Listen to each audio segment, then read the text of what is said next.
Good morning. We'd like to welcome all of you to this opening session of our 2024 Fall Annual Town Meeting, being held as a hybrid, both in person and remotely, this morning on Saturday, October 19th. It is 8 a.m. and we are at Plymouth North High School, which is located on Overy Street in Plymouth. And at this time, we'll begin with a salute to the flag, proudly led by the Plymouth Cub Scouts and Troop 1620, followed by our national anthem performed by Plymouth North High School junior Lila Jones, and an invocation offered by Pastor Douglas Fall of the Chiltonville Congregational Church.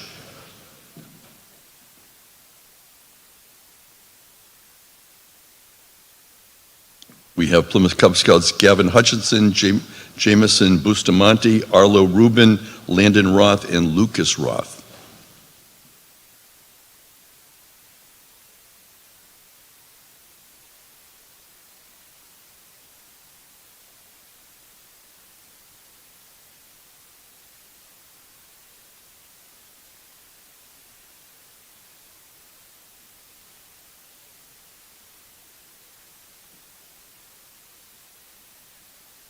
I pledge allegiance to the flag of the United States of America, and to the republic for which it stands, one nation, under God, indivisible, with liberty and justice for all.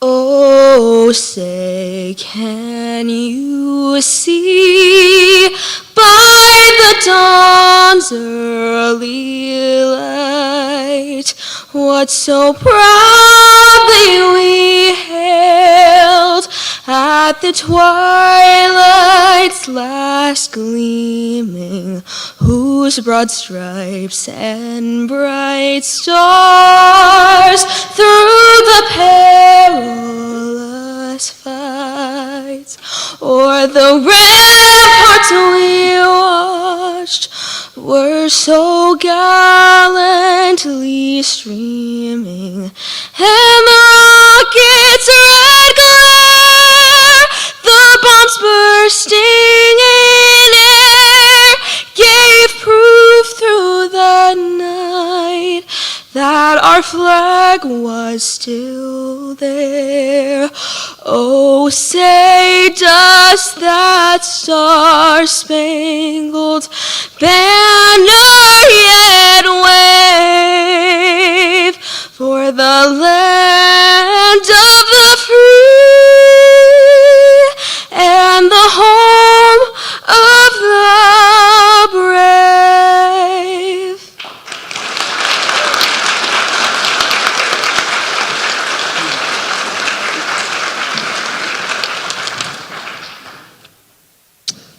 Let us pray together. Gracious God, who made the oceans and the trees around us, who gave us the beauty of the four seasons, and who gave us one another to work with for the common purpose of serving Plymouth, we call on you to imbue this town hall meeting with your blessed guidance. We pray for an orderly meeting that holds the spirit of cooperation to get things done in everybody's best interests. And God, grant wisdom to those making proposals, presenting charts, reports, and capital improvements, and reviewing key documents. Thank you for not only the key individuals who conduct business for this meeting, but also the many local groups and individuals who are here because they care about their city. God bless especially our police department and our fire department. Bless the Boy Scouts, the Civil Air Patrol, and other groups here. And may we here be an outstanding example of democracy, of freedom of speech, and an admirable spirit of community participation, such that different groups and agendas would not conflict, but would desire to support one another. And at the end of the day, May gratitude be shown for the light you shine in our lives. I pray these things to a holy God in the name of Jesus Christ. Amen.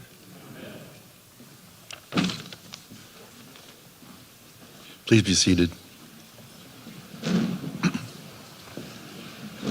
If there are no objections at this time, I'm once again appointing Nicole Manfredi to serve as Assistant Town Moderator. Welcome, Nicole.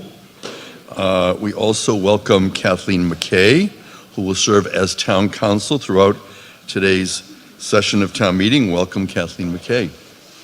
And at this time, I'd like to invite Richard Quintal, Select Board Chair, to come forward and present his opening remarks. Welcome. Welcome, Mr. Moderator, and good morning, Town Meeting members. Welcome to the 2024 Annual Fall Town Meeting. It is great to be here with you all today. I'd like to take a moment to recognize several new and promoted administrators since our spring town meeting. Kate McKay, Town Council; Jackie Gurney, Human Resources Director; Jason Silva, Director of Inspectional Services; and Jade Anderton, Executive Assistant to the Select Board and the Town Manager; and Lauren Lynn, Deputy Director of Planning. I'm happy to report that the Select Board has completed collective bargaining with the Library, Cobra DPW, Fire and Police, both Superior and Patrolman unions. This year we are working on several strategic planning, including master plan for Forges Field, Hedges Pond Recreation Area, and a master plan for the 1,500 acres at Holtec. We must be prepared and already have plans in place for when the land becomes available for purchase. To continue with the initiatives set forth by the Health and Human Services Department, a comprehensive community health assessment and community health improvement plan led by Commissioner Brady, is currently underway. As part of the FY25 goals, the town is continuing to develop a comprehensive communication strategy led by the new communications coordinator, Casey Kennedy. Along with social media, radio, and print, one of the goals of the overall communications plan was to develop a quarterly magazine, which is now live on the town website, social media channels, and printed copies that will be handed out here today. The objective of the magazine is to bridge the gap of communication between the town departments and the community and to highlight some of the great projects town employees continuously are working on. A community concern continues to be proposed: residential build-outs. Myself and other select board members will be actively engaged in negotiations of any large plan development. We must protect Plymouth from overdevelopment and have balance throughout the town. We recently had an opening ribbon, if you will, for the Stevens Field project that took 2 decades of planning. Thanks to the tenacity and dedication of town employees and committee members, we now have a wonderful park for all ages to enjoy for generations to come. On that note, we are looking forward to kicking off several projects relating to climate actions such as Jenny Pond dredging, Jenny Natural Light Bias and Dam repairs under the leadership of David Gold, Director of the Department of Energy and Environment. Such projects fall within the Climate Action and Adaptation Plan, which identifies 62 priority actions placed within the 5 areas of focus. The plan highlights the objectives set in place for the next 10 to 15 years and embodies the future of Plymouth as a leader within the green economy. On behalf of the Select Board, I want to personally thank all our department heads and their staff for their dedication and commitment to this community. Our employees work long days, late evenings, and many weekends like today. Their work often goes unnoticed, and I just wanted to take this time to thank you for what you do, day in and day out. The town continues to move in a positive direction, with the future growth of Plymouth always at the forefront. To maintain the momentum, we need both executive and legislative branches to work in partnership. We are all on the same team, all working to make Plymouth a better place to live, work, and visit. Thank you. Good luck with your deliberations, and God bless America's hometown. Thank you, Richard Quintal, Chair of the Select Board. Town Clerk Kelly McElreath has advised me we now have a quorum of at least 108 elected town meeting members, and I therefore declare that a quorum being present, this fall annual town meeting will come to order at 8:10 a.m. And at this time, we're going to be utilizing the electronic voting system and the V-Voter virtual platform, and Assistant Town Moderator Nicole Manfredi will now deliver her opening remarks.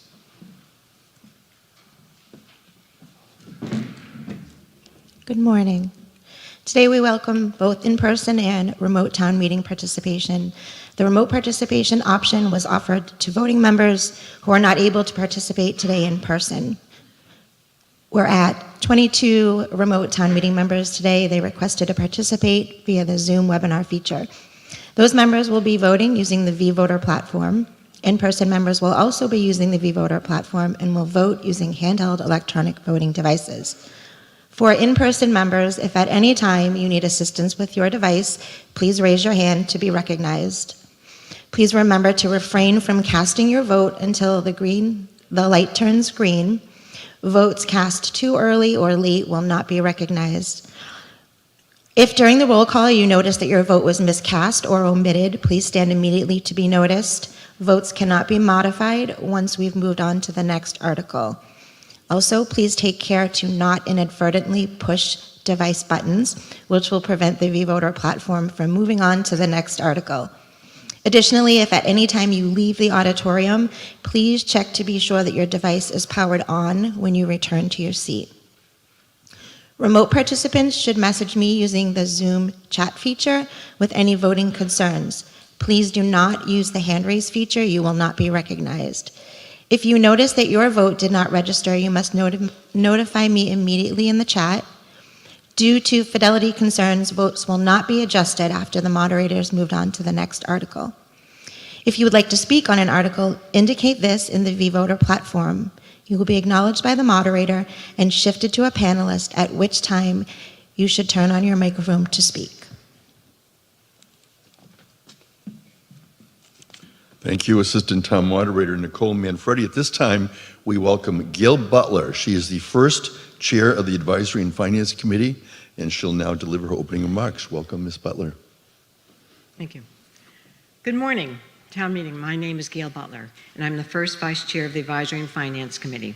I'm standing in for our Chair, Steve Neerman, who regrets that he could not be here today due to an unavoidable scheduling conflict. I want to take a moment to recognize and thank the members of the Advisory and Finance Committee who have put in many long hours reviewing and issuing recommendations about the town meeting articles that you'll be voting on today. I would ask that the members of the Advisory and Finance Committee in attendance to please stand and be recognized.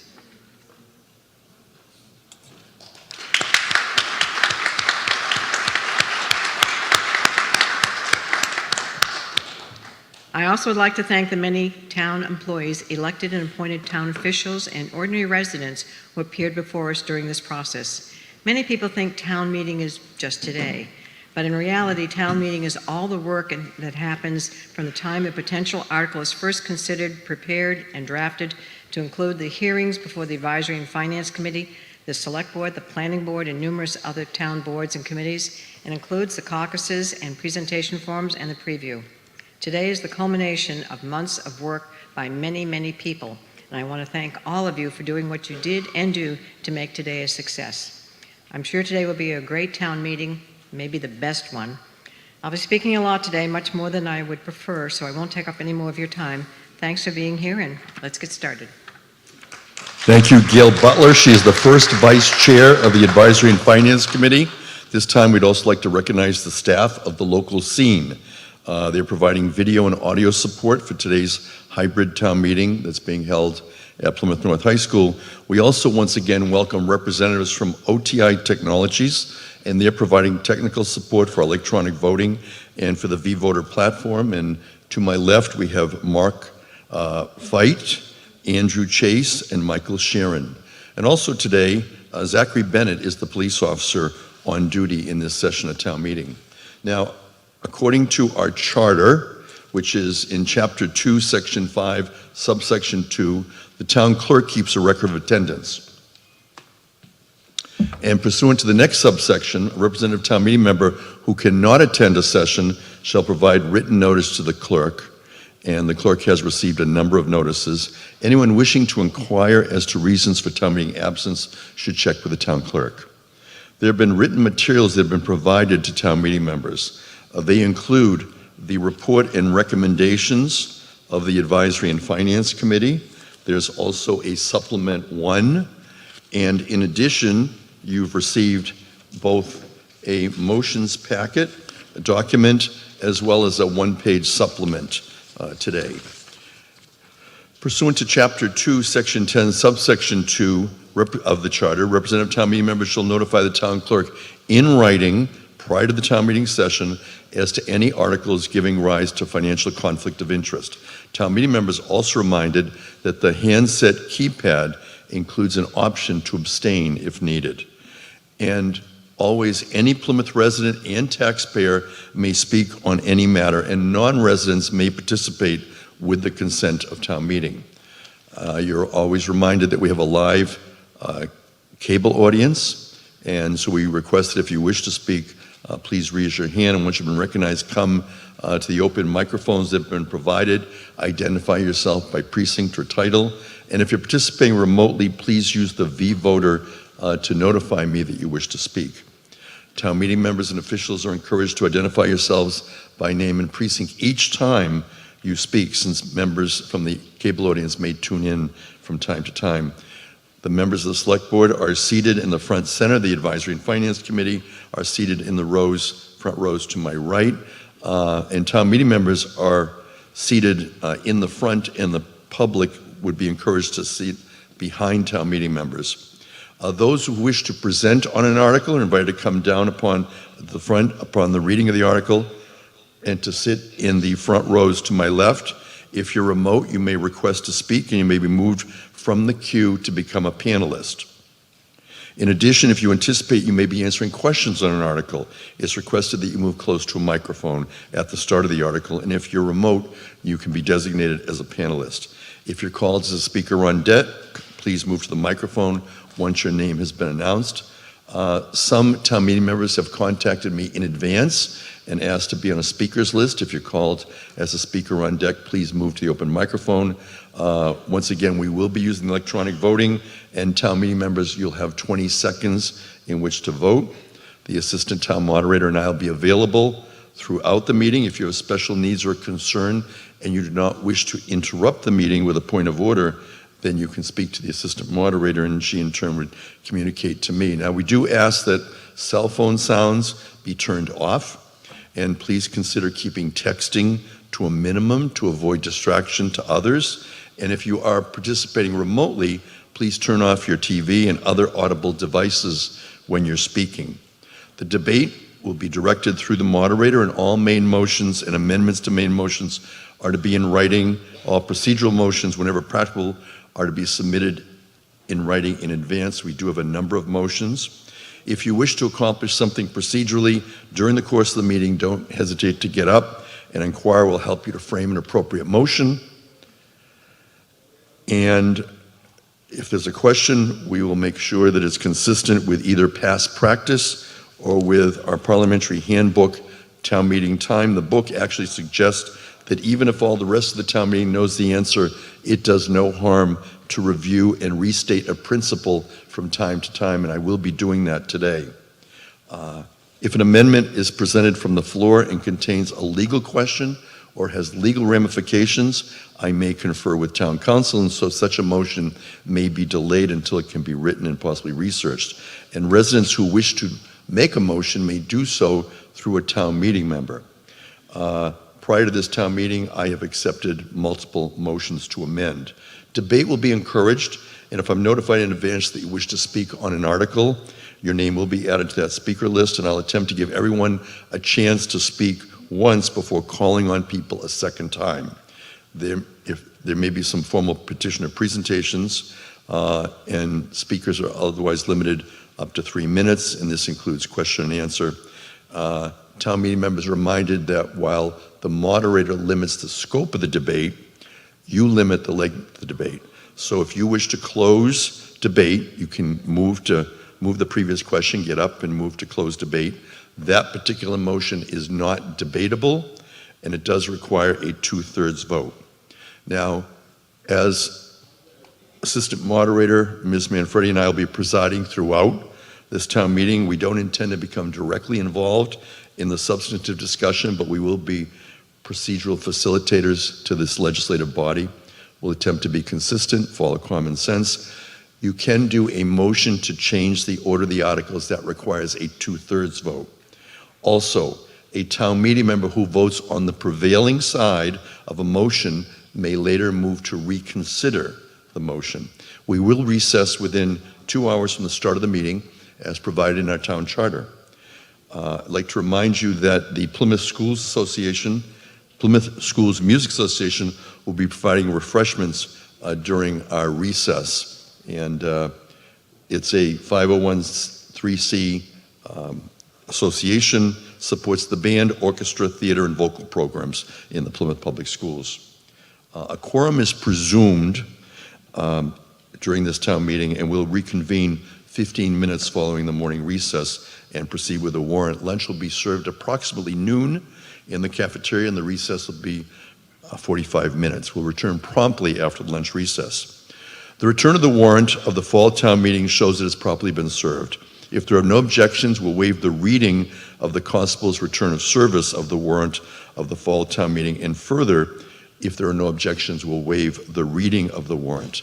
At this time, I'm going to make just a few comments about some of the articles that will be coming up, some procedural comments. First, with respect to Articles 19 through 29, those are the charter articles. Now, I have ruled a number of motions out of order when they were presented in a format wherein the maker of the motion was opposed to what was being recommended. And I said to that maker of the motion, your motion is not in order, rather just get up and speak in opposition. So sometimes people make motions, but it's really that they wish to speak in opposition to the main motion. In addition, I have allowed multiple motions to amend, and they have been provided to you both in the motion package as well as in the supplement. It would be difficult to accept any more motions on the charter articles today unless it was a very simple matter. And the reason for that is that some sections relate to other sections. And so in order to have accepted many of the motions to amend, I worked closely with town council, with the town clerk, with the Advisory and Finance Committee and Jeanette White, and we made sure that there was consistency in any motion to amend as it related to the entire charter. Now, in addition to that, there were 3 articles that were petitioned that I did rule out of order, and just briefly, I would like to explain to town meeting the reason so that you would understand when you talk to people in the future about petitioned articles. So the first one would be Article 31, and it was entitled Gaza Ceasefire Resolution.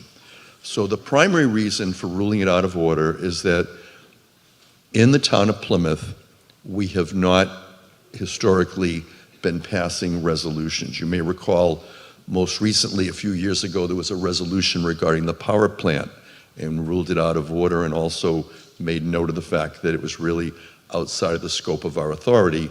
It was more something for the Nuclear Regulatory Commission, and if anybody in the town was involved with the power plant, it would be the select board. And so we have to stay within our lane as the legislative branch of government. This particular petition, not only was the resolution improper, but underlying with regard to ceasefire in Gaza in the Middle East, it's again really outside the scope of the authority of Plymouth Town Meeting. We don't have the power to be engaged in international relations. So again, I encourage the petitioners to contact their representatives in Congress who might be able to be involved. The next had to do with a petition regarding public comment. And I spoke to the petitioner, the lead petitioner, because actually a group of people signed it, and explained that you could come back to a subsequent town meeting, but we need to have this in the form of a bylaw or a charter change, because again, the legislature has certain authority regarding making laws, but we're not going to be in a position to just go ahead and decide that a caucus should have public comment. The last one that was ruled out of order had to do with a moratorium on Plymouth Airport runway expansion. And again, it had to do with our authority as the legislative branch. So in addition to having a legislature in this town of elected representatives, we have a number of groups with executive authority. Most commonly, we think of the select board, but also the school committee has executive authority. The planning board does, and so too, we have an airport commission that has custody and control of the runways at the airport. So I explained to the petitioners that again, this is really outside of our authority. In order to be a strong and good town meeting, we need to stay and do those things where we have the authority, and then let other groups that have authority on other matters do what they do. However, secondarily, on this particular issue, I would just observe that current court case law also provides that we can't be doing indefinite moratorium. So that's a general explanation of some of the rulings that were made prior to this town meeting and the reasons for the rulings. Now, if there are no other matters to come before town meeting, we're going to begin with our first two procedural votes. The first one, Ms. Butler moves that all sessions of this fall town meeting be commenced and conducted as a remote hybrid representative town meeting by means of the Zoom webinar and OTI virtual voter platforms. Ms. Butler, do you care to say anything? No, okay. Any discussion on this procedural motion? If not, this will be our first electronic voting opportunity, so get ready with your clickers, and when the light goes on, you'll have 20 seconds in which to vote whether to proceed as a hybrid town meeting. You can vote now. So for those of you watching, town meeting members are now using handsets wherein they can vote yes, no, or abstain as to whether they wish to proceed as a hybrid town meeting. And we have a screen that tells us how many town meeting members are voting. And at this time, currently, we see 113 are voting. And once the light goes off, we'll have totals on the vote. And then we're going to scroll through the precincts to see how the precincts voted. And at this time, we have 116 say yes, 1 says no, 1 abstentions. And so it carries. And we're going through the precincts. They're in groups of 3. And we're seeing the precincts as we go through. Precincts 12, 13, and 14. We're seeing 6, 15, 16, 17. So each time we will see. I also see somebody who wanted to speak on the motion. I assume that was an error with the handset. So we're going to conclude with that particular, and we're going to move forward with the next motion. Ms. Butler moves the adjourned session of this fall town meeting be held on Monday, October 21, 2024 at 6 p.m. Is there any discussion on the adjourned session? If not, once again, we're going to vote electronically. If anyone's having any issues, please let us know. When the light goes on, you can begin voting, and voting now. Town meeting members are voting on the procedural motion for an adjourned session on Monday, October 21st. And town meeting members will be doing that throughout this town meeting as we proceed chronologically with what has been presented in our book and information. And voting has concluded. Town meeting members have voted. 127 voted out of 162. And we'll now have the totals on the vote. And the totals are as follows. We're going to see from OTI printing that for us up on the screen. They'll give us the total for this particular vote. 116 yes, 4 no, 2 abstentions. The motion carries. Once again, the precincts, beginning with precincts 1, and you'll see them shown here on the screen. And we want to make sure going forward that we show all the precincts. I don't think in the beginning, OTI, that we saw all the precincts, but we want to make sure that in going forward on the substantive motions after the procedural motions that we do see how all town meeting members have voted. Next, we're going to be moving to Article 1, which is a supplemental budget general fund. And the first motion we have is Subcommittee Report B. Ms. Butler moves the town vote to amend the votes taken under Article 7A, Subcommittee Report B, by increasing the original appropriation by $985,727, items 15 to 19, for the purposes listed in Article 1, Fiscal 25 Budget Amendments Report attached to these motions, and further to increase, raise, and appropriate by $1,145,130 and decrease the amount transferred from Pavement Management Debt Fund by $159,403. Ms. Butler. In a unanimous vote of 12 to 0, no abstentions, the Advisory and Finance Committee recommends town meeting approve Article 1. Approval of this article will increase the fiscal year 25 general fund operating budget by $985,727 as detailed in the materials. Thank you. It's a majority vote, a roll call if it is not. Well, it'll be a roll call because of electronic voting. Any discussion on this particular article? If not, we're going to take a vote. When the light goes on, you can begin voting. We're voting on Article 1, the motion for Subcommittee B report. And when the light goes on, we'll begin voting. And again, a few people have shown up on the screen. You're voting now. And town meeting is voting. We have 116 voting, 118 voting. And this is on Article 1, Subcommittee Report B. And it's a majority vote. And town meeting is voting until the light goes off. We're here live on Saturday, October 19th. We're in the first part of the town meeting session. And when the light goes off, the voting will be concluded. Voting has concluded, and we're now going to see the results of the vote.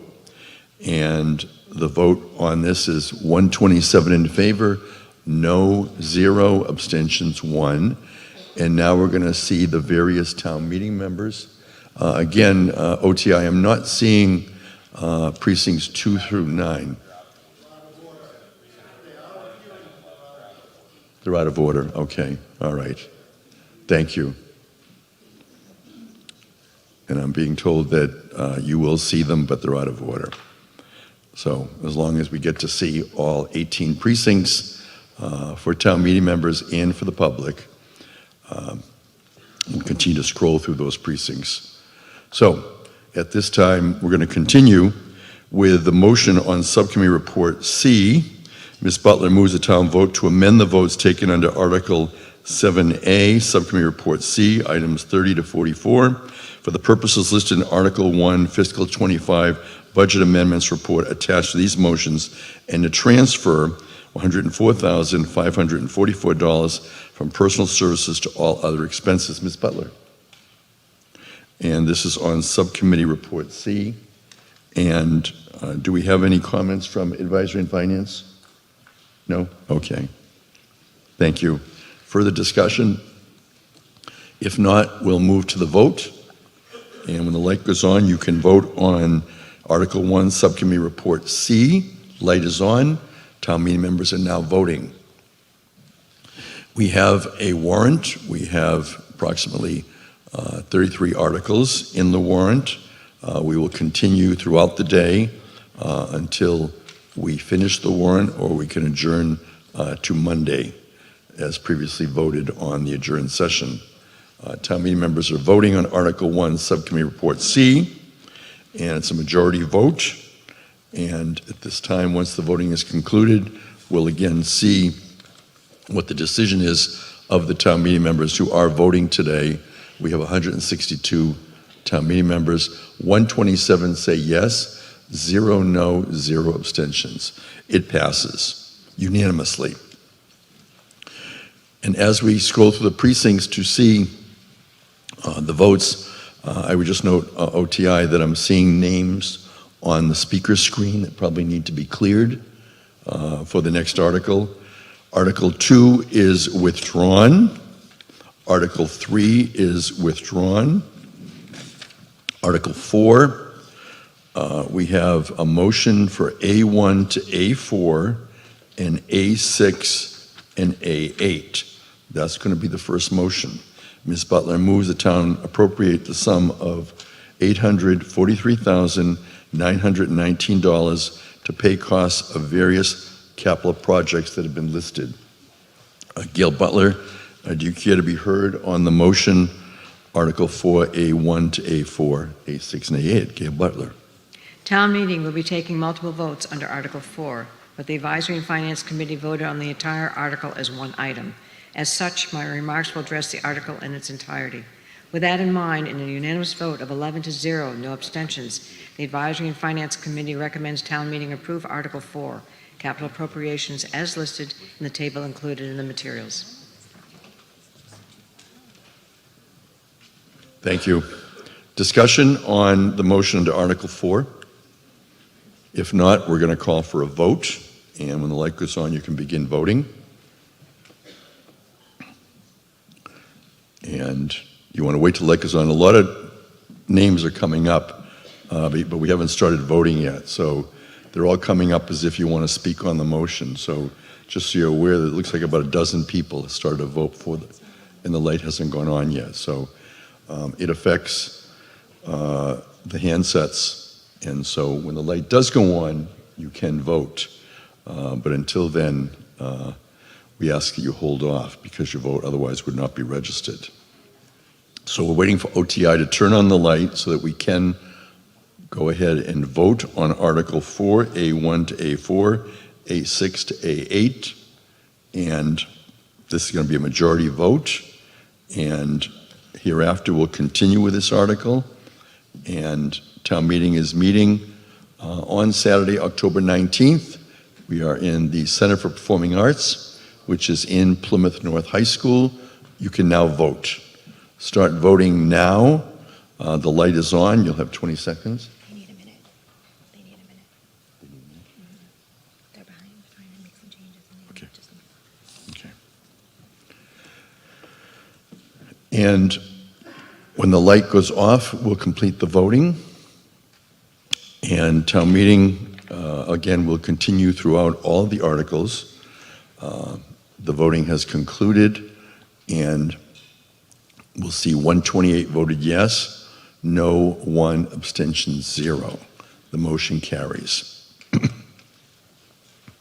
And while we look at the precincts, we'll read into the record the next motion, Article 4A5, Route 80 Cemetery.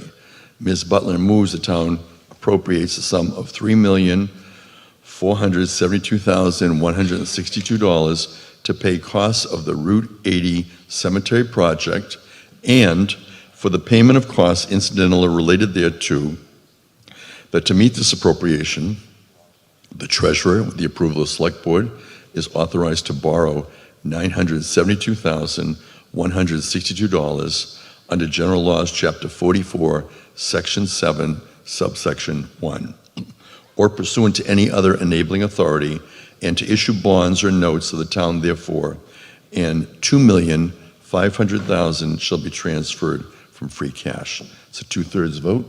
Gail Butler, do you care to be heard on this? No? Okay. So any discussion on the item A5? Yes, please come forward. Welcome, Donna Curtin. Good morning. Thank you, Mr. Moderator. Donna Curtin, Precinct 3. I do have a question about this article and a comment to make as well. I've been quite surprised at the lack of public awareness and discussion of a major alteration to a large parcel of undisturbed land that really has remained untouched since the 18th century, that has a high level of historical and archaeological significance. I think the massive level of alteration to this property that's being proposed in what may be ultimately a very good project for the town but this is really about process and about information. I think a lot of our community are completely unaware of what's being proposed and planned here, and I think it will come as a shock to them when they see changes if this article goes through as it is presented right now. And I'm anticipating a lot of calls about people who are concerned about the history of the site as well. So my question would be, and I hope someone here can answer it, what level of professional survey on this site to determine historical and archaeological significance that may not be in existing reports? There certainly are some sites that are clearly identified on this property, but much of this area has been undisturbed, and really, unless you survey it, you do not know what is there. What level of professional survey has been prepared in advance of this proposal and has informed the proposal that we are voting on today? Thank you. Donna Curtin, Precinct 3. And responding, Diane McGuire is the Superintendent of Cemeteries. Welcome, Diane McGuire, to Plymouth Town Meeting, Article 4A5. Good morning, all. Diane McGuire, Cemetery and Crematory Superintendent. In response to Ms. Curtin, there has been substantial archaeological surveys done, in fact, 2 on this piece of property. Back when this was proposed, the architect team hired PAL, a archaeological group out of Rhode Island, and we also notified Mass Historic. They asked us to do a survey of the entire space, which was completed and submitted to Mass Historic. They then returned to the town and asked that a grid search be completed of one specific site that contains the remains of a building that was occupied by a freed Black Revolutionary War slave, which was then completed, and Mass Historic has signed off on the property and said that it could continue. Donna Curtin. A follow-up question. Yes, go ahead. How has this information been communicated to the public other than being posted on a town website? The Mass Historic report is not for public information, as I understand it yet. I have read the report. The Cemetery Commission has read the report. What has been found was a 3-acre piece that will remain in conservation that contains the remnants of a home, a barn, and a dry cellar. We will be asking to keep this space to be archaeologically preserved with a post and rail fence. We also will have an interpretive sign indicating the story of the family that lived there, so that will not be disturbed. There were no large artifacts found, nothing bigger than 2 inches, and the entire site has been surveyed and historic. Thank you. Donna Curtin. So we are being asked to vote on something that has some substantial information that has not been presented to this body. I did back in August, we did a presentation to the Select Board, and we have had many public cemetery commission meetings regarding this. But we don't have access to the actual report with the information in it. You said that Mass Historical has not released that. They have not released it, but they have given us a letter approving the site. Right, so we have a letter, but we don't have the actual data to look at. Thank you. I would have one other follow-up question, and that is, in terms of the conservation value of this property, has there been any similar level of assessment, and has that been made available either to the members of our public or to this body? In the spring of 1971, the special town meeting approved this land as cemetery space and transferred it to the cemetery. It has been cemetery space and designed for cemetery purpose since 1971. It is not conservation land, it is cemetery land. Did that cemetery designation have to do with the fact that there actually are historical interments on this property? No, there are not historical interments on this property. They're across the street. They're not on this 40-acre property, no. They're on the opposite side of the street. There are no human interments in this spot. It has been checked for that. There are no human remains in this area. Stephen Lyden, Precinct 17. Good morning. Thank you. Steve Lyden, I haven't been informed of this project back when the presentation was made at the Selectmen's Board, and also I'm on the Capital Outlay Committee, and this information was also brought before the committee, which are public meetings and could be viewed by anyone. Also, there are no endangered species on this property. That report was also done. So, which wasn't, brought forward a few minutes ago, but the state mandates us to have burial space.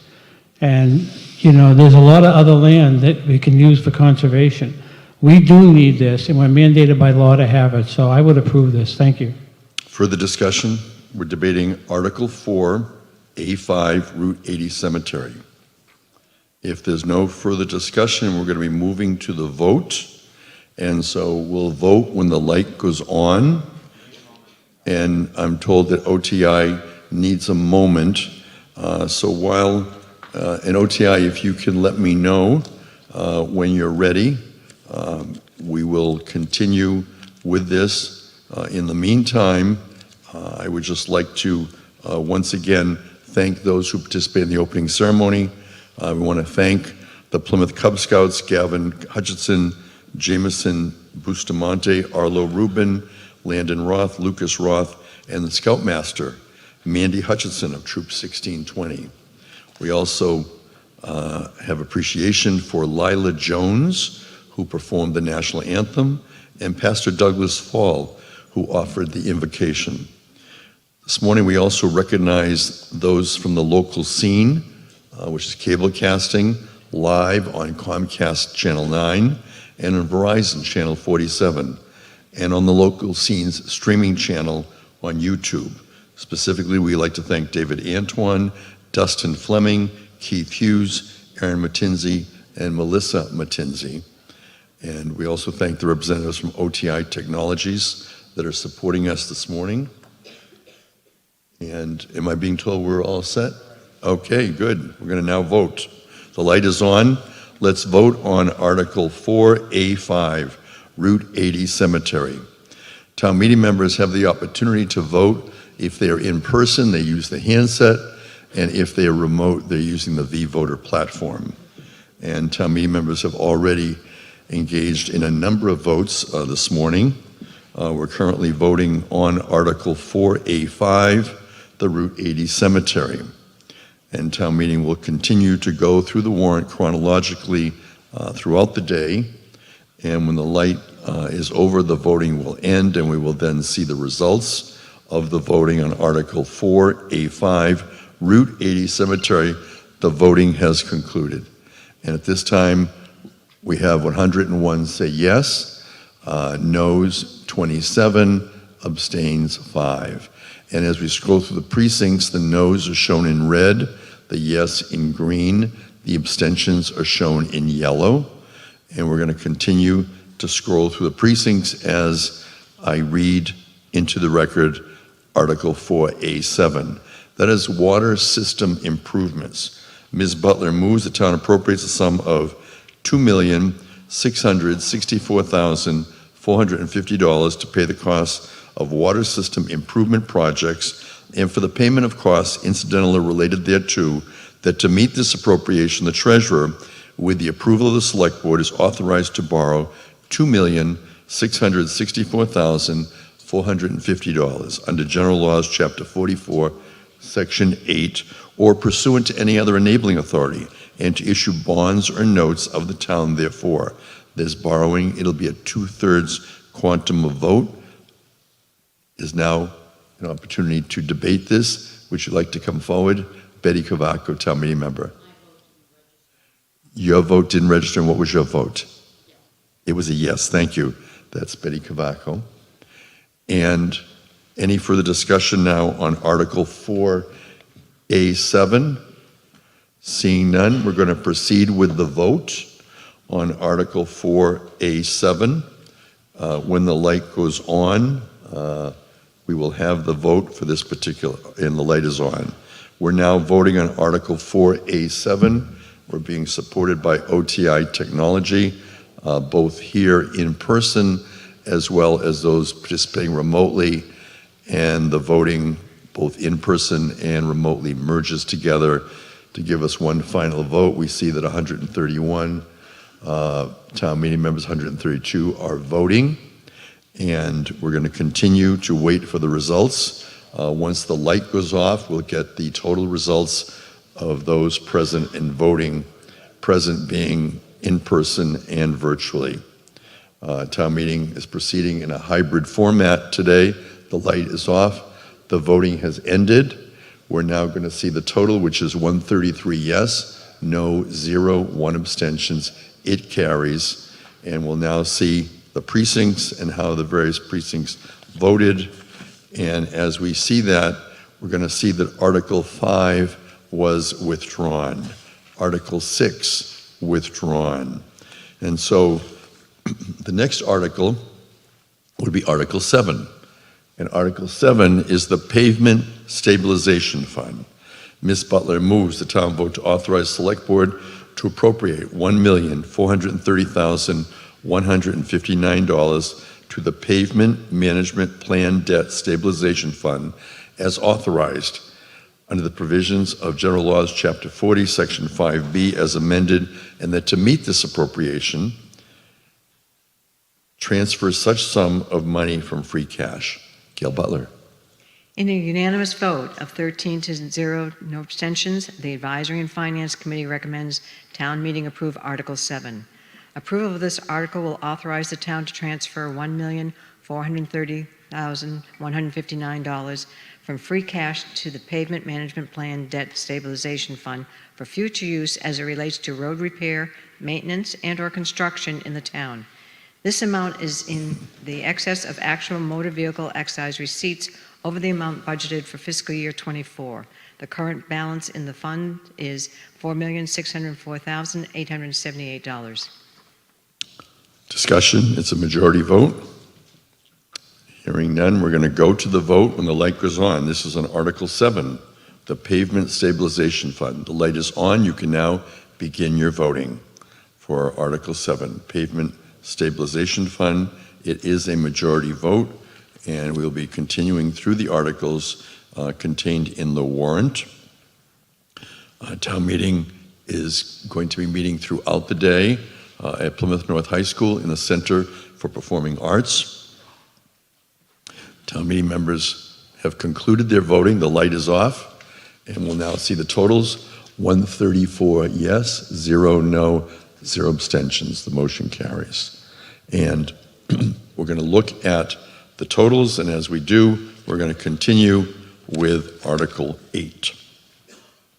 Article 8 is a bylaw amendment. It is a wetlands protection vernal pools. Ms. Butler moves the town vote to amend Plymouth General Bylaw, Chapter 196, Wetlands Protection, as amended August 28, 2024, to include the definition of vernal pools in the bylaw and as shown in the report and recommendations of the Advisory and Finance Committee. This is a majority vote. Gail Butler. In a vote of 11 yes, 1 no, and no abstentions, the Advisory and Finance Committee recommends town meeting approve Article 8. Approval of this article will amend the bylaws for Chapter 196, Wetlands Protection, to include vernal pools in the definition section and increase the protection area of vernal pools to 200 feet. Thank you. Further discussion on Article 8, which is a bylaw amendment, wetlands protection, vernal pools.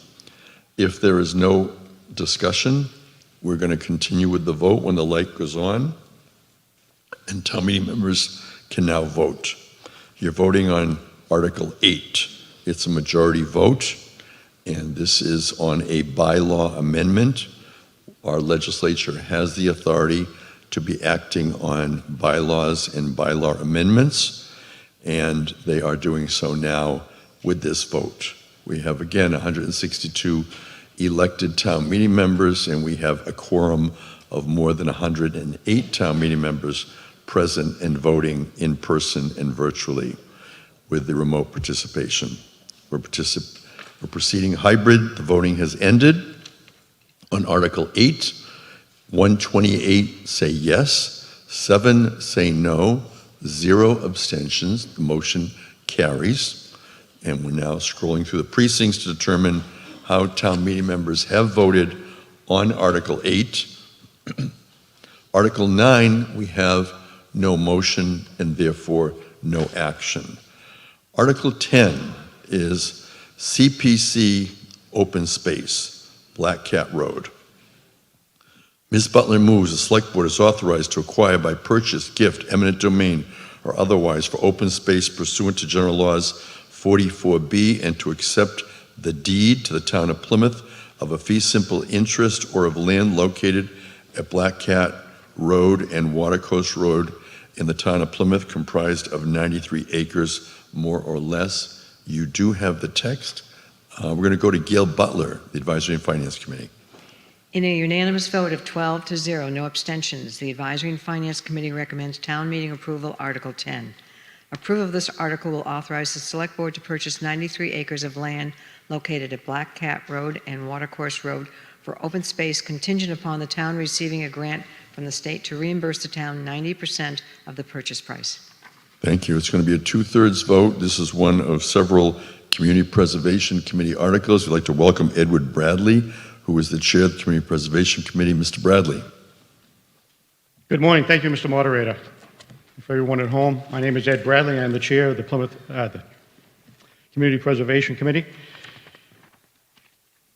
Article 10 is open space with the purchase of approximately 93 acres. The location is Black Cat Road and Watercourse Road. It was about 70 acres of it were cranberry bogs. The town did get the state grant. Fortunately, there was a state grant out there that was reimbursed up to 90% of any cranberry bogs that we would purchase and then turn back into natural land. So the bogs will be taken out of commission, and this will clean up the waterways going down through Billington Sea and all the way down to Town Brook and into the bay. We have been approved, as I said, for the grant, so the total cost to the town would be $115,000 for those 90-plus acres of land.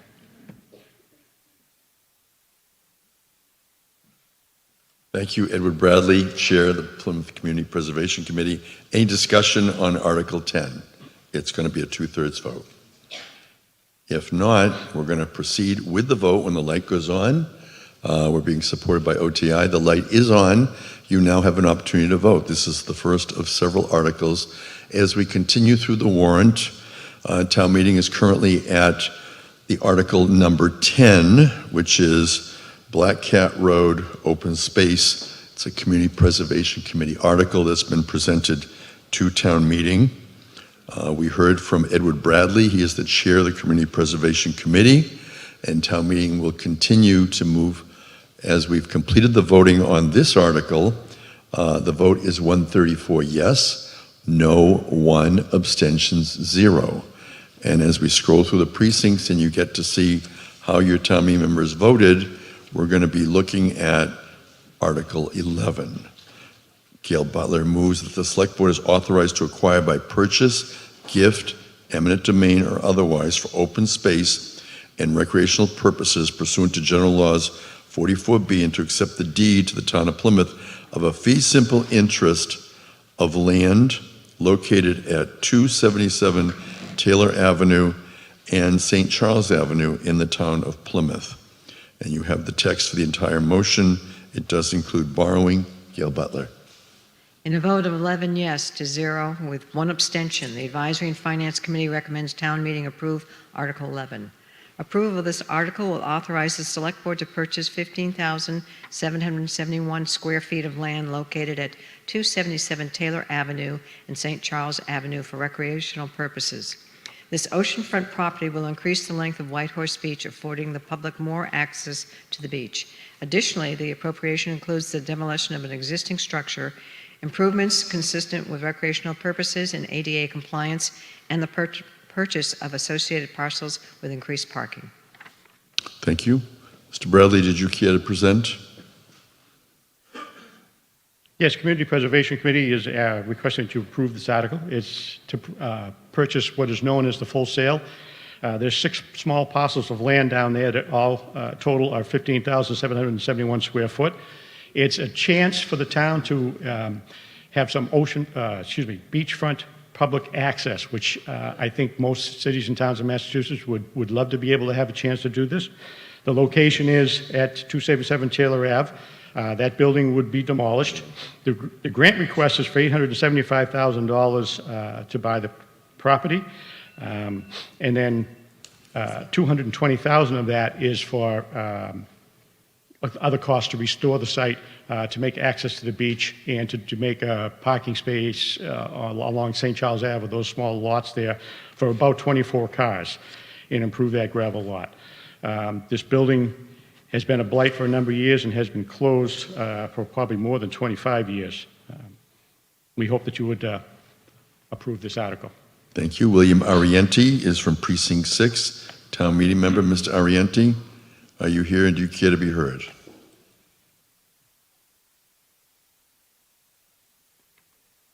If not, please come forward. Welcome. Anthony Mayo from Precinct 6. Would it be possible to get some financial backgrounds in terms of the balance in the CPA, since we're going to be going through some of these articles relating to CPA, or articles relating to CPA? Just give us a current balance, how much money is in the account, how much is in debt, so that we can have a better idea of what we're voting on in terms of finance. Thank you. Question from Anthony Mayo, Precinct 6, to Edward Bradley, Chair of the Community Preservation Committee.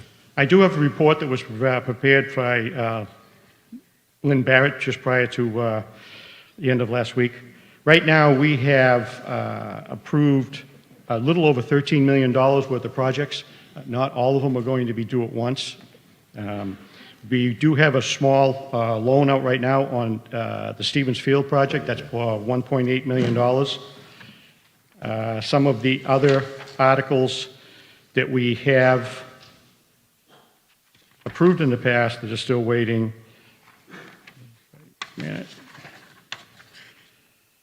The Plymouth Coalition for the Homeless Housing, the Grantham Group, which is the Red Brook, the buy down of those affordable housing units, Town Brook Park, Jenny Pond, and of course Stevens Field that I mentioned. And there's also $100,000 for the Spire Center.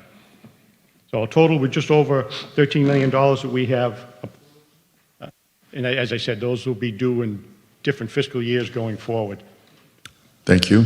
Edward Bradley, Chair, Community Preservation Committee. Any further discussion on Article 11? If not, we're going to move to the vote. And when the light goes on, we'll be voting on the main motion on Article 11. Again, it's a 2/3 vote. The voting begins now. Town meeting members are voting on a Community Preservation Committee Article 11, which has to do with open space and recreation for the full sale in Manomet. It's a 2/3 vote. Town meeting has been proceeding chronologically through the warrant. We have completed our first hour of business. We're now in our second hour of the first morning session. Town meeting will be breaking at approximately 10 a.m. For a brief recess. The voting has concluded on Article 11, and now we'll see the totals. 129 yes, no, 0 abstentions. The motion carries, and that is as to Article 11. And we would next move to the next article in the warrant while you see the votes, and that's Article 12, and it's a CPC budget amendment to reduce debt service. Ms. Butler moves the town will vote to amend Article 16G of the 2024 annual town meeting by reducing the amount raised from the fiscal 2025 community preservation revenues for the annual debt service budget by $56,395 for a new amount of $56,747. Majority vote, Gail Butler. In a unanimous vote of 12-0, no abstentions, the Advisory and Finance Committee recommends town meeting approve Article 12. Approval of this article will reduce the original fiscal year 25 debt service budget by $56,395. The actual cost of borrowed projects has been received and is significantly lower than estimated. So the budget is being amended to reflect that actual cost. Further discussion? Hearing none. We'll call for a vote. When the light goes on, town meeting will be voting, and it's a majority vote. The light is on. You can begin voting on Article 12, which has to do with the CPC, a budget amendment to reduce debt service. town meeting members, again, are meeting in a hybrid format. We have the majority of town meeting members here in person at the Center for Performing Arts at Plymouth North High School, and we have some town meeting members participating remotely with a V-voter platform. All the votes are being merged together as one, and so those present and voting have completed the voting. 135 yes, 0 no, 0 abstentions. The motion carries unanimously. And we move on to Article 13. Ms. Butler moves the town will vote to affirm Article 16B of the 2024 Annual Town Meeting for Affordable Housing, construction of 6 affordable units located at 132 Court Street with a $960,000 grant agreement with Megrico. Gail Butler. In a vote of 8 yes, 3 no, 1 abstention, the Advisory and Finance Committee recommends town meeting approve Article 13. Approval of this article will reaffirm the April 2024 affirmative vote of town meeting. At the April 2024 town meeting, there was some misinformation stated on the floor of town meeting, so the town felt that an affirmation vote article would provide the indisputable confirmation of the voters' intentions. I think we have a point of order from Donna Curtin, Precinct 3.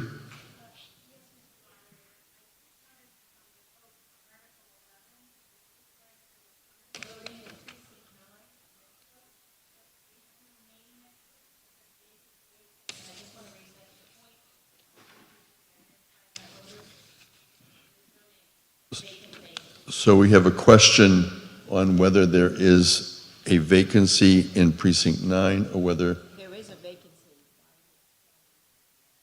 So, again, if we can correct the record as to there is a vacancy in Precinct 9, Yes. and there should be no vote associated with that under Article 11. We'll watch that. Thank you, Donna Curtin, Precinct 3. And now we're going to continue with any debate on Article 13 on the affirmation of the article. We have Kenneth Stone, Precinct 16. Mr. Stone. Thank you.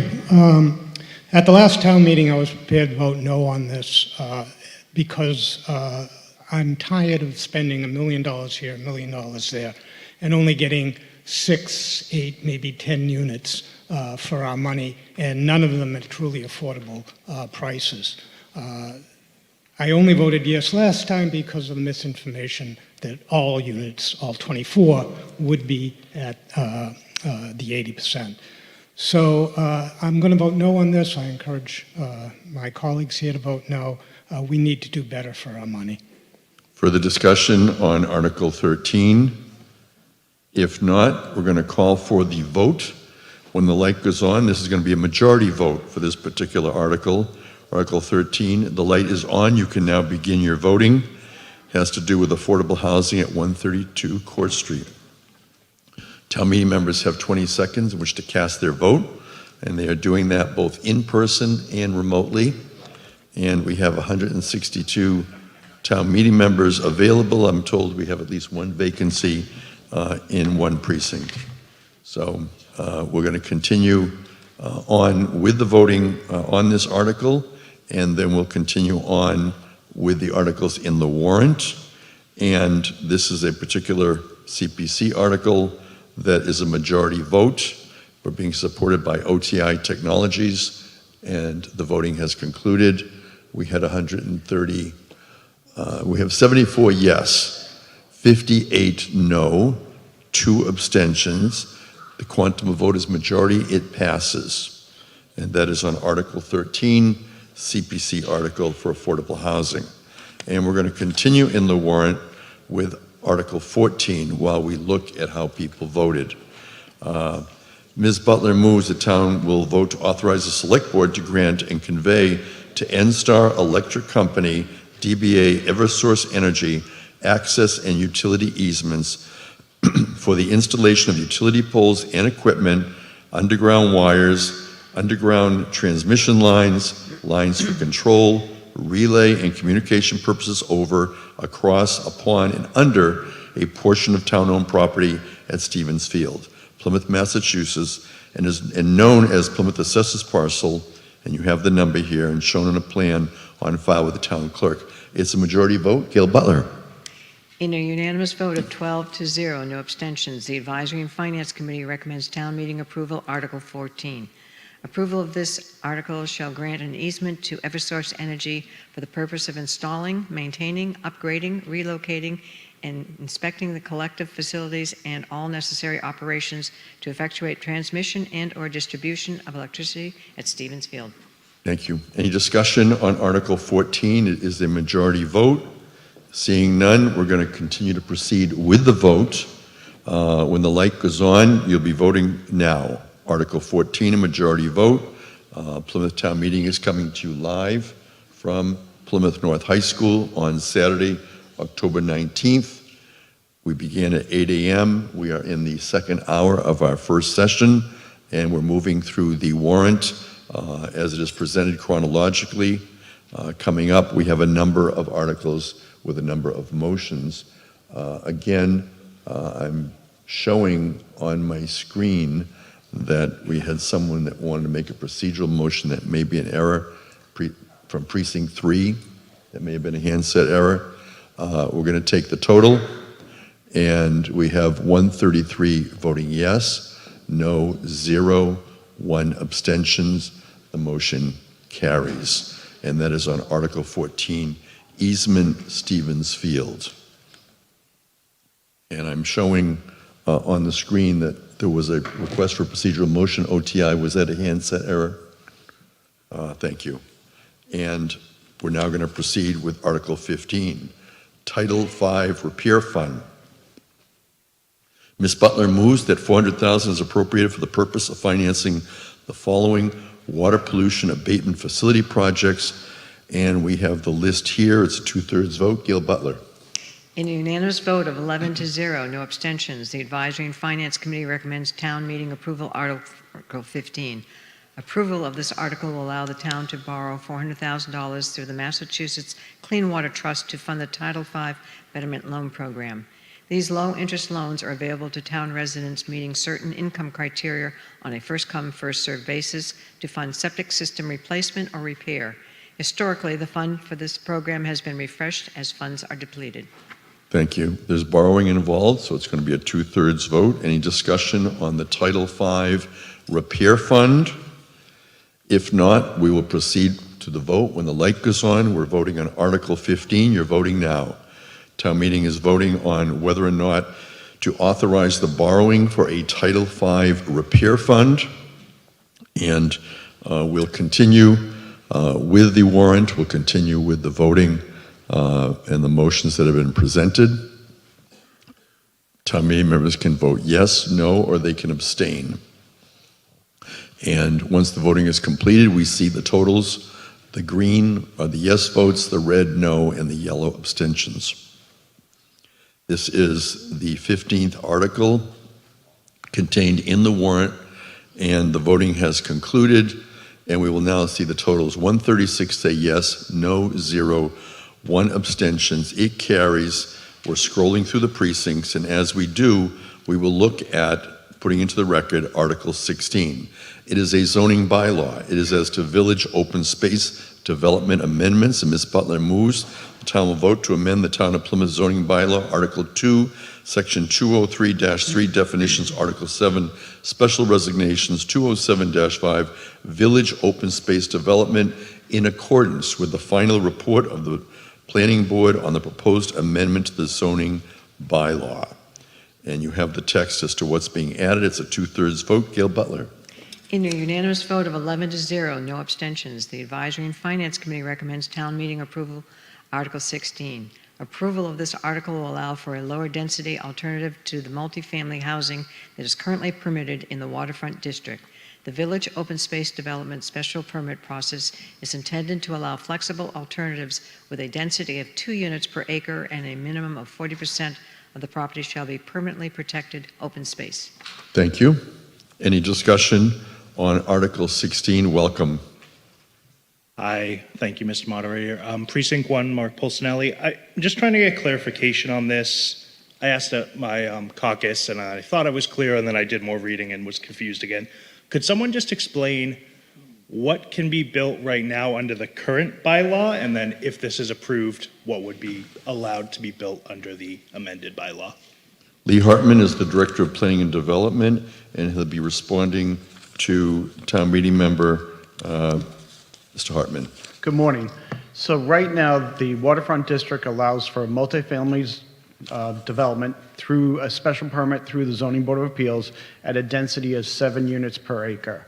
This is from a specific piece of property that came to our attention. It's that big field in between the high-density multifamily you see off of Hedge Road and then heading south off of Prince Street, Atlantic Ave.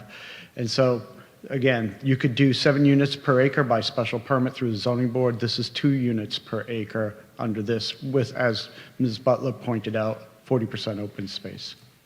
Mark Pulsinelli.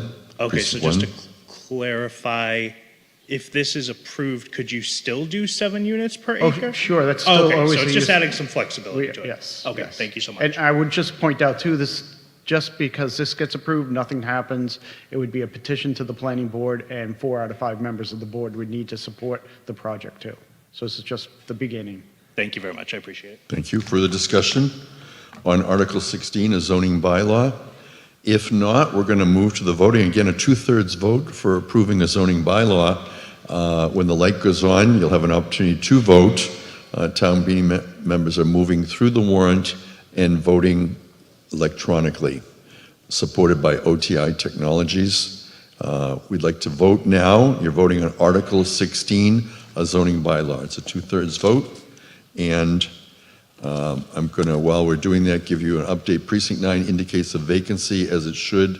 No votes were received. The device registered to this space or individual is powered off in this case, and the assistant town moderator has confirmed that. So that is addressing the Precinct 9 vacancy issue. We're continuing to vote on Article 16, and the voting has completed on Article 16. And we're going to see the totals are 126 yes, 8 no, 2 abstentions. It carries. And now, therefore, we have completed that. And we're going to be moving to Article 17 while you look at the votes. Article 17 is a legislative petition. It's for a land bank. And Ms. Butler moves the town will vote to authorize the select board to petition the Massachusetts General Court for special legislation to establish a Plymouth land bank, which will be funded through a 2% land transfer fee paid by buyers of real property in Plymouth. You have the text. Gail Butler. In a unanimous vote of 11-0, no abstentions, the Advisory and Finance Committee recommends town meeting approval of Article 17.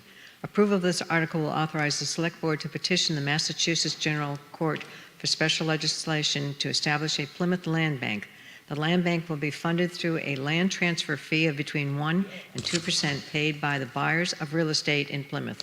The proceeds of the land bank may be used to acquire land for open space, passive and active recreation, create affordable housing opportunities, and purchase land for municipal facilities. The committee believes this proposal will add an important tool to the toolbox for Plymouth to take control of its own destiny rather than letting private interests make our decisions for us. And it will do so without raising taxes on residents or taking away any of the existing powers or abilities of the CPC, Affordable Housing Trust, Open Space Committee, or town meeting.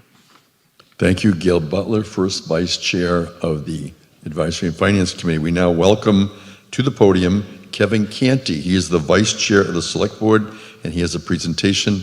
Welcome, Kevin Canty. Thank you, Mr. Moderator. Thank you, town meeting. I am Kevin Canty, vice chair of the Select Board. This is an article that was supported by both the Select Board and the Planning Board. It is in the fiscal year goals for the Select Board for this year. It is also high on the priority list for the Planning Board. I am going to be giving you the presentation, but I'm also going to be joined by Chair of the Planning Board, Steve Bolleton, and Select Board member David Golden during the questions and answers phase. If you do have any questions or answers, maybe you won't. Maybe the presentation will be so spectacular, I'll answer all of your questions right up front. Hope springs eternal. Anyways, let's move on. So, what would a land bank do for Plymouth? The land bank is special legislation. We are petitioning the legislature to pass this. And the land bank would provide a mechanism, if the legislature allows us to do it, for buying land for the following uses: open space, affordable housing, and municipal uses. And it would do these things without raising taxes on residents. When I talk about open space, I'm talking passive or active recreation. I'm talking nature trails, hiking, things of that nature. I'm also talking things like parks, playgrounds. That's passive or active recreation. Conservation pretty much defines itself. I don't think I need to get into that. Aquifer protection. Many people know, most of you know, some of you may not, and some of the viewing public may not. We live over a sole source aquifer. It's called a sole source because it is the single source of our drinking water in this community. Other communities also draw from it. So it is important to protect that aquifer from the encroachment of growth and the detrimental effects that growth can have, particularly in certain vulnerable areas. And open space is one tool to ensure the protection of that aquifer for the future, because if something were to happen to our water, that would be very bad for the town. Affordable housing, another tool and use of the land bank. And affordable housing under the land bank is at 60% area median income. So typically affordable housing projects are 80% area median income. This is better than that at 60%. 80% area median income, the rent for like a single unit, single bedroom unit is about $2,500 or more typically. Not very affordable. The reason for that is that the area that's defined in the area median income is defined by, we're included with communities like Cambridge, Boston, Braintree, places with higher standards of living, higher wages. We're included in that because it's a census designated place. When you're in Washington, we look very close to those places. But when you live here, you know that we are very far away, not only geographically, but also in terms of what the other significant differences between a community like Cambridge and a community like Plymouth. So 60% is much more affordable. It could be more aggressive than that. It could be lower, but that's the minimum that it has to be at 60% area median income. More realistic for people to actually afford to live in this community that need that service. And then municipal uses, schools, wells, fire stations. It's important to note here, it's just the land for these municipal uses.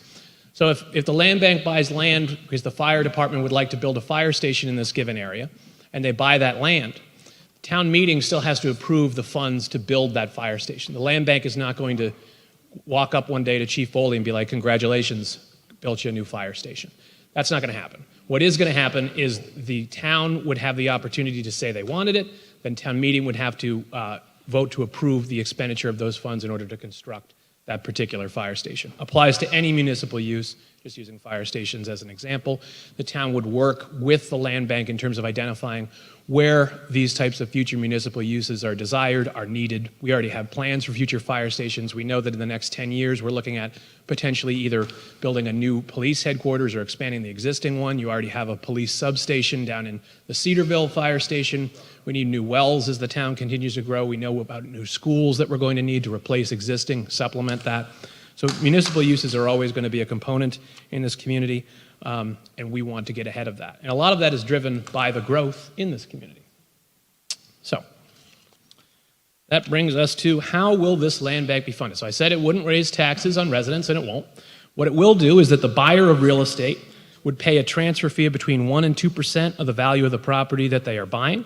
The land bank can adjust that fee between that 1% and 2% goalpost as the markets dictate. So say something like 2008 happened, and the Land Bank Commission wanted to make it easier for folks to move a house and to buy a house. They could lower that down to 1% to react to that market force that's beyond anybody's control in this room or anywhere else in Plymouth. Then, if it were 2013, 2014, when things started looking better again, they could raise that back to 2% to be more responsive to the improvement in the market at that time. We wanted to put this in here, this flexibility, because it is special legislation. If you approve this today, it's going to go to the State House.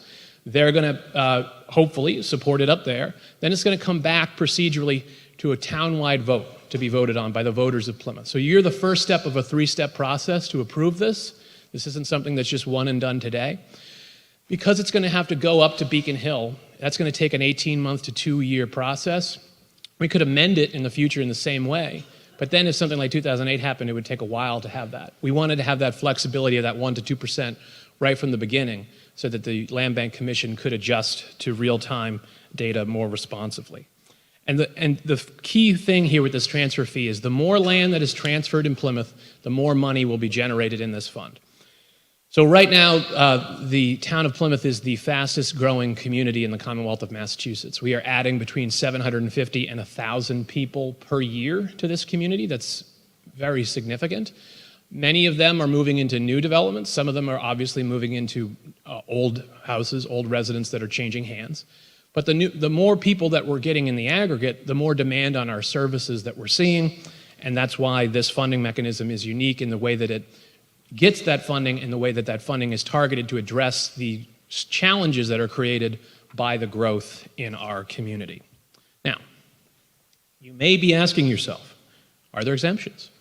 Well, yes, there are. There are several notable exemptions. They are detailed in Section 11 of the proposed legislation, which is on page 143 of your town meeting book. I'm not going to go over all of them at length because then, despite the breakneck pace that we've been making this morning, we probably would be here until Monday evening if I did. I'm going to highlight some of the more important ones, more significant ones. But again, if you want to look for yourself, page 143, Section 11 is where you can see all of them. So, subject to certain conditions, property sold for $350,000 or less is exempt.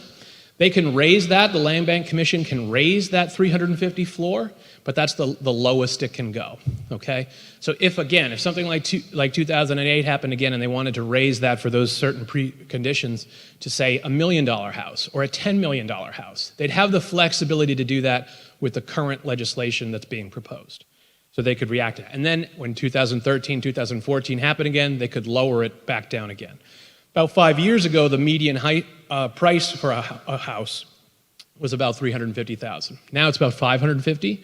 We wanted to have this as the floor here because there are still parcels that sell for this amount. But again, the Land Bank Commission can adjust that to respond to market forces and demands as necessary. There's also there's the first-time home buyers exemption is applicable when all purchasers qualify. So if you're buying a house, you'd never owned a house before, you'd qualify for that. If you're buying a house with your spouse, neither of you owned a house before, you'd qualify for that. If you're buying a house and your spouse is buying a house, your spouse has owned a house before, you have not, all purchasers do not qualify, you wouldn't qualify for that particular exemption. Interfamily transfers also have an exemption. Plymouth residents that are buying a new house but not an additional house. So the way we're talking about this particular fee, and you may have heard me or my colleagues talk about this before, it's like the initiation fee to the club that is Plymouth. And congratulations, you're all members of the club. We have been here, we're living here, we're obviously giving back to our community. We're here on a Saturday morning doing all this stuff amongst the other things that we do. Congratulations to us.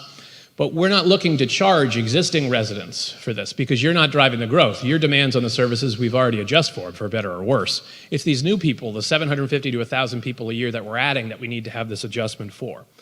So if you're in the club and you move from, say, North Plymouth to Manomet, you sell your house in North Plymouth, you move to Manomet, as long as you buy that house in Manomet within 8 months, you don't need to pay the transfer fee because you're not leaving the club, you're just changing where your locker is.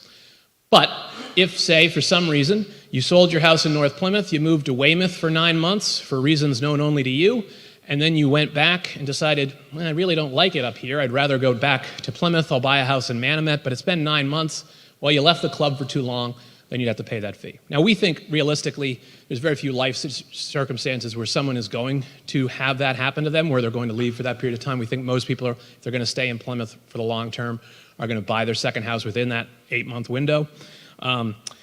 It's a new house, not an additional house. So if we're talking about if I live in North Plymouth and instead of moving to Manomet, I'm going to buy a house in Manomet and rent it out for the summer, that's an investment property for me, and I'm deriving income from that. In that situation, we feel it's appropriate that person pay a transfer fee because the people that they're renting out to are straining the services down there and causing growth concerns as well. The above exemptions only apply if the property being purchased is the principal residence of the person applying for the exemption. There's also exemptions for affordable housing as defined by any town, state, or federal program. So even ones that are at 80% AMI, even though that's not as good as the land bank's affordable housing, we still want to encourage the existence and the proliferation of affordable housing. So we're not looking to charge a transfer fee on that. Also for charitable organizations. We're looking to encourage charity, not looking to take that away. There's also exemptions for transfers into a trust, transfers by death, divorce, bankruptcy, or other operations of law. So all of that, again, Section 11 of the proposed legislation starts on page 143 of the book. Now, we've been talking about the Land Bank Commission. Who appoints the Land Bank Commission, and what is that commission? So the Land Bank would consist of 9 independent voting members and 1 non-voting member. In terms of those voting members, it would be the Select Board would appoint 2 appointees. Town Meeting, through the COPC, would appoint 2 appointees. The Planning Board would appoint 2 appointees. The Affordable Housing Trust, 1 appointee. The Open Space Committee, 1 appointee. The Land Use and Acquisition Committee, 1 appointee. All of these entities, some of them like Affordable Housing, Open Space, Land Use and Acquisition, they have designated priorities already, obviously affordable housing and open space related issues, so we assume that they're going to put people on here that are interested in those types of things, affordable housing and or open space. Select Board, Planning Board, and Town Meeting, we deal with a variety of subjects, so we would be looking for, presumably, a diverse field of candidates. So that's how you get your balance as to how these funds are going to be appropriated, what the priorities of the Land Bank Commission are, because the Land Bank Commission is going to make those determinations, those individual determinations. Having them appointed, though, means that they could be, if they're malfeasant, negligent, they don't show up, they're disruptive at meetings, they could be removed. That's important because we could have went with an elected Land Bank Commission. But the problem with an elected official, let's use me as an example. I've been using myself as an example on the trail, so might as well continue to do it here. If I decided that I was no longer going to follow the town charter in my operation as a select board member, there is essentially, under the current charter, nothing that any of you could do about it. Because you could, theoretically, recall me. But there's a very tight time frame where you need to get signatures in order to do that. Then you need to turn those signatures in a tight time frame. And then you need to have an election, a townwide election, where 20% of the community comes out to vote, 20% of registered voters. And when we had an election 18 months ago about the charter of the community, only fewer than 16% of our registered voters came out to vote. So I very much doubt that if we were to have a malfeasant Land Bank Commissioner that was elected, that we could get 20% of people to come out. Most people would probably say, what is a Land Bank Commissioner? But instead, what we can do with this is they can be removed for misconduct by their appointing authority, malfeasance, negligence, not showing up. They can also be removed by other members of the Land Bank Commission. Okay, so they're much more responsive, much more accountable for that reason. Now, I mentioned 9 voting members. There's also the Secretary of the Commonwealth of Massachusetts Executive Office of Energy and Environmental Affairs, or their designee has a non-voting position on the land bank. So they're there to ensure compliance with state law, regulations, and to give their input as well. They don't get to vote, but they do get a seat at the table. They do get input and oversight. None of these bodies that are listed up here may appoint their own members or members of each other, and they can also not appoint any elected officials. So they can't appoint a selectman, they can't appoint a planning board member, they can't appoint a school committee member, they can't appoint a town meeting member. They could appoint someone that used to be in one of those jobs, that leaves those jobs in order to be on the land bank, but they cannot appoint a currently elected official to this commission. You might be asking yourself, why? Why is it structured like that? Well, the land bank's independence is a core feature. There have been 3 prior land banks in this Commonwealth. 2 of them still exist on Nantucket and Martha's Vineyard. One of them existed on Cape Cod, which eventually atrophied because of it essentially became what the Community Preservation Act is, so it was kind of duplicative and went away. However, despite the fact that there have been 3, this is not the 4th one that's ever been proposed. For example, the town of Lexington has representative town meeting. They proposed a land bank that had more direct town meeting oversight, and that was rejected by the state. So if it were, and further, if it were subject, the land bank were subject to approval by any other town entity, it would be considered part of town government, which would mean you couldn't pay more than appraised value for a particular parcel. You couldn't invest the funds that you get through the transfer fee to save up for a purchase. Say they wanted to save money towards buying the 1,530.35 acres of the Holtec parcel, as an example. They could invest that money while we're waiting for that to come on the market, so that they have more money to spend on that particular purchase, and so Plymouth can make a bigger decision about its destiny for the largest undeveloped parcel in this community, just as an example. And there might be an abutter to that property that would be very willing to pay above appraised value, and we want to be able to compete with them. Again, just as an example. Now, the land bank, as I said earlier, its special legislation needs to be passed into law at the State House, and less independent proposals have failed. We've looked at the proposals that have failed, why they failed. We've looked at ones in other jurisdictions that have succeeded, why they succeeded, and we've adopted those recommendations and learned those lessons. The state is also very wary of proposals it views as being anti-housing.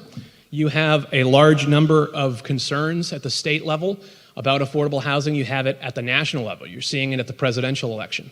that there are concerns about affordable housing. It's a priority for the governor. It's a priority for at least one of the two presidential candidates. So housing is a priority within our country and our community. And so the affordable housing component of this makes clear this is not anti-housing, this is anti-irresponsible growth, anti-private entities making a decision for Plymouth when we think that the town of Plymouth and its people should make the decisions for itself. Lastly, why do we need this if we have the CPC? Why do we need this if we have the Affordable Housing Trust? Why do we need this if we have the Open Space Committee?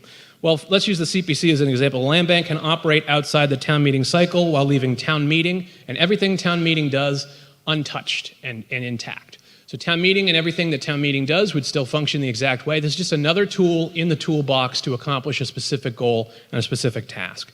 Meaning it can be more competitive, our community, in competing for acquiring land from sellers who cannot wait for a town meeting cycle. Town meeting is a 6-month cycle. We can call a special, but that in and of itself is complicated and takes some time too. Sometimes properties need to move. The land bank can also proactively seek out parcels that they want to acquire as well. Land Bank also has more affordable housing than the CPC or the Affordable Housing Trust's baseline. They could be more aggressive too, like you saw with the Grantham, but those are rare.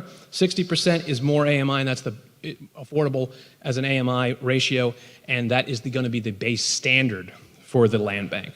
The municipal use purpose is also unique. It would leverage the town's growth to meet the needs created by that growth. As more people move in, we're going to need more wells, more schools, more fire stations, and that growth will fund the land acquisitions for that type of growth. And the open space purpose will leverage the town's growth to protect our aquifer, protect our environment, and keep our community the way we would like to keep it. If we own the land, we can control the land. If we do not own the land, other people can control our land and control our destiny. We are strongly in favor of this. We think it's another tool in the toolbox that will solve a lot of our problems. It's not perfect, but we don't want the perfect to be the enemy of the good here. We think it's unique in what it's trying to do and would be a powerful asset for this community moving forward. I would ask you to vote in favor of Article 17 to send this to the State House, and again, then it would go before the voters of the community. But with that, that is my presentation. I am available for questions, as are my colleagues. Thank you, Kevin Canty, Vice Chair, Select Board. We have a number of people who have asked to speak, but first I would like to put into the record a motion to amend. And David Peck, if you come forward. David Peck, Precinct 4, moves to amend paragraph 3.9.2 of the proposed land bank in Article 17 to read 3.9.2, decisions to acquire interest in land and to request state approval of any proposed disposition of an interest in any parcel of land or of any change in its use shall require the affirmative vote of 6 of the 9 commissioners. It's a majority and roll call vote. Mr. Peck, on your motion to amend. Thank you, Mr. Moderator and town meeting. As I read through the 31 pages or whatever it is, there's a lot of responsibility and forward thinking required by this group. And the current language says that major decisions about the land shall be made by the affirmative vote of at least 2/3 of the commissioners present and voting. That means if there's a quorum of 5 out of the 9, 4 people could make those decisions. And it strikes me this is important enough decisions that are being put on the land bank that it should be a true 2/3, should always need at least 6 of the commissioners. So it's a simple change, but it's another safeguard that decisions are thoughtful and do represent something more than just a minority of the 9 people. Thank you very much for considering. Thank you. We're going to continue now with debate both on the main motion and on the motion to amend, but the first time we have a motion to close debate, it will be on the motion to amend. I'm going to begin with Edward Russell, Precinct 16. He'll be followed by Donald Williams, Precinct 8. We are debating Article 17, the main motion, and a motion to amend. Welcome, Edward Russell. Thank you, Ed Russell, Precinct 16. I had one concern about this commission. I felt that since it's appointed by committees and just below the select board, the powers and the influence of the select board and the planning board and others can flow down to this member commission. And I had learned a lesson with the changes to the Community Preservation Committee. So strange things can happen, and this board is very powerful and will have an awful lot of money. I just had that concern. Thank you.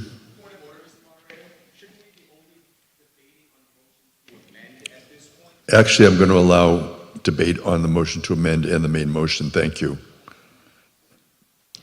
Do you want me to respond to Mr. West? Would you like to respond, Mr. Canty? I'd love to respond, Mr. Moderator. Okay, proceed. So when you have, first of all, the charter of the community, generally the select board is supposed to appoint, unless it's specifically designated elsewhere in the charter. The select board is supposed to appoint all members of multi-member boards and committees. Again, there are carve-outs in the charter of other appointing authorities for other boards, but generally the select board does that. So that's a decision that was made a long time ago. However, when you're talking about these appointing authorities here, you're talking about people that are applying for the Open Space Committee to be appointed, which is mostly appointed by the Planning Board, actually, although there is some minimal select board involvement. Those are people that are going to be working on open space-related issues, open space-related objectives. So obviously they're going to be open space-oriented because they're applying to do that job. Then they're going to be appointing one of the members of the Land Bank Commission. So obviously one would assume that they would be appointing someone that's also interested in open space. Now the people, and that would hold true of the Affordable Housing Trust, same argument, I need to repeat myself, and Land Use Acquisition Committee. In terms of the others, those are elected officials. So those are the people that were appointed, not weren't appointed, they were chosen. They were elected by the community for whatever they put forward in their campaign literature and their advocacy about what they wanted to see accomplished.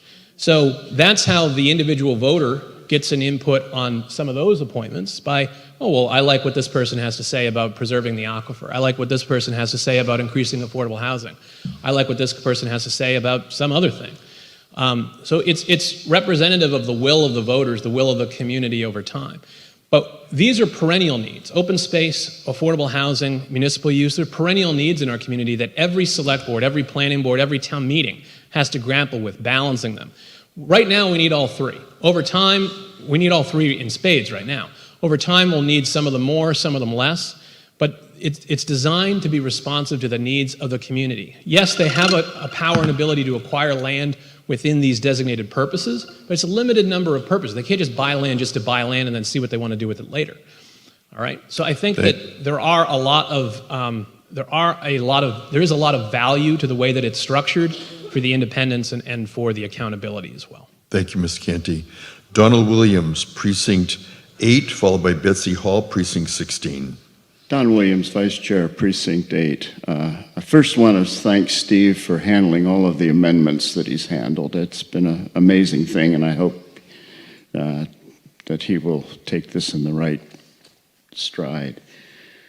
I first heard about the land bank proposal from Steve Bolleton at a COPC meeting. And on the surface, this sounds like a wonderful thing. Okay, we're doing some good things here. The feet of the new residents only, not the old residents. That's attractive. And we're getting possibilities for more active recreation, more municipal facilities, more affordable housing. All good things. And I said, wow, this is pretty cool. But let's dig a little deeper into this. What is it really? It's not very different from CPC. CPC is a different organization by state design. This is not going to be by state design. This is going to be by appointment by a number of our town officials and committees. It's to create housing, to preserve historic buildings, and conserve open space. Why do we need another one doing this? I think that there's a transparency question here. Is this another Plymouth Foundation? Now, I live in Cedarville, And we've had an experience with the Plymouth Foundation being not very transparent about how they got the money from the town, how much they paid for the money by the town. And in addition to that, you know what they're doing? They're taking away sand. So how does that jive with the claim that this is going to protect our water? Not very well. You take away the sand, you allow more pollution to get into the aquifer. So this is happening now with the Plymouth Foundation and Cedarville on Hedges Pond Road. So the other thing is the majority of the people who are appointed to this are top-down appointed by representatives and allies of the Select Board. And how do I say this? The Select Board do people think that the Select Board and these committees and these elected officials are particularly mindful of what the town wants to see for its growth? Is this going to speed up growth? Well, one of the arguments was that we need to have ability to buy land. We need someone to have the ability to buy land quickly. Quickly is not what we want to grow. We want to grow more slowly. So, to summarize, this is really not just a land grab. I believe that this is a power grab. And the power should be with the people. And it should be slow, and it should not be with people who are going to move it quickly. Thank you. We're going to continue now. Betsy Hall, Precinct 16, followed by Virginia Davis, Precinct 4. Welcome, Betsy Hall. Betsy is coming to us through remote participation. And if we can bring in Betsy now. Betsy, good morning. This is our first remote speaker. We have others in the queue who have also requested time to speak. They are being promoted to what we call a panelist when they are going to speak. And we're continuing to debate Article 17, a legislative petition on the land bank. And we will continue through a few more speakers and then be taking our morning recess. Do we have Betsy Hall? Welcome, Betsy Hall. Go ahead. Thank you, Steve, and thank you to everyone who is participating in this town meeting. I wanted to speak in opposition to Article 17, as others have said, but I want to be really clear that all of the appointees, except for the two from the COPC, are either the Select Board and Planning Board members themselves or people they have appointed. All of the Affordable Housing Trust members are appointed by the Select Board, which gives them 3 votes in a sense. And the Open Space Committee, 5 of those are appointed by the Planning Board and some are appointed by the Select Board, which again gives more votes to the Select Board and the Planning Board. And then finally, the Land Use and Acquisition Committee, all are appointed by the Select Board or the Planning Board. So 7 of the votes on this supposedly independent commission are either appointed by the Select Board or the Planning Board or by somebody they have chosen to appoint. So that gives a very heavy majority to the Select Board and Planning Board. And the idea of these being independent land commissioners then I think is undercut by the fact that 7 of them, of these land commissioners, are appointed by the Select Board, Planning Board, or their own appointees. I think having an elected commissioner makes much more sense. That's what they're doing on Nantucket and Martha's Vineyard. I don't think they're having a lot of trouble with getting rid of commissioners. I haven't seen anything like that. And if we are having a concern in Plymouth about removing elected officials, then perhaps we should be changing our charter from 20% to 15%. Also, I'm very concerned with the idea of this commission being quasi-government in the sense that once they're appointed, there's no control from anyone except these land commissioners, and they tend perhaps maybe won't be voting against their own interests. Once they're appointed by these various boards, they only can be removed by those same various boards whom they've already been chosen by. So I think that we don't have a good plan here. I'm going to vote against it. Perhaps a better plan could be made, but as it stands right now, I do not think this is in the best interest of the town of Plymouth. Thank you. Thank you, Mr. Golden, responding on behalf of the Select Board. Thank you, Mr. Moderator. Yeah, I just want to point out in response to the last two speakers 30 that seconds. there are other appointing authorities for both the Open Space Committee and the Land Use and Acquisition Committee. In the case of the Open Space Committee, the Conservation Commission actually appoints two of the 9 members, and the Land Use and Acquisition Committee, there are 3 members that are not appointed by either the Select Board or the Planning Board. They are 2 by the Conservation Commission and 1 by the Open Space Committee. Thank you. Virginia Davis, Precinct 4, followed by Richard Neely, Precinct 15. Welcome, Virginia Davis. Good day, everyone. I want to thank Steve Balatin, Chair of the Planning Board, Kevin Canty, Select Board, David Golden, Select Board, and Harry Helm, past member of the Select Board, for their thinking outside the box, hours and hours spent writing this up. Now, all of these members are extremely articulate and glib. So I have listened to this presentation a minimum of 5 times. I've read the 30-plus pages, gone over it with a family friend who's a lawyer. It feels like a sales pitch. I have great concerns over not just the selection, I think the oversight.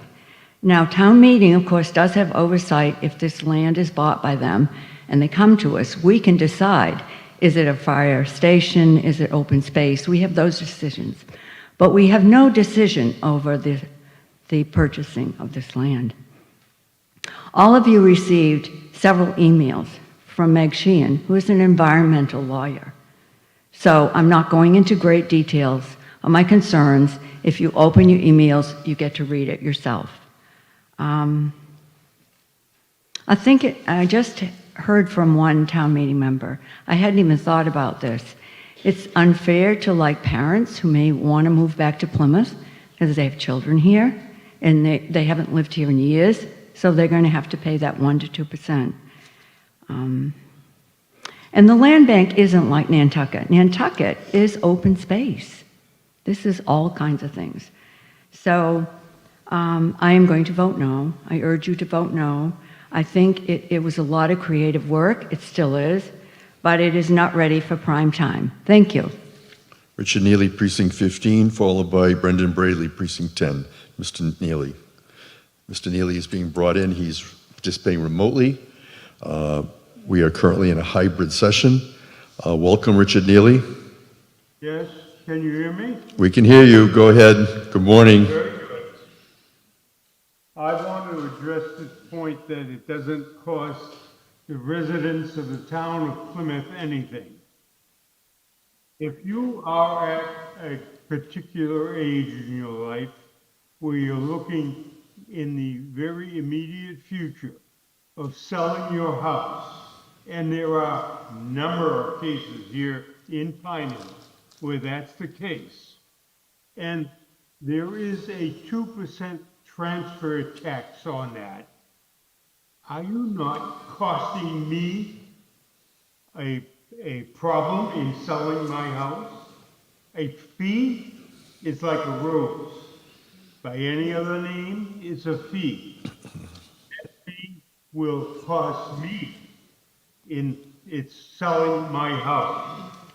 That, accommodating with the duplication of efforts of the CPC, for no good reasons that I can see, are causing me to rise in opposition to this resolution.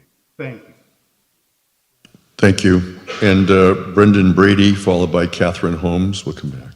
Thank you, Mr. Moderator. The question is specific to Mr. Canty. Can you respond to the amendment specifically? Because if it goes from 2/3 to 6 and there's vacancies in the committee, it actually affects the ability for the committee to do its job. So where do you stand on that? Well, so the way that we currently, I think that's a good point. So the way that we currently structured it, there's a 2/3 of those present and voting, because if you did have a lower quorum, you had a meeting to get a parcel in a tight time frame and only a certain number of those members could make it, or you did have vacancies that hadn't been filled yet, it could create a challenge. Now, would I rather, if people find the higher quantum of vote more palatable and that would encourage them to vote for it as amended rather than vote the whole thing down? Sure, but I think part of the attributes of the land bank is that it is flexible and it can respond to things as they come up, and you are hamstringing it to a bit when you have a higher quantum of vote for something like that. Whereas it's still going to have a quorum. It's still subject to the open meeting law. There were comments made about the Plymouth Foundation earlier, which is not subject to the open meeting law. That's structured in a very different way. This is not the Plymouth Foundation. This is subject to the open meeting law. The open meeting law requires that a quorum of a body, among other things, be a majority of its members. So 5 of 9 would be a quorum, and then you'd have to have in 2/3 of that make a decision if you only had 5. Obviously, you want to put people on this that are going to show up. You want people that are dedicated to this work, that are going to make themselves available. Now with Zoom meetings, there's more opportunity for people to show up. So we don't think that that's going to be, hopefully, a problem, but in the event that there was, for some particular reason, it would give us more flexibility. But people should make their own determinations about whether they are more comfortable with a higher quantum of vote or not. Thank you, Mr. Canty. It does sound like a good safeguard in that regard. Catherine Holmes, followed by Nancy Davis. Catherine Holmes, welcome. She's participating remotely. Good morning, Catherine. Morning. Can you hear me okay? We can, yes. Okay. So in principle, I think this is a good idea, but when you really look at the details, I have some real deep concerns on how this is being laid out. I'm really concerned about the money in this fund completely bypassing the ability of the review and approval of town meeting to determine where and what this money should be used for. And it will, essentially could potentially be decided by 6 people alone. I think town meeting oversight, if you're going to put something like this in place, is critical in order for people to feel more comfortable with it. I'm also really concerned about the lack of oversight that's been mentioned by many, and I think it puts, as Ginny mentioned, an undue burden on our seniors. There are many of our seniors that are looking to move back into Plymouth from either out of state or in other places within the state of Massachusetts that are trying to be closer to their families as they struggle with health concerns. So that, 2% is a lot of money for them. The cost of housing in Plymouth is already unmanageable for our first-time home buyers. We know this. Our young people are struggling to put together down payments, and now there's an additional 2% that they're going to need to come up with that in a market where they already can't afford to buy. I will not be supporting this, and I ask you to vote no on this. There are just way too many risks, and there's too many real deep concerns that I think need to be more fully flushed out before I would be voting in favor of this. Thank you. Thank you, Nancy Davis, Precinct 2. I think people have touched on a lot of the points, but what I wanted to point out was in the United States, there are a number of land banks, but they're basically put in place where people have a lot of dilapidated buildings, and they want to find out to use them for the best of the community, and this is not clear on what the point of this is other than providing a group of people with sort of like power and nepotism. And you had asked why, and I say why, because you can appoint your friends and developers, and I think that's a bad idea. And, we're here actually as the stopgap so that we can, choose how this town spends its money, and I don't think we need another layer of that, if anything. But again, a land bank is very specific if you look it up online, and it isn't this esoteric. Thank you. Wrestling Brewster, Precinct 15. Morning, Mr. Brewster. Morning. What's the number one concern of all our constituents in the town of Plymouth? Development, right? That's pretty much what I hear every time I talk to residents of Plymouth, development. What is the stopgap for development? We can't stop development. Developers are going to buy land and they're going to do what they will. Oasis, prime example. The developers who owned that land wanted to do one thing. NIMBY stopped it, so then they built what they did at the Oasis. If we own the land, we have the authority to decide what happens on that land. Now, when we're talking about, I'm hearing a lot about the lack of trust of your elected officials. You're saying that you don't trust the select board to make a good decision and appointing people who would do a good job on a land bank. And you're saying that they're just trying to get more power. And you're saying that 9 people shouldn't make a decision on this amount of money. We've got 9 people to my left who give you advice on $300 million. So this is something, and thirdly, we vote this today, it doesn't happen. It goes to the state, it comes back to the residents of Plymouth, and then they get to vote on it. So you're talking about if we give this, vote today, they're going to have all this authority and they're going to take over. The purpose of this land bank is to get control over our land. And the question I asked all of you is, okay, if you vote this down, how are we going to get control of our land? We're talking about major parcels of land that we don't have control over. Residents of the town of Plymouth come to me every day and say, how come they did this? How come the developer did this? Benny's Plaza. The developer came and said, hey, this is what I think I want to do. The residents of Plymouth said, no. North Plymouth said, this is a terrible idea. 30 seconds. Okay, so this guy is going to do something different, or he's going to sell it to a developer who's going to do 40B. So please, this is a major thing that we need to think about. I think this is a great debate, and we need to debate this. Something needs to be done so we can start having control over our land. Thank you. Thank you. It being 10:01, this town meeting stands in recess 15 minutes. Thank you.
Good morning. I'd like to welcome everyone back from our morning recess. We are in the second session of our Plymouth Fall Annual Town Meeting, coming to you live on Saturday, October 19th. We have resumed the morning session at 10:17 a.m. And at this time, I'd like to remind everyone the facility has been provided by the Plymouth School District for our use today. We'd like to thank Dr. Christopher Campbell for his support in the organization of this event. Thank you to Alan McLean, the technology director, who's providing the audio-visual equipment for this session of town meeting, and the Performing Arts Center managers, David Grossman and Kevin Johnson. Thank you to Judy Kendall and Jill Davin for the behind-the-scenes organization of this event. We'd also like to thank the custodial team and entire custodial staff of Plymouth North High School for the setup and cleaning, including head custodian Sean Murray, O'Brien Allen, Jesse Reardon, Casey Woodward, and Marcus Williams. Thank you to Tracy Dickinson, Hope Lyons, Melissa Noguera, Kathy Pelletier, food service providers at Plymouth North High School. They'll be providing the lunch for this fall annual town meeting. And of course, again, thank you to the Plymouth Schools Music Association for providing refreshments this morning. And I was going to ask Town Clerk Kelly McElreath to make a few words about voting. Good morning. Just so everybody's aware, we do have in-person early voting happening for the November election. It's actually happening simultaneously at the town hall. So if you saw me take a phone call, it's because I got a phone call from a staff member. So if anybody wants to early vote, it's going to be at town hall for the next 14 days, business hours. Thank you. Also, I'd like to invite Derek Brindisi, town manager, to make a brief statement about a publication that was handed out this morning to town meeting members. Derek Brindisi. Thank you, Mr. Moderator, and good morning, everybody. Derek Brindisi, town manager. So I hope you all have had a chance to grab a copy of this quarterly magazine. We made a promise when town meeting voted to appropriate a sum of money to hire a communications coordinator back in April that we would do our best and make our best effort towards communicating as much information possible back to the community. Casey Kennedy is our new communications coordinator, and this was her first attempt at providing information for you all to understand what's going on in town hall and throughout the various departments, but so the community as well has a better understanding. As you know, there's lots of misinformation on social media, there's lots of misinformation out there in the media generally, and so this is our hope that we can provide good information. So I would ask you all to take a look at it. We are looking for feedback. There may be some components we're missing. Maybe there's some things that we can change. There's some things you may want to see in this magazine. The next release of this magazine will be January 1st. So please let us know. We're open to suggestions, and we want to make this the best product possible. Thank you. Thank you, Derek Brindisi, town manager. During the break, there was a request from the select board to be responding to the debate. So as moderator, I'm trying to balance the need for, as you can see, many town meeting members who want to speak, and also the presenters who want to be able to respond. So going forward, I would ask any of the town meeting members, if you are making arguments in favor or in opposition, that's fine, but if you have questions of the presenter, if you could pose it in the form of a question so that we'll know that the presenters are available to answer questions. Kevin Canty, Vice Chair, Select Board. Well, there we go. Thank you, Mr. Moderator. So, it is discouraging when folks get up here and make some material misstatements about what's in the proposal, and then I'm unable to respond despite gesturing towards the moderator frantically that I would like to do so. I understand that we're trying to move along in a meeting, but this is important.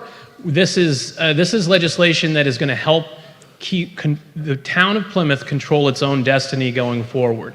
As Mr. Brewster said, the number one concern that we get, the number one complaint that we get from residents is about how overdevelopment is creeping in, how other people are making decisions for the town of Plymouth.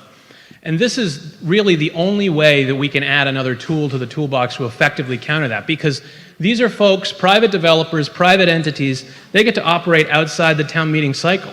They get to operate when they choose to, and we're bound by this structure that we have. All that structure will stay the same. We're not looking to take anything away from CPC, Open Space Affordable Housing Trust. The Open Space Committee voted unanimously to support this because they recognize that. I talked to Ed Bradley about whether he thought this was a good idea because he's the chair of the CPC. He said he thought it was. We could work together with the CPC, with the land bank. They could collaborate. The Open Space Committee could collaborate with them, or they could independently pursue those objectives. At the end of the day, if the worst thing that happens in this community when if this passes is we have more open space, more affordable housing, we have to pay less money out of taxpayer hands to build new fire stations because 70% of the cost of that acquisition is the land, is that so bad? Is that going to be the end of Plymouth? No, it's going to be an enhancement to Plymouth. It's going to make this community a better community for people to live in, to work in. Affordable housing is at a crisis point. Our kids can't live here anymore because there's not enough affordable housing. You just heard earlier about how much money the CPC has in outstanding projects. People are starting to get concerned about that. And so the amount of money that this can bring in can supplement that while that prior debt is paid off. So this is another benefit to this community. It doesn't take anything away. It just creates a new avenue to accomplish these perennial needs in a way that's successful. It's modeled off things that have worked elsewhere. The 2% fee, it's financeable. So if you're buying a house and you're adding a 2% fee to that over a 30-year mortgage, you're not even going to notice that. If you can afford to buy it at 100%, you can afford to buy it at 102% based on your financing. You wouldn't notice it over a 30-year mortgage. So this is something that some of these misconceptions, and it's not the Open Space Committee, the Affordable Housing Trust. I mean, these are people like doing the Lord's work quietly. A lot of people aren't paying attention. I've gone to several Affordable Housing Trust meetings since I was a selectman. I've gone to many Open Space Committee meetings. Affordable Housing Trust meets at 8 a.m. on a Wednesday morning, and I have court, so I can't always make it, but I do appreciate when I'm able to go. These are people that are not town hall insiders corruptly looking for more power and influence. They're looking to do their job, their work, and we're just giving them another tool to be able to do it effectively, to compete with private interests that are taking our decisions away from us. So I would ask, I think everybody knows in this room, I think I have a reputation as a pretty straight shooter. If you have a question for me or a comment, just if you could ask me a question, I'd be happy to respond. And I will give you an honest answer about that. But it is discouraging when somebody comes up here and misleads folks. I don't think they're intentionally doing it. But when they don't understand something and they don't ask a question, and then I can't respond, and then people think what they said is right and it isn't, that to me is a problem. When I stood at that podium, my objective was trying to give you objective information about what you were going to be voted on, so you knew exactly what you were talking about, exactly what decision you should make based on that data. That's exactly what I'm doing at this podium too. Whether you vote for this or not, I want you to know exactly why you're going to vote for it or why you're not, and I would just ask for the opportunity to be able to respond to some of these things so that I can communicate with you, because this is a vital component of controlling our town's future. It's something we desperately need, and if we don't do it now, it's going to be too late very soon. Thank you. Thank you, Kevin Canty, Vice Chair, Select Board. We're going to begin with Matthew Tavares, Precinct 2, followed by Harrison Quinn, Precinct 2. Mr. Tavares. Thank you, Mr. Canny and Mr. Bolton and Mr. Golden. Yes, I didn't see where you were. You've changed positions. A lot of hard work has gone into this. I do have a question for you, Mr. Canty, and thank you for the lecture to town meeting, which I don't think we needed, but that's my personal opinion. Section 4.1.5. You talk about being operating under or outside the scope of town meeting, but here in this paragraph here, you're looking for the land bank to be able to incur debt, needing a 2/3 majority vote of the town meeting. When do you see yourself incurring debt? And that's obviously going to go on to us, the taxpayers, but we would need to, in one of our 2 meetings, approve you being able to take on such debt. So I'm just curious about this section. Sure. So first of all, 4.1.5, for those who'd like to follow along in the book, that is on page 131 of your town meeting book. says to incur debt pledging the full faith and credit of the town, but only after having been authorized to do so in each instance by a 2/3 majority of the vote of town meeting. So the land bank, as long as they're spending the money that they have on hand, they can operate in that way. So they have that level of flexibility. But it starts getting to the point where they need to be pledging not just their own credit, but the full faith and credit of this community in a way that's going to encumber our debt service. That's when town meeting needs to get involved, because it would affect other things that town meeting does. So that's why town meeting needs to be involved here at this particular avenue, because otherwise other decisions would be taken off the table. I think hopefully the objective would be to use 4.1.5 very rarely, if ever. This is just a way that if the land bank, if a particular acquisition, like say, if we pass this, it goes to the State House, it goes back, the voters vote for it, and then 2.5 years from now it starts, and then all of a sudden, a year after that, the whole tech parcel comes online, for example, in its entirety, which we estimated when we did the pilot was going to be $35 to $50 million. The land bank isn't going to have that kind of money yet.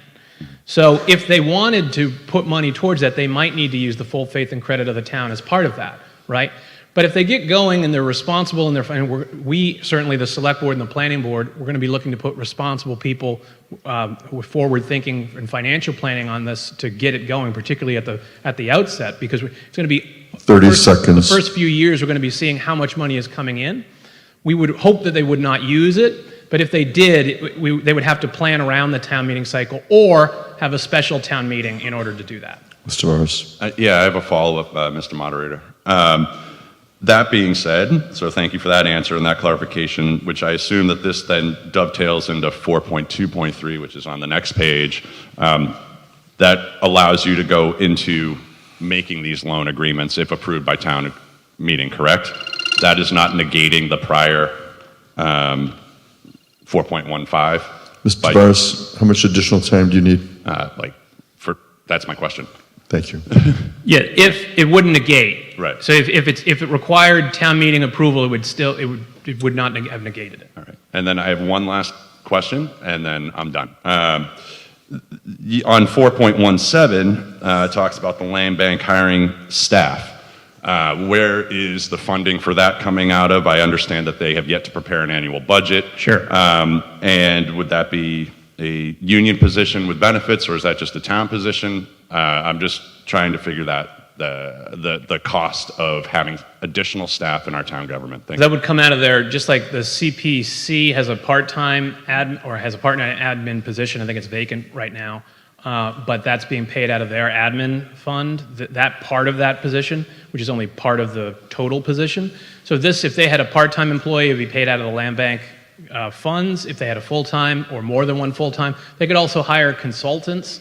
Like I believe CPC is hiring some consultants on the issues of affordable housing and open space to try and improve their operations on that. So that would come out of their admin funds for those types of positions. Okay, thank you. Harrison Quinn, Precinct 2, Geraldine Williams, Precinct 8. Mr. Quinn. Thank you, Mr. Moderator. I'd like to speak in favor of the land bank. It is clear to me that Plymouth doesn't own the land here, but the highest bidder does. And we have to accept that we don't have control over who can actually come in and buy the land. It's just whoever has the most money. This can hopefully slow that down so that working class families actually have the ability to finally buy a home here. This will create a fund for more affordable housing. Doing nothing is not a solution, and that is what we're doing right now. A lot of us are worried about the town being overdeveloped. If we do nothing, it will be overdeveloped. A lot of us are worried that the town is changing, but the fact of the matter is the town has already changed, and we need to keep up. And I think the land bank is just, as you said, another tool to help us keep up with our changed town. Thank you. Thank you, Geraldine Williams, Precinct 8, followed by William Cohen, Precinct 3. Geraldine Williams, Precinct 8. I agree that I think the land bank is a needed idea. But I do feel that there have been a number of concerns brought up here today that make many of us hesitant to vote for this. I think that this should be revised, looked at again. Some of the concerns about how it will be administered should be redone and brought back to Springtown meeting. I encourage people here to think about doing that. I also have a very serious concern that nowhere in this does it say that a developer or a builder cannot be on the commission. And I really think that that needs to be laid out in writing, so that there isn't that bad or that outside influence that it driving the prices of the lands up. Thank you. Thank you. Stephen Bulletin is the chair of the Planning Board, followed by William Cohen, Precinct 3. Good morning still, everyone. The comments that have been raised, including the last speaker, are important ones. The concern that I keep hearing from you, and I understand it, and it's a legitimate one, is to say, well, town meeting already approves CPC funds, we should approve land bank funds. The problem with that is the state has already told us no, that's not going to happen. Most recently, in the housing bill that was just passed, a 2% transfer fee controlled by town governments was proposed. The state legislature took it out. They said, no, we will not permit that. So creating legislation for the town of Plymouth that the state has already said we will not pass is not going to be something that the town should be pursuing. The reasoning behind the formulation of the Land Bank Commission was to mimic as best we could the CPC, which has been approved, and to mimic the land banks on Martha's Vineyard and Nantucket, which have been operating as independent bodies working with their community preservation committees for 40 years, quite successfully. So when people say, this is what we want, I understand that. We understand that. But we also know what we can possibly get, and we still don't know the final answer. What we're asking of town meeting today is to let us go forward and see what the state will allow us to do, because the answer otherwise is do nothing and continue to be at the mercy of, as was just said, the highest bidder for our land. When we have concerns about developers being involved, developers are part of our community. We want them to be actively engaged with us, because when they're not engaged, what we end up with are projects like the Oasis. We end up with 40Bs, whereas alternatively, when we work with developers, as the CPC does on a regular basis, we end up with affordable housing projects. The land bank can't be used for development, for commercial development. It just can't. It's, if you look at your books, you'll see, as the definition is of what municipal use is, it's on page 137 in section 5.3.1, and the state has defined municipal use as specifically excluding commercial development. Anybody who does the research will come across the litany of case law, the most recent one being the 2020 SJC decision in Town of Sudbury versus the MBTA. 485 Mass 774, for those lawyers in the room who want to look it up. This is not for commercial development. This is for, as we have said, open space as a supplement to what the CPC can do. Affordable housing as a supplement to what the CPC and the Affordable Housing Trust can do. Municipal use to respond to your constituents who say, I need more town services but can't afford to pay more taxes. Please look at what we're proposing and understand this is the best solution that we believe can have any chance of success at the state level. That's the reasoning we've done this. That's the research that's gone behind it. That's the effort that's been put into this. This is not a land grab. This is not a power grab. This is what we hear from those people who oppose this at the state level repeatedly. When the real estate lobby opposed it, when the developer lobby opposes it, those are the people who oppose these things. The people who are trying to control our development rather than letting us do it. Thank you. William Cohen, Precinct 3, followed by William Abbott. You still care to be heard? Yes, thank you, Thank you, Mr. Moderator. First, I want to commend the town's initiative to begin the process of discussing a land bank. This is something that's been going on from Plymouth for 40 years. A lot of us have worked towards this goal for many years, this idea of a land bank. Plymouth needs a land bank, but this land bank has not found its origins in a way that we can all see the process. It's truly transparent in terms of how it was evolved.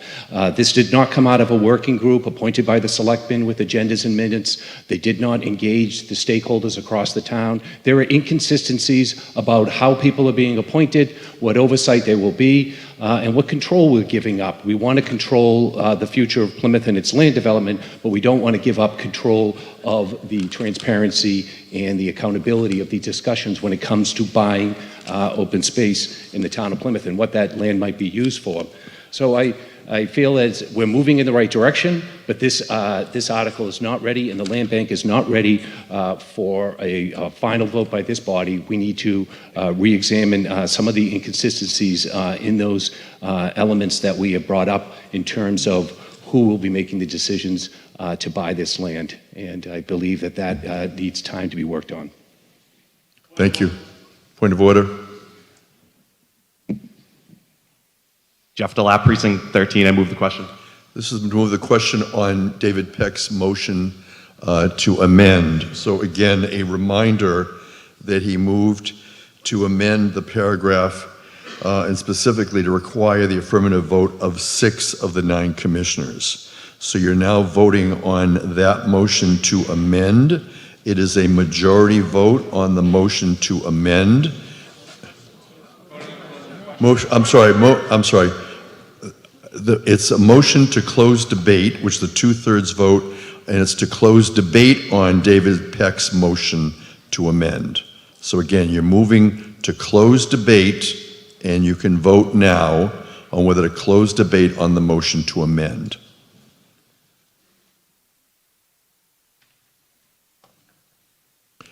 Town meeting has the opportunity at any time to limit the length of debate. The motion to close debate is a procedural motion, and in this case, it is a procedural motion to close debate on the motion to amend offered by David Peck. If it passes, we will move to his motion to amend. If not, we will continue to have debate on that. 97 say yes, 43 say no, 0 abstentions. The motion carries. We will now be voting on the motion to amend. And after we have that vote, we will then continue unless we have further procedural votes. When the light goes on, you're voting on David Peck's motion to amend to require the affirmative vote of 6 of the 9 commissioners. You can vote now. And this is a majority vote. It's a majority vote on the motion to amend. Town meeting is in the second session of the first morning, coming to you live on Saturday, October 19th from Plymouth North High School. We are in the Center for Performing Arts. We will continue until midday, at which time we will take a lunch recess. Town meeting members are voting. They have 20 seconds in which to vote. The voting has concluded. We will now see whether or not the motion to amend pass. 115 say yes, 23 say no, 4 abstentions. The motion carries. We now have a main motion as amended, and absent any other procedural votes, I'm going to continue now with the debate, and we have a procedural vote. Yes, Mr. Delap. He moves the question. That is a procedural motion to close debate on the main motion as amended. It is not debatable. Town meeting members will now vote on whether to close debate on the main motion as amended. When the light goes on, you can decide to vote, and you can vote now. You're voting on whether to close debate. It's a procedural motion.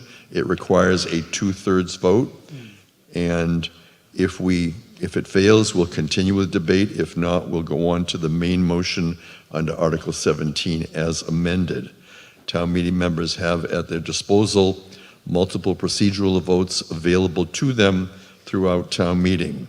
And The motion to close debate has been offered and we voted, and now we're going to see whether or not it passes. 65 yes, 77 no, 0 abstention. It fails. We're going to continue with William Abbott, Precinct 16, followed by Alan Costello, Precinct 10. Mr. Abbott. I think the arguments made in favor of the land bank, the reason we need it, are sound. The process is what's flawed. As soon as I heard about this, the town meeting was out of the loop. That, to me, is a fatal flaw. We need 162 eyes looking at these various proposals, not 9 members that are appointed in a very small number. Town meeting should be part of it. We're a town meeting form of government. When we try to do things quickly, we make mistakes. And the argument that town meeting has to be not involved because it takes too long to have a town meeting, that's ridiculous.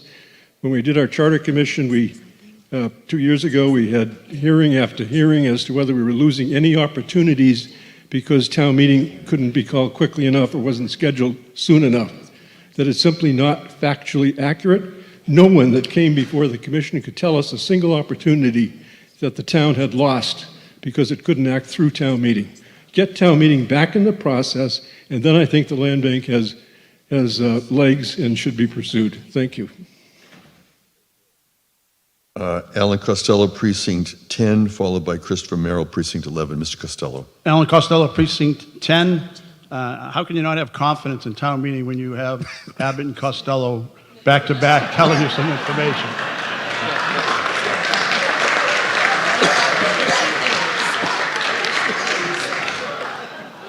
So we're in good shape. We're in good hands. Quick question, and I have a statement. Mr. Canty, on 9.2.2 talks about if you have loans out or notes, it precludes you from messing around with that 1% to 2%. Now, you've used it in your presentation as it's pretty flexible, it's pretty fluid. We can always change this depending on the conditions. Does that restriction hamper that going forward? So, thank you, Mr. Costello. So, they would have to take into account when they're taking out borrowing, when they're not spending cash on hand, that would potentially hamper their flexibility because those bonds were issued when a certain amount of revenue and a certain percentage was coming in. So that would create a problem if it were adjusted without paying those things off. We anticipate that when we're appointing folks to this, that the objective, at least at first, would be don't encumber debt because we don't know the first few years we're going to be seeing how much money this is bringing in. We did some back of the napkin math. We estimated that, I think it was on 2022 sales, 2023 sales, that we thought, not counting any exemptions, it would be about $7 million if it were 2%. But that's, of course, with no exemptions. There's going to be a number of exemptions, but we're not going to know mechanically how those come in because they're on a case-by-case basis. So they'd have to be a little bit conservative in their first few years to see what their average rate is coming in to be able to spend the money on hand.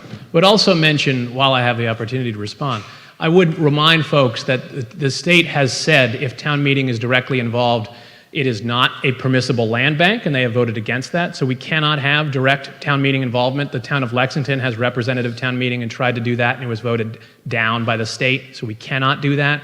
It would also, if town meeting were directly involved, it would prevent us from paying above appraised value for parcels, and it would also prevent us from investing the funds while they're waiting to see how much they're bringing in order to grow it to purchase things in the future. So we would encourage folks when they're first doing it, buy high-value parcels, that are in certain areas for certain high-value immediate needs, but probably invest the funds at 30 first, see how seconds. much money you're going to have bringing in, then you'll have more money to use for future purchases once you have a more reliable income stream. Mr. Costello. All right, but it could cause some problems down the road if you have borrowing out there. You're not going to be able to move it as... If they were willy-nilly in it. But we're going to be appointing people to it that are not willy-nilly, and if we did appoint people to it that were willy-nilly, there's removal procedures that are outlined within the proposed special legislation as well. All right, I appreciate that. And so my final thing is a statement. I want to thank the group because I do appreciate the outside the box thinking, and I'm going to vote in favor of this today, knowing full well that there's 18 months that it can be tweaked, it can be talked about, and then it's going to go to the community at large in 2 years. So I feel comfortable there's a safeguard there. But I do just want to say... Mr. Costello, how much more time you need? 15 seconds, sir. I just take exception a little bit to the fact that you're sort of dismissive of the 2%. I think back to myself 25, 30 years ago, if I was sitting in a closing for my home and we're just about to finish and the attorney tells me I have to cut a check to the town of Plymouth for $10,000, $15,000. That's going to influence how I buy a house. And then I think it's dismissive to say that if I have to pay for that over the course of 30 years on my note, that's not a small sum of money. So I think that using the club analogy and a member of the club, I think is, I don't know, I just think it's inappropriate. Thank you. Christopher Merrill, Precinct 11, George Brown, Precinct 7. Mr. Merrill. Thank you, Mr. Moderator. My question for you, Kevin, is in regards to the investment vehicle account that will be set up. Is this going to be a conservative investment vehicle that mirrors the town of Plymouth's current investments? Or is this going to be an aggressive investment that, you know, you're going to buy Bitcoin or you're going to buy, penny stock? So I'd just like to hear some more clarity in regards to that. Stephen Bulletin is the chair of the Plymouth Planning Board. A good question. No, these will be conservative investments. As a land bank, again, it is a quasi-government. When they say quasi-governmental, it is a governmental body. It is a quasi-town body, but it is a governmental body, still under all of those restrictions. Again, it's one of the reasons that the Secretary of State Environment and Energy is part of this. They oversee a great deal of this. One of the things that's required, for example, is an annual, at least annual, you can do it more often, at least an annual report to the town, to town meeting, to the state that's overseeing this. So there is a lot of regulatory authority, more so even than on the CPC when it comes to those types of things. So yes, you're talking about conservative investments. Again, more than likely what you're talking about is bonds. You're talking about savings, interest, just basic interest bearing. Because again, this is a body that is subject to all of those restrictions. The open meeting law, all of its records are public. So things that you don't see in a private corporation, in a foundation, land banks have been set up that are private foundations or 501c3 entities. Those are not open to the public. We specifically drafted this so it was open to the public, so the public would see and have the opportunity to comment and make recommendations as proposals are presented. Just like everything else, when you have an open meeting law, you've got to publicize what it is. If you're going to have a vote, you've got to let people know that. Thank you. Thank you. And just one follow-up question, Mr. Moderator. Yes, Mr. Merrill. So if this land bank is created, what happens if the town strategies and the land bank strategies aren't aligned? And I know Mr. Canty has brought up collaboration, but as you know, people change, positions change, leadership changes. So in the future, what's the stopgap to help prevent, any disagreements per se, if that was the case? Well, 30 seconds. One of the things that the land bank legislation specifically says is that the land bank is actually required to consider and follow as a guide the master plan, the open space plan, the affordable housing plan, all of the documents that the town has adopted, that the residents have adopted. Okay, thank you so much. Thank you. George Brown, Precinct 7, Ronald Riley, Precinct 13. Mr. Brown, welcome. This morning we're debating Article 17 as amended. Mr. Brown. First of all, this thing is well written, and I commend the various people that worked on it. It is well written, and we have to take some chances. First of all, we have in there, well written, how to remove people if they aren't cooperating with the needs of this land bank. We have plenty of procedure in place there. I'll be honest with you, when I first looked at it, it didn't look favorable. However, if Mr. Canty would make shorter statements, I probably would have voted for it initially. But I'm going to be honest with you, I see this as very necessary because a lot of our town meeting members, and definitely our planning board, and very much our select board, would like to have the wherewithal for when 1,500 acres becomes available. I see the land bank as about the only way we're going to get Kevin Canty's 1,500 acres. And I believe that's a necessity because the town needs to look at industrial, it needs to look at open space, and it needs to look at our municipal resources. I think this is very, very necessary for us to have something that is moving properties that isn't us.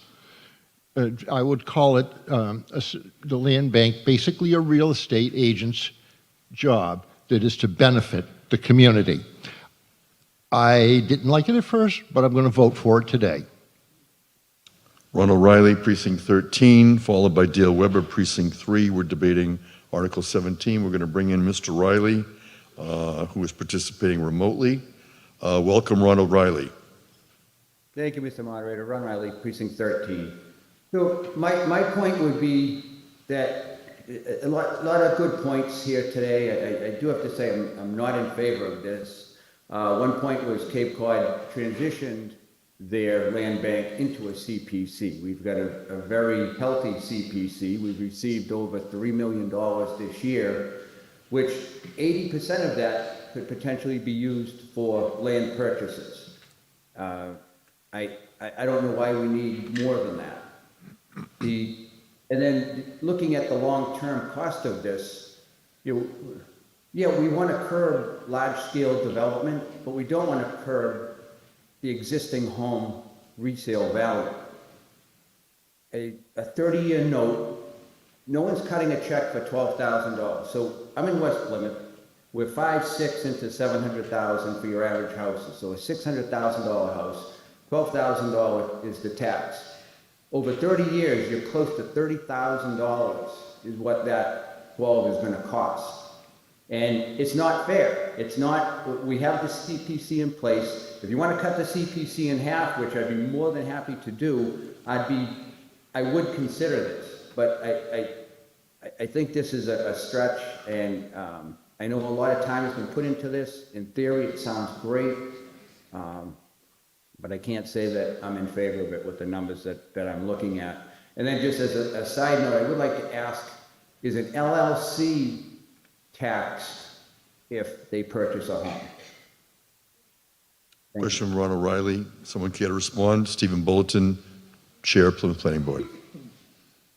Any entity, individual, etc., will have to pay the transfer fee coming into purchase if they do not meet one of the exemptions. If the Land Bank Commission, for example, sets the number at $500,000, any property under $500,000 is not going to be subject to the exemptions, though. If someone is coming in as an investor to redevelop that property and not to use it as a residence, yes, they would be subject to that. That's part of this. We're regularly asked by town residents, by town meeting members, etc., why don't we have an impact fee? Because the state won't allow us to do it. This gives us as much flexibility, as close to an impact fee as we possibly can get without skirting that. By simply saying those people who are coming to Plymouth, buying up property to develop it and increase the number of people here using our services, asking them to pay a small amount towards those services.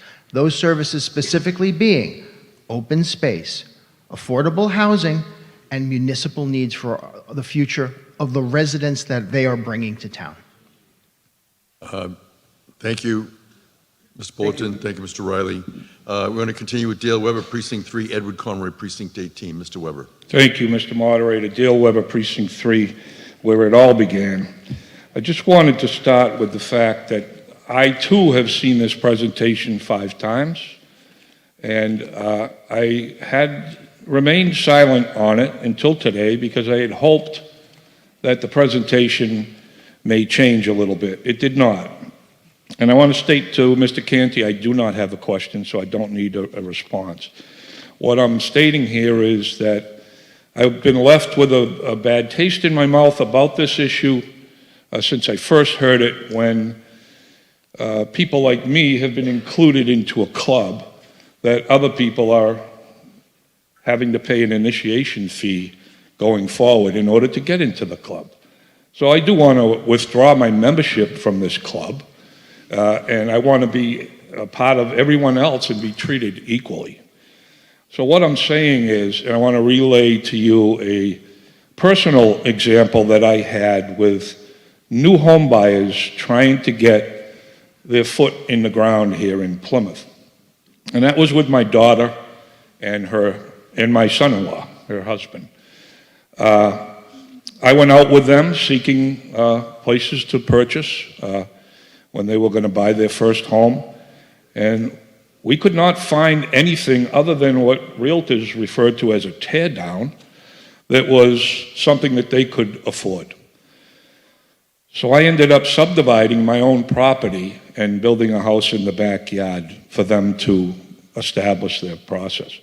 What I'm saying is these people that are first-time home buyers are now faced with what I've heard, rightfully so from prior speakers, of an additional up to 2% tax that they would have to pay, where they can hardly make ends meet now due to the cost. So for the reason that I'm saying that, first-time home buyers, I know there's an exemption for them, but there could be other scenarios that would apply that just makes it one step more difficult for a person to purchase this with that 2% thing. So it leaves me again with the taste and the perception that this is the haves versus the have-nots. And I'm not in favor of that. 30 seconds. Thank you. Thank you. Edward Conroy, Precinct 18. So I've represented some buyers in Nantucket, and the process of buying a home is first you have to go to the land bank, pay the fee, get the deed stamped, and then you go to the registry and record it. So I want to make sure if this passes, that the location of the land bank is in walking distance from the registry of deeds. So I just wanted people to think about that to make sure that if it does pass, make sure it's close and that it's not a town hall. Secondly, when I represent buyers and they had mortgages out in Nantucket, the fee could not be included as a closing. It was considered a closing cost and could not be included in the mortgage amount. So that might have been bank specific, but I just want to make sure that I'd like to see if the town council or someone has looked into this and got an affirmative response. That's my question. Thank you. Anyone care to respond to Mr. Conroy? Steve Bulletin, Chair of the Plymouth Planning Board. Thank you for Mr. Conroy. Again, an interesting point because that is one of the differences between the Nantucket and Martha's Vineyard Land Bank is that we've drafted this so that it's the buyer who pays, not the seller. And that makes a difference in terms of the... In Nantucket, the buyer only pays. The legislation actually says the seller pays. So the buyer pays in Nantucket. Okay. No. This is something we've checked with the lenders here. It can be financed. Thank you very much. And we're going to continue with further discussion, and we're going to go to Mark Polsinelli, Precinct 1, followed by Kenneth Stone, Precinct 16. Hi, Mark Polsinelli, Precinct 1. Just a few comments on this.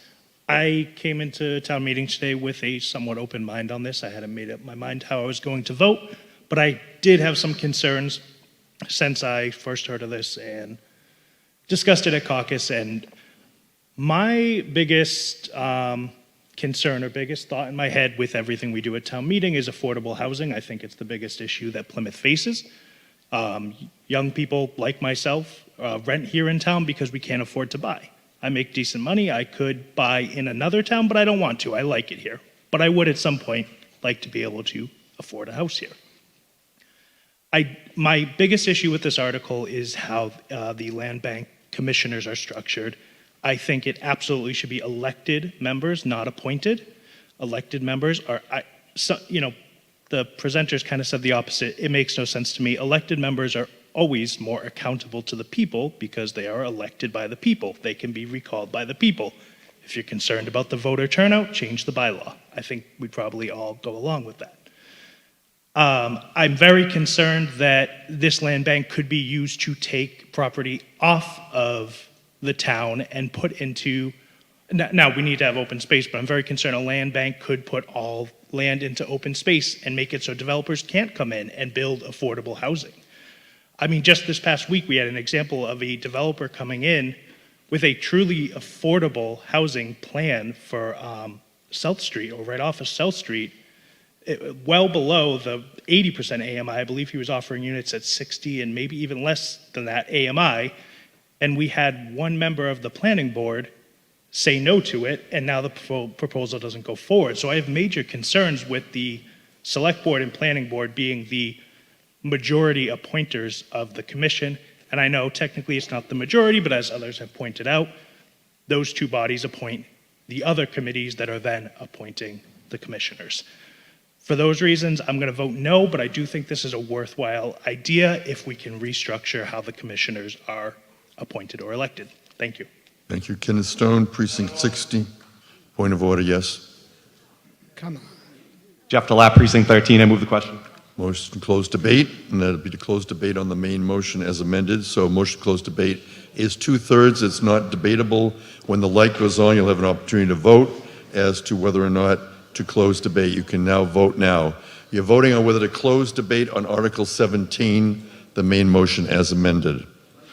If 2/3 vote yes, we'll move on to the main motion. If not, we'll continue to debate this. And this is Plymouth Town Meeting. It's coming to you live on Saturday, October 19th. We have just completed our 3rd hour of morning sessions. We'll continue to midday. The light is off. The total on the closing debate is as follows. We're going to get this Motiai. 75 say yes, 61 say no, 0 abstentions. Well, as you look at how people voted, we're going to do Kenneth Stone, Precinct 16, Brendan Brady, Precinct 10. Mr. Stone. Yes, thank you. Two questions, and then maybe some comments.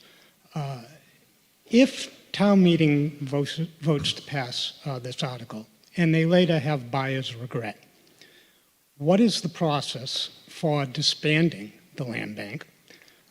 Is that town meeting's vote? Does that have to go back to the state? And what happens to the funds that remain in the land bank if that was to occur? Mr. Bulletin. The process for disbanding the land bank is the same as the process for creating it because it is special legislation. It is becomes state law.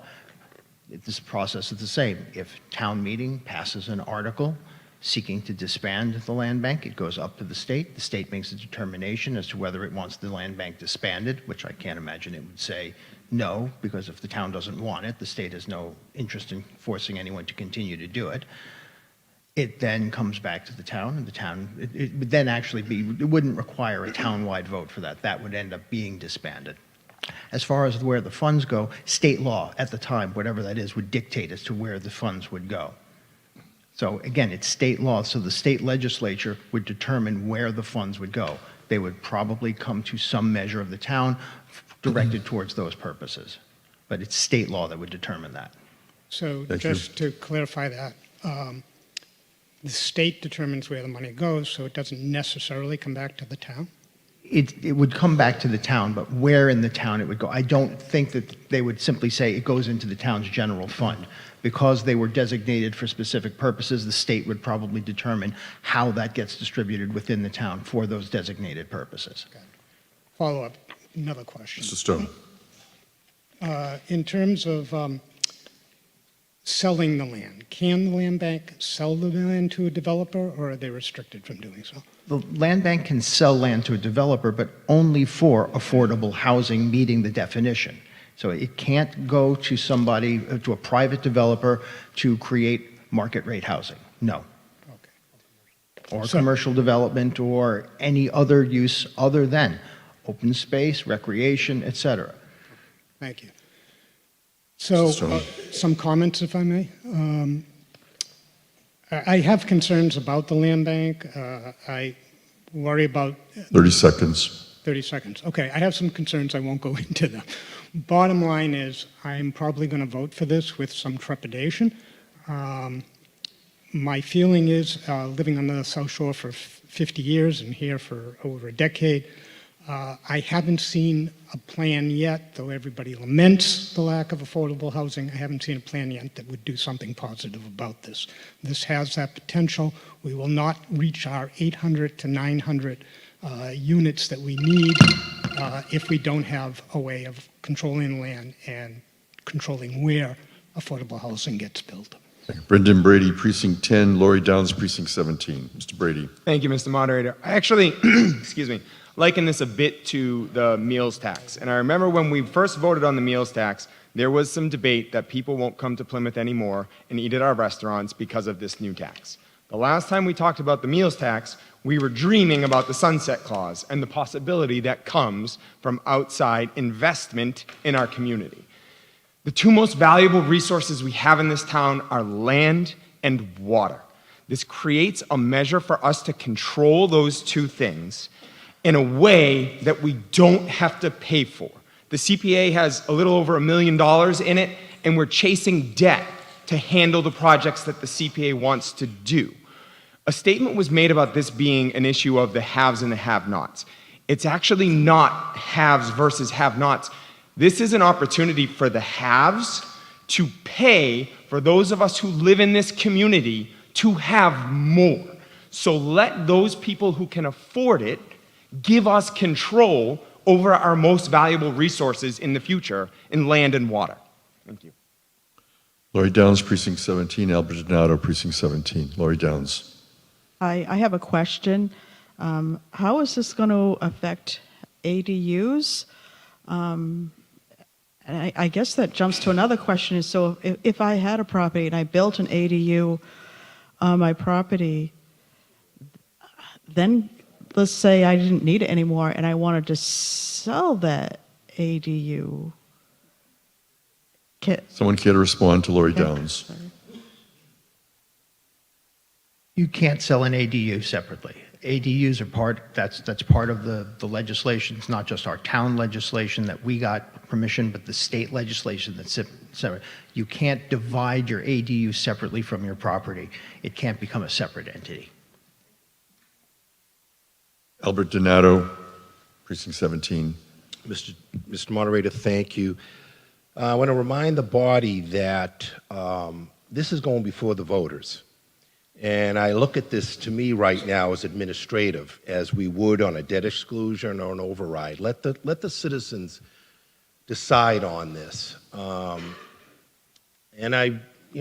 most of you know I come from the North Shore, and a lot of us fled. I'm not talking traffic gridlock. You had a planning board meeting just last week on a contentious issue, 2 meetings, and the talk was traffic and density. You see what the state is doing. They're requiring more and more density if we like it or not. I had a gathering at my house over the summer, and I had members on the North Shore that were members of the Board of Selectmen, and they were amazed at the amount of open space we have. You know, God only created so much land, but he insists on creating more human beings. So it does not take a genius from MIT to figure out we have to do something. I would suggest that we move forward cautiously. And again, we would have the authority to reconvene under a special if we saw this was detrimental, if we heard from real estate agents that this is a problem. We still have that authority. So my suggestion is we move forward. Thank you. Commissioner McCarthy, yes. Motion to close debate. Not debatable. It's whether or not to close debate on Article 17. When the light goes on, you can begin voting on whether to close debate under Article 17. The light is on. You're now voting on whether to close debate. If we close debate, we'll be going to the main motion as amended.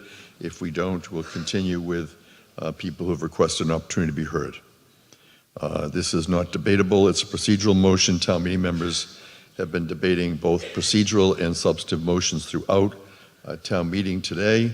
They vote for 20 seconds. The voting is completed. And on closing debate, 111 say yes, 28 say no, 0 abstentions. It carries. We are now going to be voting on Article 17 the main motion as amended. And so I'm going to ask that when OTI is ready, we're going to continue with a vote on Article 17 on the main motion. When the light goes on, you'll have an opportunity to vote. This is going to be a majority vote, and town meeting is now voting. And following this, we will move to Article 18 in your warrant. This is Article 17. And we are at Plymouth North High School. We are on Aubrey Street.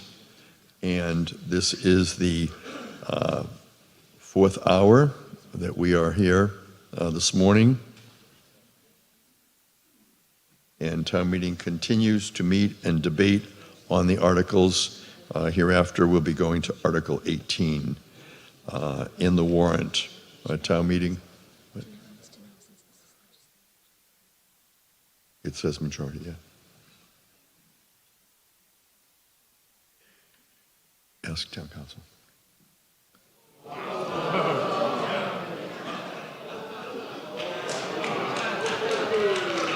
"71 having voted in favor, 70 in opposition, 0 abstentions. The motion carries. And we're now going to proceed to Article 18 as we go through the Thank you. precincts. Yes. We're going to be going to Article 18 again. We have a point of order.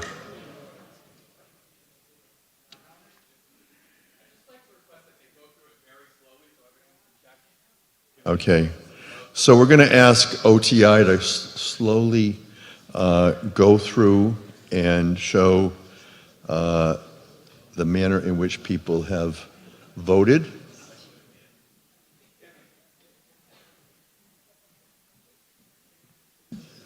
Okay. Oh, I don't know what that's going to be.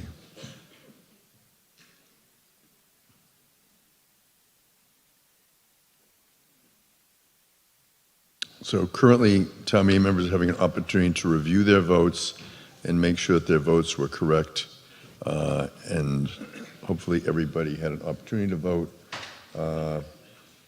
I show that a couple of people, yes. Your vote didn't show. And once you stand and identify yourself and indicate how you intended to vote.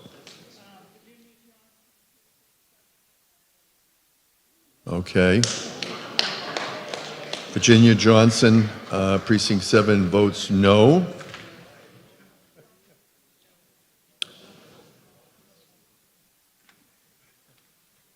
And if when we enter her vote, I believe it will be a tie vote. So we're scrolling through the precincts, and is there anyone here who has been unable to determine whether their vote was properly recorded? Everybody is satisfied that their vote is properly recorded? I'm seeing from OTI that the vote is still showing 71 to 70. Do we have Virginia Johnson's vote recorded?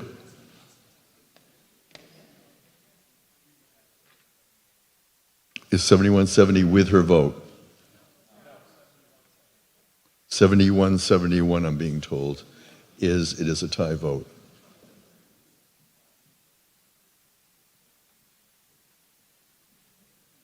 Right. All right, I'm being told it's a tie vote.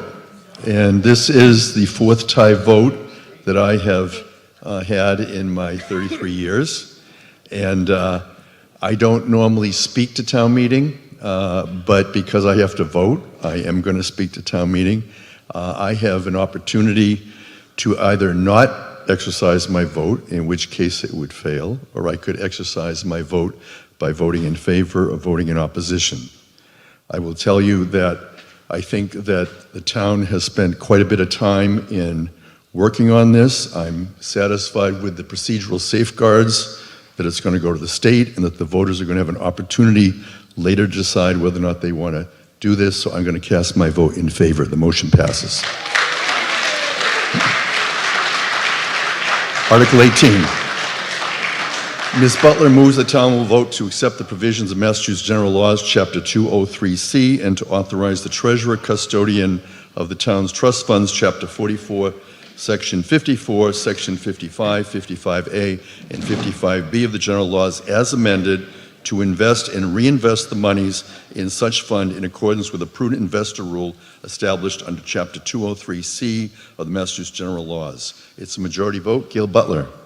In a unanimous vote of 11 to 0, no abstentions, the Advisory and Finance Committee recommends town meeting approve Article 18. Approval of this article will authorize the treasurer to be more flexible in investing or reinvesting funds held in a custody in accordance with the prudent investor rule established under Chapter 203C of the Massachusetts General Laws. Thank you. Further discussion on Article 18? Okay, hearing none, we're going to call for a vote. You'll have 20 seconds in which to vote on Article 18. It is a majority vote. You can vote now. You're voting on Article 18, and again, it's a majority vote. And then we will be continuing with the charter articles 19 through 29, 29 being the last article on the warrant for today that we will be addressing. So again, Article 18 is a majority vote. We're voting on that. We're going to continue till approximately midday, at which time we will take a break.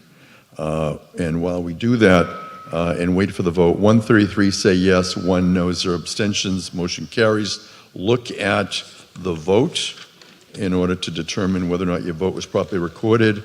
And while we do that, I want to again draw to everybody's attention that in the motion packet that you received today, there are multiple motions to amend the main motions offered by the Advisory and Finance Committee. Again, we're acting on motions from the Advisory and Finance Committee.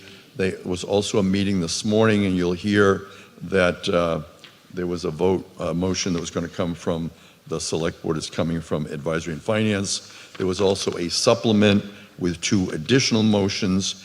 And in your report and recommendations, in your book, you've been provided a copy of a red-lined, blue-lined charter, and you're encouraged to look at it as we go through the discussion. It is contained in your report on page 161, because we have motions that relate to the red strike-throughs. We have motions that refer back to the black, motions that relate to the blue. So you have this entire document to look and review, and with this, we have the Article 19. Ms. Butler moves that the town will vote to amend the existing Plymouth Town Charter to the format proposed by the Charter Review Committee prior to making any changes to the existing Plymouth Town Charter as shown in the report and recommendations of the Advisory and Finance Committee. All of the main motions are a 2/3 vote. The motions to amend are a majority vote. Gail Butler. In a unanimous vote of 10 to 0, no abstentions, the Advisory and Finance Committee recommends town meeting approve Article 19. Approval of this article will amend the format of the Plymouth Town Charter as shown in the materials. Thank you. Alan Costello is the chair of the Charter Review Committee. And Mr. Costello. Thank you, Mr. Moderator. Good morning, town meeting, members of town administration, the residents. My name is Alan Costello, and although I am a precinct member from Precinct 10, I'm here at this moment representing the chairperson of the Charter Review Committee. The Charter Review Committee was put together last June of 23, where 11 members were selected by a 3-person committee. That committee was new. That committee was a result of the last Charter Review Committee amendment, and it was something that worked very well. So 9 of us were selected as permanents and 2 alternates. So the makeup of the committee, just quickly, before we get into Article 19 in its entirety, Mr. Bulletin was the vice chair of the committee. Mr. Levin, the clerk, Mr. Len Levin. Betty Cavaco was a member, long-standing member. Michael Hanlon, Joseph Hutchinson, a member as well. Tim Lawler, member of the Advisory and Finance, he was a member. Mr. Pizer was a member, longtime town clerk. Ms. Martha Voltrain, and then myself was also a member. We had two other members that started with us in the committee, and that was Mr. Golden, David Golden, now a select board member, and Mr. Zuccaroli, who left about halfway through due to family reasons. But it was a very good committee, and we worked pretty well together. We couldn't have done any of it without the town support. We had administrative assistant from the town assigned to us, Michelle Turner, who without her help in the many renditions of this charter, we would not have made the deadline, certainly for fall town meeting, but she kept the whole group together, and we couldn't have done it without her. So I'd like to thank everyone involved. Now, just quickly, a couple things that we tried to do when we first met. We wanted to take the existing charter. We knew our limitations. We could only work within the existing charter, and we wanted to make it a better document for the residents to read and understand, a better document for town meeting members to use as a tool for your government service. We also needed it to be a good tool for town administration, and I think we achieved that. We wanted clarity, and we wanted to build in flexibility, and at the end of the 15 months, I feel very comfortable we did that, and I think you will too. Now, the first thing we did is put together how we were going to present it to you today. What we've done is taken and broken it up to 11 different warrant articles. The very first warrant article, Article 19, which we're speaking of now, is sort of interesting. It takes our existing charter as it reads today. If you were to open up the website or a handy book from town, this is the exact charter as it reads today. We didn't change anything in it. What we did do, in an effort to help people use it as a side-by-side comparison, we renumbered it. We clarified it. We got rid of any redundancies. There was a host of contradictions in the existing charter. Now, they still sort of remain in here, and we hope to change them throughout the rest of the afternoon here. But Article 19 is important that if you as a group do nothing else today but pass Article 19, we've made a huge improvement over the charter that we presently have. It's an easier document to read, and it's better for the town, both the resident and the town administration going forward. So that is what you'll see is on page 161, as the moderator explained, it's everything in black is the existing charter. Everything is in red. Everything that is in red, would be language that we would hope to remove. Now, we don't want to just indiscriminately remove things, but the thought was at our first meeting, we wanted to make this a more concise document. There was not a great deal of having redundancy in the charter, and that appeared in a lot of different chapters. There was also a thought to get rid of any reference to state law, because we know going forward, state law is deemed to be perceived. We know that. We have to abide by state law. So we removed, or hoped to remove, with your support today, we will remove some of that. Doesn't mean it goes away. Other things will show up. They might show up as bylaws. They might show up somewhere else in the charter, but a lot of it goes away for clarity.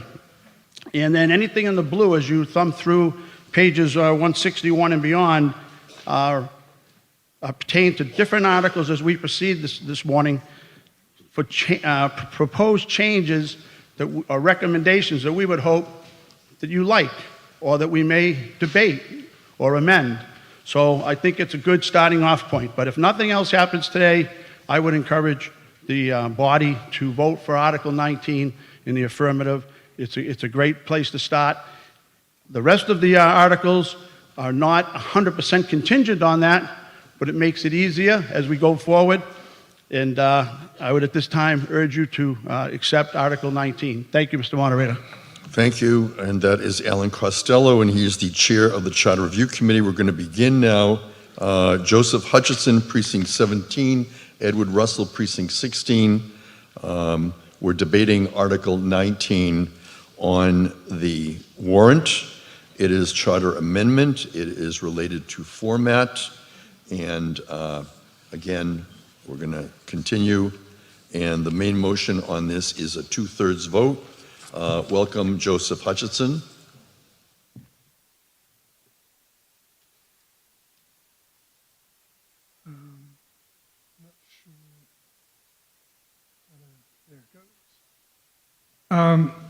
I'm asking you to vote no on Article 19. I'm asking you to, this charter proposal is a rewrite. It's not an update. It goes well beyond the traditional mandate of a charter committee. It disrupts the balance of power by removing the executive branch. It blurred the powers of town meeting members in deference to Massachusetts general law. It weakens accountability by removing essential departments and their duties and responsibilities, and it shifts power to the executive by way of those removals.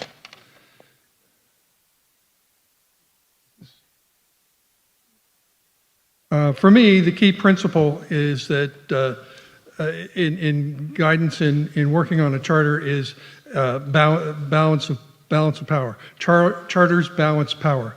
And we've been blessed with this form of government based on balance of power, of checks and balances, of legislatures and executives.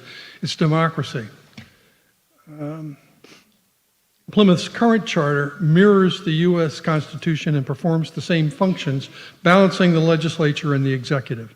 This charter's organization has served the town for the past 25 years or so. The proposal disrupts that balance of power by explicitly removing the executive branch and its hierarchical organization.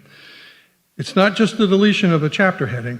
This proposal ignores the idea of an executive branch as it spreads executive powers across multiple chapters and sections, making it harder for town meeting members, the most frequent users of the charter, to oversee decisions and hold officials accountable. Town manager already has a very powerful job description, as you can see in items A through V in section 3-5-1 of the current charter. Those responsibilities look like they could work for a strong mayor. But this proposal concentrates more power in the role of the town manager. And you've heard already the word flexibility, but what that really is talking about is power. Power to reorganize departments, control funding, and even shape how town operations are explained through a user guide designed, created, and managed by the town manager. Executive power can be prescriptive, as in the duties that I just cited, or they can be derived powers or discretionary authority. And this happens when powers are not explicitly 30 stated, seconds. but assumed.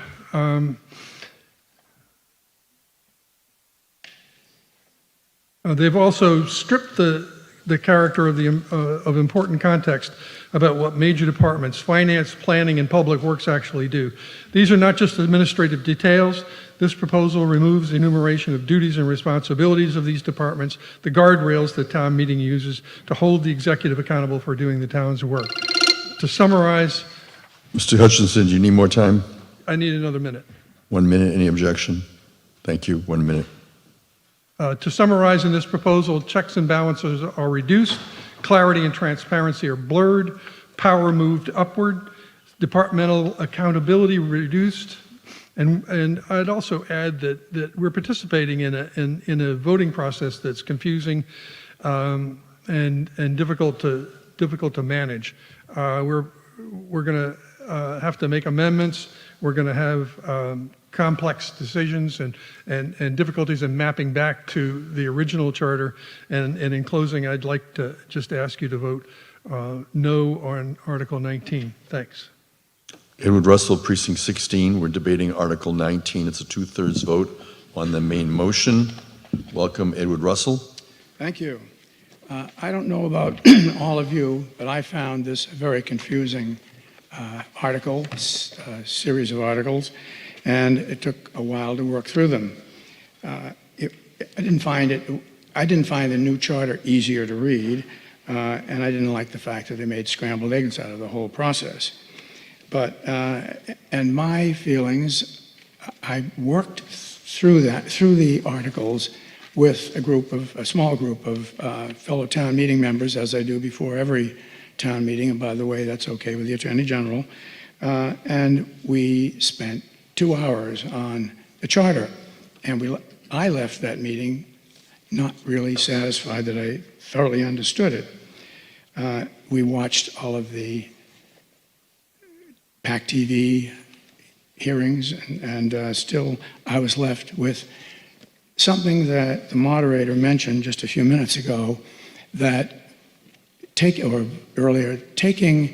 motions at this late state because of the complication of all of these various articles is difficult, and that same complexity bothered me in the end. I wasn't sure that some of the points taken out, for example, of the executive were, and they were sprinkled throughout, were all of the unintended consequences thought about, because there were lots of interrelationships that I wasn't certain about.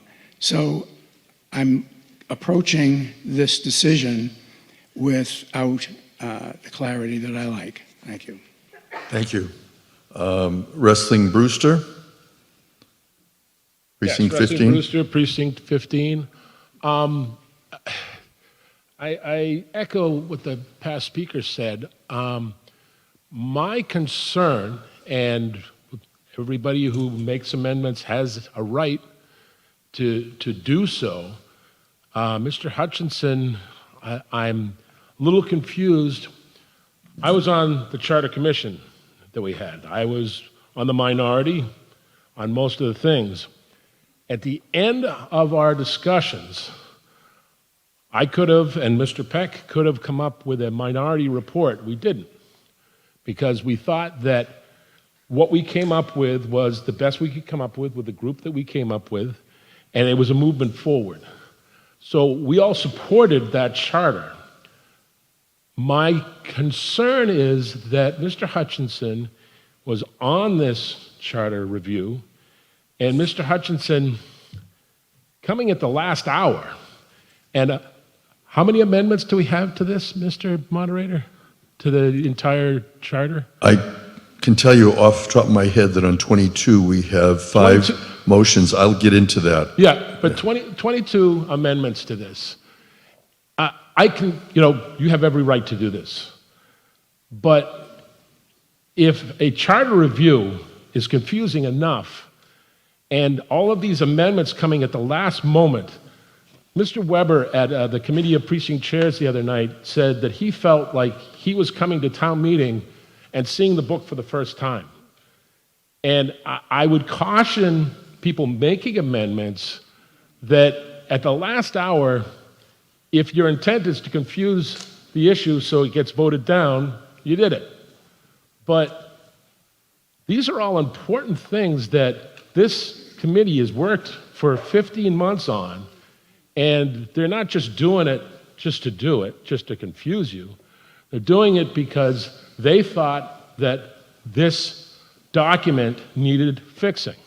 And I think we should have a charter review every 3 years, no matter what.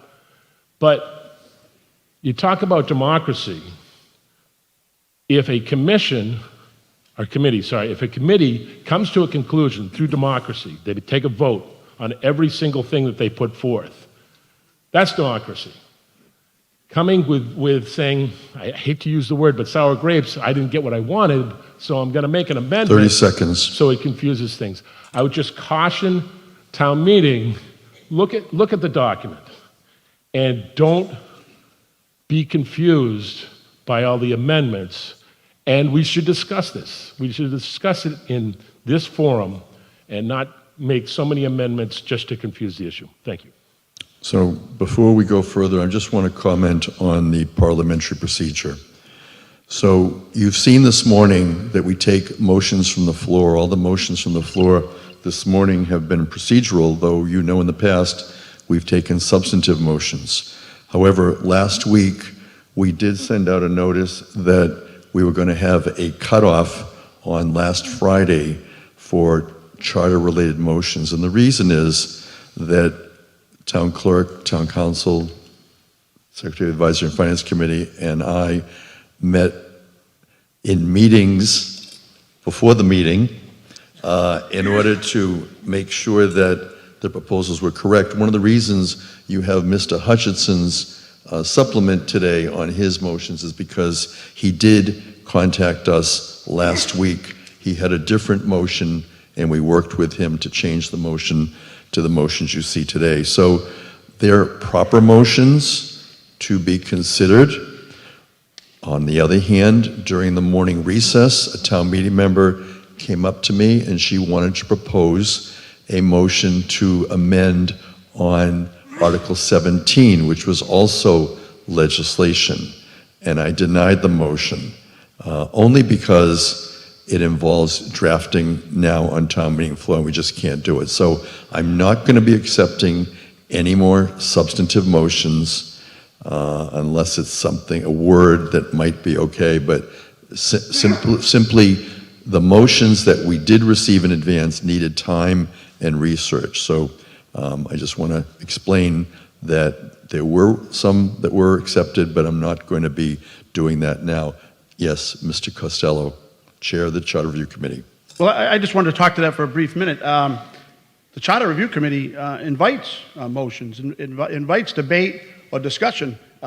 Anyone that knows me, I've been a member of this body for 10, 12 years. I'd be the first one to go to the microphone and ask them some questions. So Charter Review Committee is not afraid of that. As a matter of fact, I think we've done a lot of work. We've met for 30 meetings. We didn't meet just for 2 hours. We met for 30 meetings over the course of 15 months. We talked about this stuff. We debated it. We argued. I didn't win some things. Everyone, to a person on the committee, did not always get the vote they wanted. But we think, and I think if you've read it, you'll feel the same way.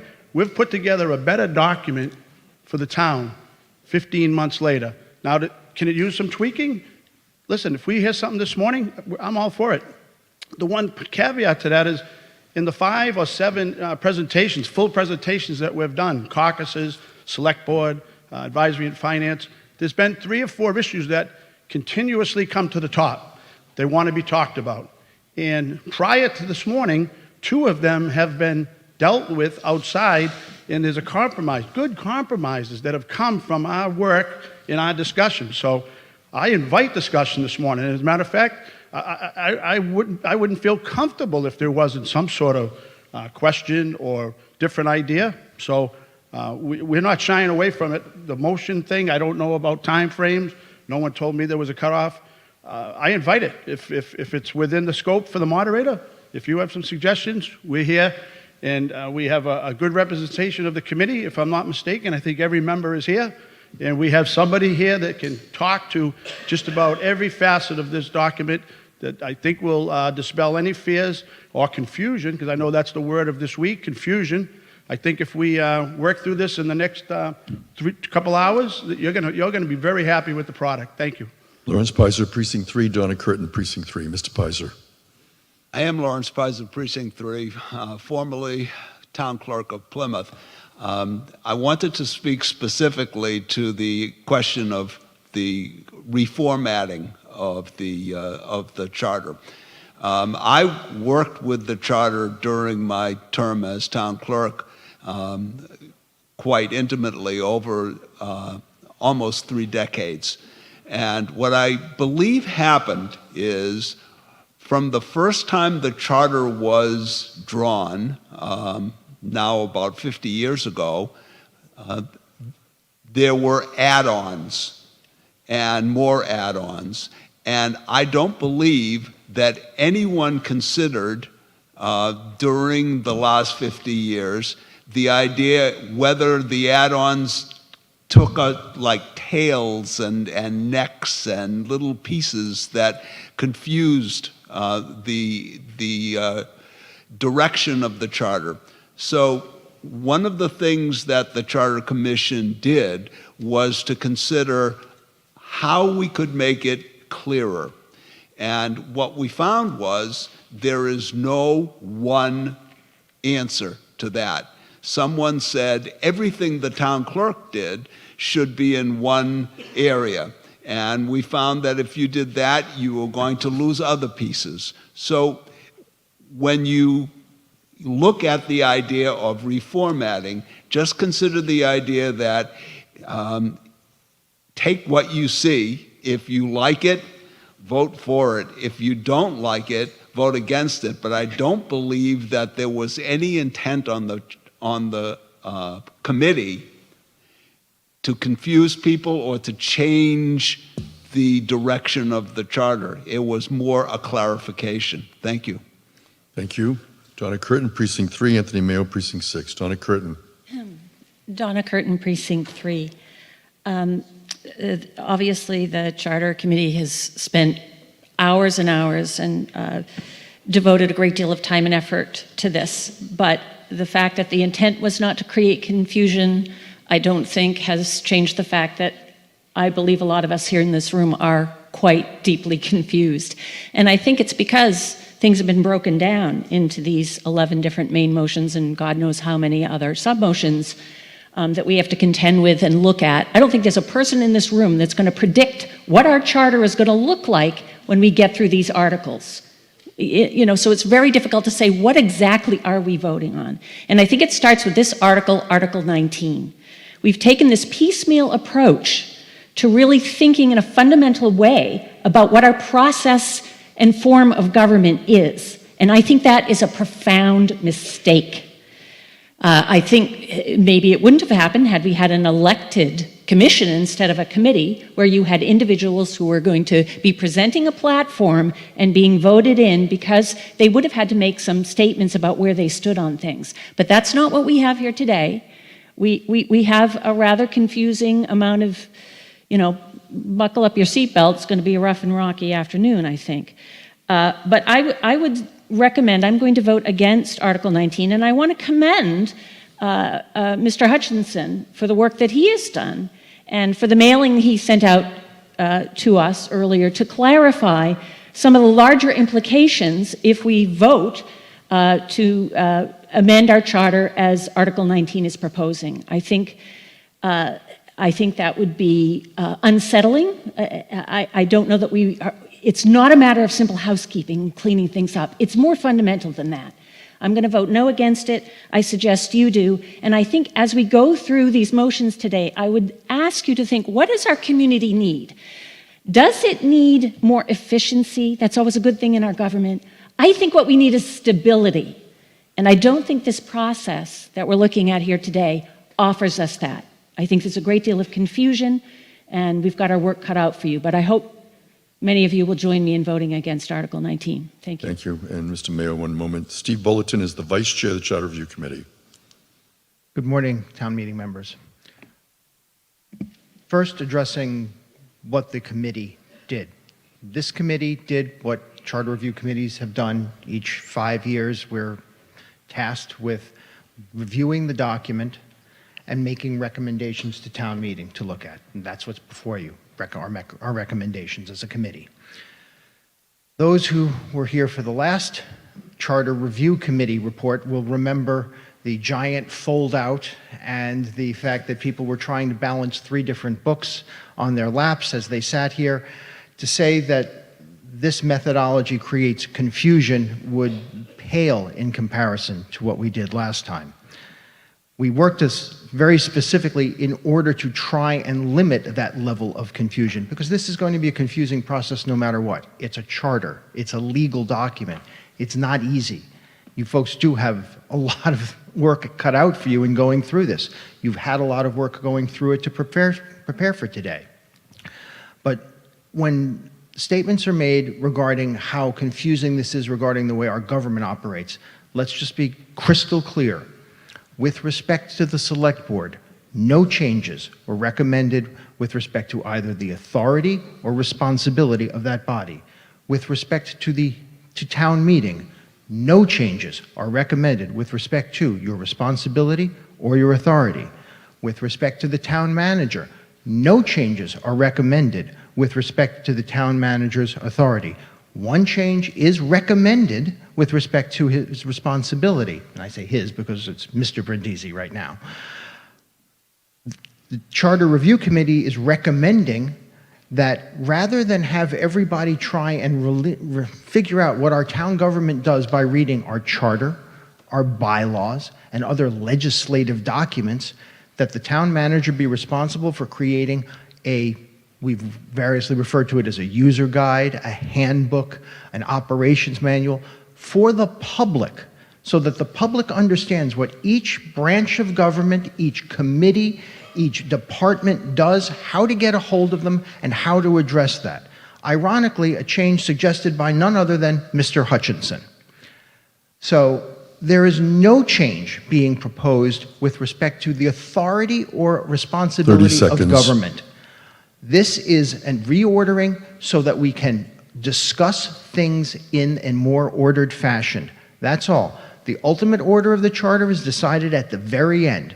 So please, vote in favor of Article 19 and let's get the discussion underway. Thank you very much. Anthony Mayo, Precinct 6. We're debating Article 19. Mr. Mayo.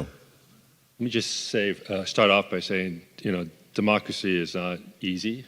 It's not simple, and it does take time to sort out. One of the questions I have in Article 19 is, if you vote it down, does that mean that we vote all the other articles? Or is just a format to change whatever was added or taken out? Does that change? So I'm a little confused on that aspect of it.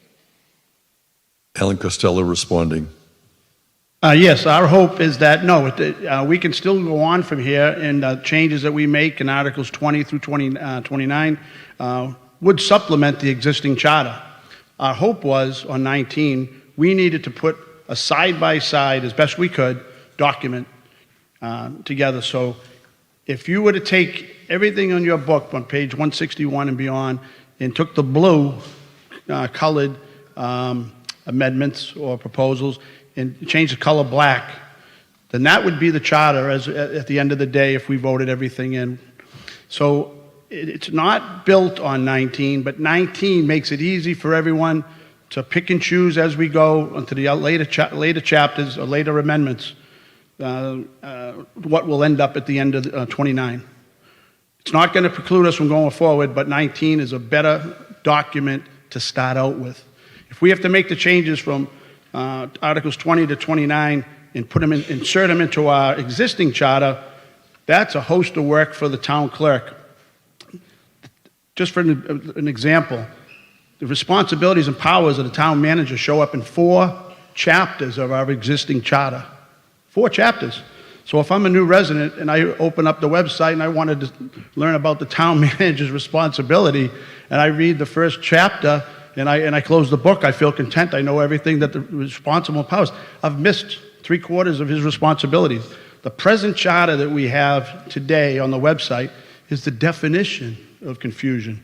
It's just not by anyone's fault, but as Mr. Pizer alluded to, people over the years in different various charter committees have just dumped in amendments that passed. There was no real thought to organization. So that's why 19 was our first step. We read every sentence of the existing charter, and we knew we had to get away from this confusion on Saturday morning. We had to make sure people were comfortable side-by-side documents. So we put Article 19 together first, build it as a foundation. But yes, we can go forward from, if 19 fails, we can still go on and make some minor changes, maybe some changes that make some people happy. But like I said, for my money, as a resident, Article 19 is important, very important. Thank you, Mr. Costello. Mr. Mayo, do you need any more time? Yes, I do. So how much more time? Just like a minute. Okay, thank you. So I guess this article was probably the most time-consuming of all articles in today's meeting. And so I kind of broke it down to 3 categories. 1, did it make sense? Can the average person just read it and comprehend it? 2, what function did the executive power have and the legislative power? And combine all 3, then I asked myself, where's the checks and balances, and whether there's some form of self-correcting mechanisms that can be triggered in case something needs to change, because we as humans are fallible and we do make mistakes. So with that in mind, I hope that as we proceed for the remainder of the day, that we can get some clarification. Thank you. Thank you, Albert Donato, Precinct 17. Mr. Moderator, and I said this the other night at COPC, charter changes are unique, and that's why we do this over 12 or 14 months and not 14 hours. This stuff has to be digested. I received this mailing this week from my precinct chair. I made a request over a month ago that if there was any drastic changes that I'd like to know ahead of time. So to me, this is unacceptable. I attended most of those meetings, if not in person, by Zoom. Being relatively new to the town, I made some recommendations to the commission as well, and they were very professional and very gracious, considering I'm, new to the town and a nobody. They accepted those things. Some of those things they dovetailed. That's when this stuff needed to take place. The community had a time to do that. All those months, public meetings to participate and persuade, inform us. If there's a better way to make a wheel, tell me how we make that wheel. Convince me. But not 48 hours before, not something like this. I'm not necessarily against it, I'm against it at this time. Thank you. William Cohen, Precinct 3. I appreciate that thought process, but we are the legislative body. The work of this committee has to be deliberated here, and this is what we're doing this afternoon. I do want to emphasize, I do want to look at one thing that Article 19 does reorganize how we look at our charter, emphasizing the executive and de-emphasizing the legislative with a sidebar document that will be created by the Executive Office of the Interpretation of Charter. That's something we all should be very careful in looking at. The other thing is that in this effort to remove things, to simplify it, in many ways it's making it more complicated. By taking out our bylaws in our zone, in the Mass General laws, the idea is that we're simplifying it. But now when you read the charter, you'll have to balance, as it's been mentioned, a number of books on your lap. You'll have to have the zoning bylaws, you'll have to have Mass General law, and then you'll be looking at the charter, and you'll have to make a final call on whether or not that Mass General law or that bylaw affects the charter. This is something that we have to think of, because now we're creating a document that's going to require a lot of legal interpretation. As town meeting members, we'll read it, we'll be confused, we'll seek legal counsel, that's town counsel, but you don't have your own counsel that might have a differing opinion. So I think that where we're moving with Article 19, it's something that we should vote down. I appreciate the deliberation of the board trying to consolidate and clarify, but in many ways it's undermined the effectiveness of the charter right now, not improving it. George Brown, Precinct 7. Okay, I read that thing cover to cover at least 17 times. And I've attended presentations by my dear friend and comrade, Mr. Costello. Now, it's important to understand, our charter over the years, in what short time I've been here, in reading it, we seem to put lots of amendments in, and we sort of shove things one after another after another. We changed Mr. Brindisi's job a little bit, and that's put way in the back because we did it this year. We decide all of a sudden that we're going to put some other item in our charter. It involves, say, legislative, us. It's been added on at the back. And now we've got this document that the only way to work on our current charter is you have to read it through twice, then take notes and go back. What has happened here is very simply putting everything that's related to each other as best as possible together.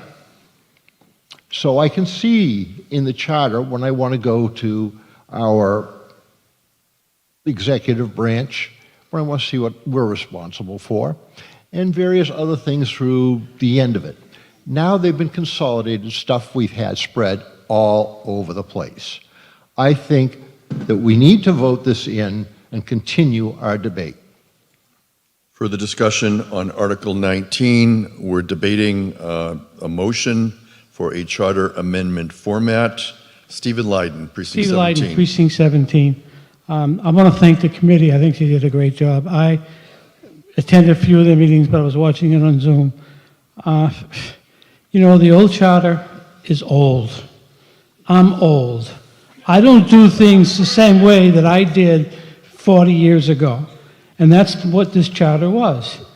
It's old, it's outdated, and it was confusing. And they took out a lot of things that were against, you know, state law.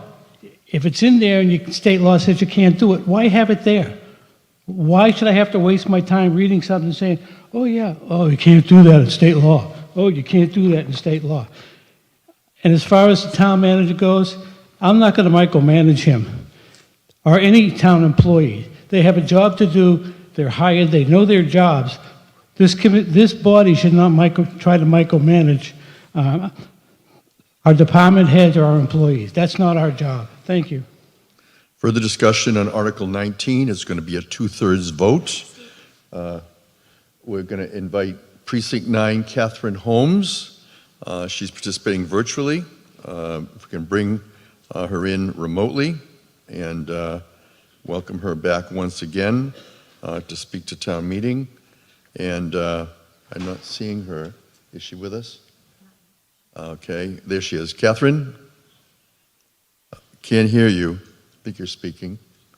Can we get audio on Catherine? I'm not hearing her. There we go, maybe. Catherine? For those of you watching, there we go. All right. Catherine? All right, thank you. Yeah, go ahead. So just a quick correction. The last charter review and modification that we did was in 2020. So the current charter that we have is not that old. And after talking to lots of residents and having enormous amounts of discussion at caucuses and having town meeting members, you know, we had many meetings with town meeting members on this. The language is not clear. It's confusing, and it takes away a lot of definition around how we manage our town, enough so that it's not fit for purpose. And I guess, like many of you, I'm really sick of being pushed into approving articles that are not correct and accurate or fit for purpose. And this one feels like it needs a lot more work. And so I'm not going to support this because I'm not going to support anything any further that is just good enough. We need to go back and we need to get this corrected. And I'm asking you to not support this. Thank you. Thank you, Catherine Holmes, Precinct 9. Joseph Hutchison, Precinct 17. We're debating Article 19. Thank you, Mr. Moderator. I first wanted to address Mr. Brewster's comments and say that the reason that I'm coming forward at this point is because I felt my duty to the town meeting was more important really than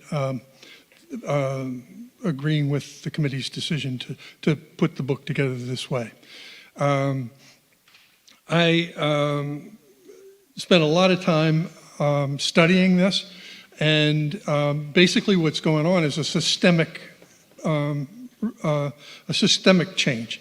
I mean, you know, to talk about I think the U.S. Constitution is old too, you know, but it's pretty good. It's also, you know, a little longer than some might like, but there you go. As far as cleaning this up, you know, they've cut it in half, essentially. They've deleted lots of essentials, lots of context that I believe that the town meeting needs in making its decisions. Sometimes you need time, and it's taken me a pretty long time, actually, to figure out exactly the sense of my dissent from this committee. And so what I've done is summarize that and shared it with others. And I'll give you an example. You know, Mr. Pizer mentioned Mass General Law. We didn't examine the intent of, for example, 2-3, the powers of town meeting members, and that's what this is all about. This is about your powers and the rearrangement of how those powers take effect. So they removed the intent without discussion of exactly what what was in Mass General Law, and so I went and looked in Mass General Laws as well as you can with searches of documents like that, and I ended up with 2 citations of what Mass General Law says about what your powers are, and ended up finally at a law clerk conversation that lasted a couple of hours, where he told me, these 2 references are fine, but you have to really watch it because that might be colored by case law. So we just removed a whole series of context without examining it, and that should give us all pause. 30 seconds. That's enough. Thank you. Further discussion on Article 19? Yes, please come forward and welcome. My name is Jackie Perkins. I'm from Precinct 7, and I'm absolutely agreeing that our charter could be organized and maybe edited to be more clear and easy for town members and citizens to understand it and to be able to navigate it.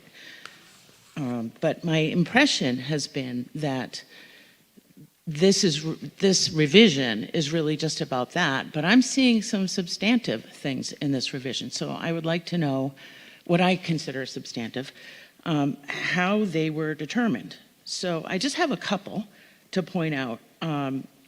Chapter 5 on page 184 removes the requirement that a town manager have at least 5 years of experience. And so I'm wondering how that determination was made. So Jackie, that is coming up in another article, but I'm going to allow this kind of questioning because it can be as to format, if you can just bring it in terms of format. Right. So it's very difficult for me, without looking at those other articles, it's very difficult for me to know, like, how were these things determined? And if it's just a matter of rewriting our charter so that it's more legible and easier to navigate, why do I find things like that in here? And what kind of consultation was made in order to make those changes? You looking for a response I from? am. And Mr. Bulletin, you're going to speak on behalf of the committee? Yes, thank you. Thank you, Mr. Moderator. With respect to that particular instance, one of the questions that got raised was if we have very specific requirements regarding our town managers, could we go beyond them? Because what that says is you have to have this requirement, this requirement, this requirement, this requirement, or equivalent. No definition of or equivalent. We had, when we did our last town manager search, we had one candidate, for instance, who actually was the former head of the Department of Conservation and Recreation for the state. Handled huge budgets, thousands of employees, great experience all across various aspects, didn't have town experience anywhere. The question was raised, could we consider that person?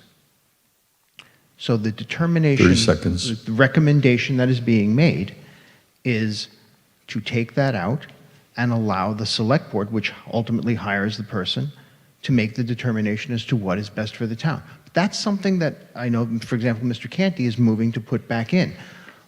Article 19 is merely to reorder the charter for discussion purposes. There's a request to address the final version as Article 29.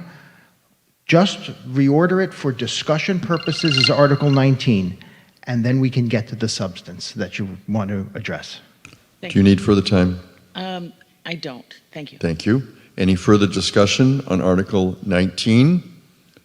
If not, we're going to be proceeding to a vote on Article 19. It is a 2/3 vote, and when the light goes on, you can begin voting. All right, after the vote, we will be recessing for 45 minutes for our lunch recess, and we'll resume with Article 20. Town meeting members are now voting. We have 124 voting. We have 125. The numbers are going up. 127. Again, this is a two-thirds vote of Article 19, Charter Amendment format. And when you've completed the voting, we see 68 vote yes, 66 vote no, 1 abstention. It does not carry. We're going to scroll through the precincts, and this town meeting is at recess at 12:07 p.m.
Good afternoon.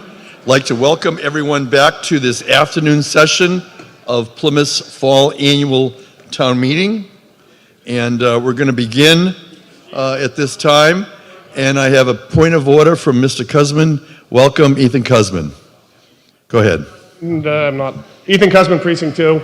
I'm not really sure what I'm going to say, so it might come out a little hot. But I have a real problem with what we're allowing at the front entrance here. Full disclosure, I'm Jewish. Allowing political statements inside of our meeting, you walk in that door and there's somebody, as you're getting your remote control, there's someone asking you questions. Come talk to me, come talk to me. They're in the cafeteria. If I had a neo-Nazi youth rally and I was set up out there with people in white hoods, something tells me we would be all talking about it a lot more than we are. The fact that inside this building, we're allowing people to set up booths, then go into the cafeteria during our lunch and basically give us their propaganda. If they want to go to Plymouth Rock, I have no problem with that. If they want to stand at the bottom of Nook Road or the top of the road here, I have no problem with that. We're allowing it inside our building. If we had people with Nazi flags there, everyone in this room would be talking about it. For some reason, we're not even talking about it. I think it's disgusting. I've been a member of this town for 20 years. I've been on town meeting. I've been on FinCom. I'm leaving now, and I encourage anyone else to. The fact that she told me out there that she was invited to set up that table by the moderator is disgusting. Walk outside. If you're confused, you don't have to walk outside. Walk to the front door, and you'll be accosted with somebody asking you about Plymouth for Palestine. We don't do that in this town. We don't set up, especially during town meeting, especially where you're picking up your remote control. You can't go 2 feet without somebody trying to grab your ear. It's disgusting. I'm leaving the meeting. I'm horrified. So I'd like to respond to Mr. Cusman. First of all, I accept full responsibility regarding the use of the building during town meeting. And when people have in the past asked to set up tables, I usually refer them to the custodial staff once I've given them permission to set up a table. Now, in the case of and there were multiple groups that asked for permission at this town meeting, in particular groups related to those articles that I ruled out of order. Those who were supporting the airport expansion, those who were supporting the Gaza resolution, and there were others as well. Historically, Plymouth Town Meeting has allowed information to be presented in the building, but not in the Center for Performing Arts. And I have specifically told anyone who wanted to set up a table, whether it was Plymouth 400, which is done in the past, or others, that they are to set up the table outside of the room where we're actually meeting and deliberating. There are other things going on in this school. I'm not about trying to regulate freedom of speech and freedom of expression. And in the case of this particular group, it is true that when I was contacted by them multiple times by many people asking that they be heard, I tried to give them some alternatives ways to express themselves. Specifically, they wanted to know why was it that the select board put them on the warrant? That if they're on the warrant, isn't that town meeting business? And I told them that the select board sets the warrant, not the moderator, but that it's the moderator that decides whether or not certain matters are going to come before town meeting. And I ruled early on that I would not allow them to debate in this room on that article because it was out of order. I instead suggested that they consider a number of other options. One, I suggested they go and contact their congressional delegation because they might have some ability to impact the issue on which they were concerned. Second, I said within the town of Plymouth, we have a No Place for Hate committee, and that's certainly a group that they could contact. But lastly, I did say, without knowing about the material that you find offensive, Mr. Cusman, that they could have a table. Now, in the future, I'm certainly willing to take your concern and that of others under advisement and consider looking at materials that would be distributed. But the problem with that is, as a moderator, I don't want to be in the position of deciding whether or not the materials are appropriate. And if we're going to change the rule and not allow any tables, then query whether or not that is what town meeting wants. For example, would you have wanted me to tell the Plymouth 400 they could not have a table? In trade for this? Absolutely. Again, after today's meeting, I welcome you and anybody else to give me feedback on this issue of tables. I do have... Steve, I'm just curious. If it was 5 guys wearing white robes out there, what would your vote have been? What would your decision have been? Again, I'm not going to... Steve, we're talking, what would your decision have been? Would it have changed? Ethan, you've made your point of order. I've given a response. It sounds like it was your decision, and it was a really poor decision, Steve. So noted. Further discussion, I'm going to call on Nicole Manfredi, the Assistant Town Moderator, and she's just going to talk a little bit about our virtual electronic voting.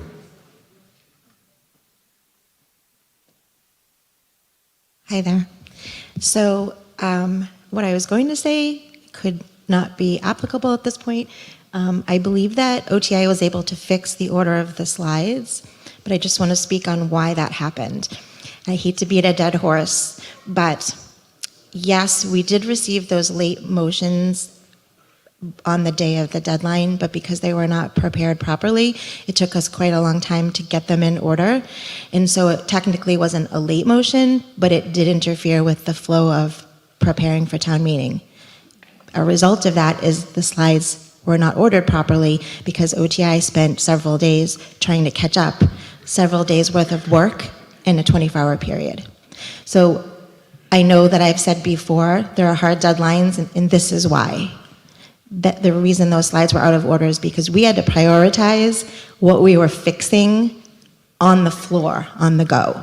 So it's really important. Again, that motion, that amendment, that motion came in on the day of the deadline, so fair, but we spent so much time redrafting that it caused a problem with all the other business that we were doing. So I believe it's resolved, but if it's not, take a deep breath, it's okay. You just have to go with it.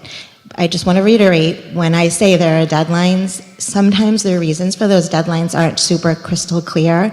They're not there because I'm mean. They're there because it affects everything else that we do. Jeanette was working till midnight last night. I mean, it's really that important. So hopefully the slides are in order now. If not, I'm just the messenger. Thank you, Nicole Manfredi, Assistant Town Moderator. For those of you watching, we're in our afternoon session of Plymouth Fall Town Meeting. It's coming to you live from Plymouth North High School.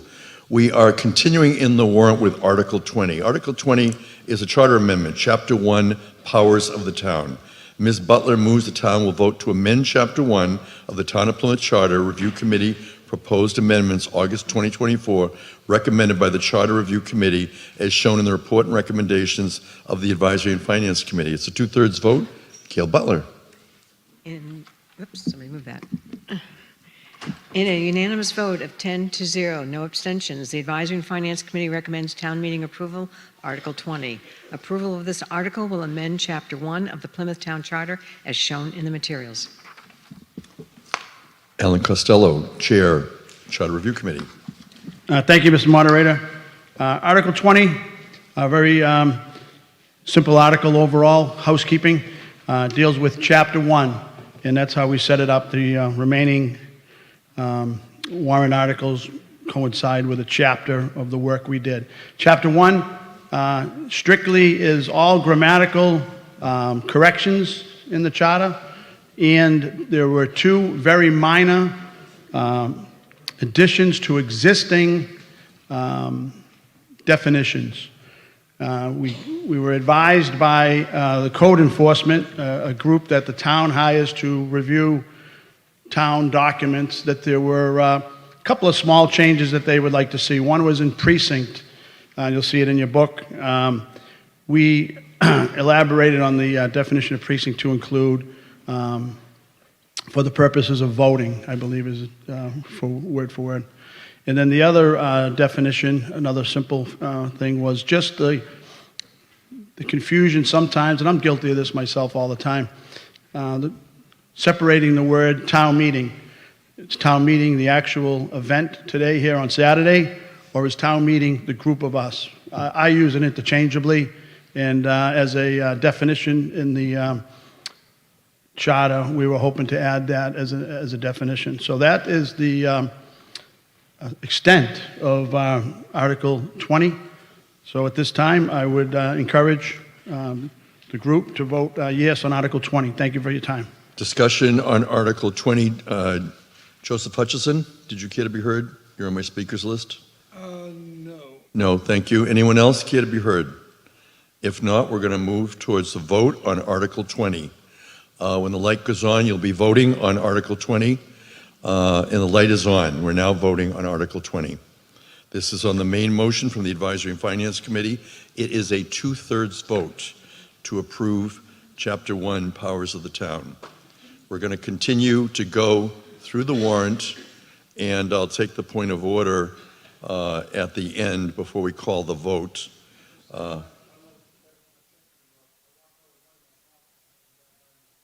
It's not... as the Assistant Town Moderator will explain. Sorry, in your email, it said be sure when you come back in the building to turn your device back on. Okay. The vote is still being accepted. The voting is still being accepted. We extended the voting until the light goes off. And if you have trouble when the vote comes through, if it's not shown on the screen, let us know. The light is on. When the light goes off, the voting will end. You're voting on Article 20. It's a 2/3 vote, and we are doing this electronically and with the V-Voter platform. The votes will be merged. We have 124 people having voted out of 161 town meeting members. And once OTI is ready to end it, thank you, we'll now see what the vote is. It requires a 2/3 vote. 108 say yes, 15 no, 3 abstentions. The motion carries. We're now going to move on to Article 21. Article 21, Mr. Butler moves the town will vote to amend Chapter 2 of the Town of Plymouth Charter Review Committee proposed amendments August 2024, recommended by the Charter Review Committee as shown in the report and recommendations of the Advisory and Finance Committee. Gail Butler. In a unanimous vote of 10-0, no abstentions, the Advisory and Finance Committee recommends town meeting approval, Article 21. Approval of this article will amend Chapter 2 of the Plymouth Town Charter as shown in the materials. We're now debating Article 21. I would tell you that the motion to amend that was in the book has been withdrawn. There's no motion to amend from Lawrence Pizer. And Mr. Canty, Vice Chair of the Select Board. Thank you.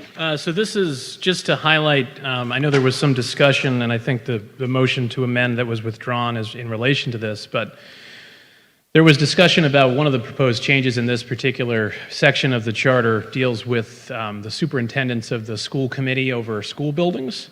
So although the Select Board did not propose this particular charter amendment, we have been in conversations with the school committee and the school department about the idea of further collaboration and consolidation.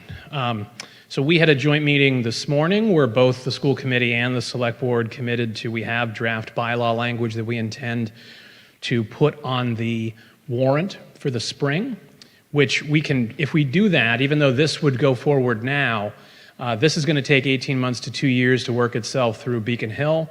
That bylaw language will be passed sooner than that. So even though this is going to start its journey to being changed sooner, that one that we're going to put on the warrant in the spring will finish its journey sooner. And that bylaw language as it is going to exist at this outset maintains the status quo. We want to put it in the bylaw so that if we do reach an agreement in the future, we can adjust the bylaw to reflect whatever the nature of that agreement is when and if it occurs. If no agreement is reached about consolidation, then that bylaw could remain unchanged and the status quo, as we understand it, would remain unchanged.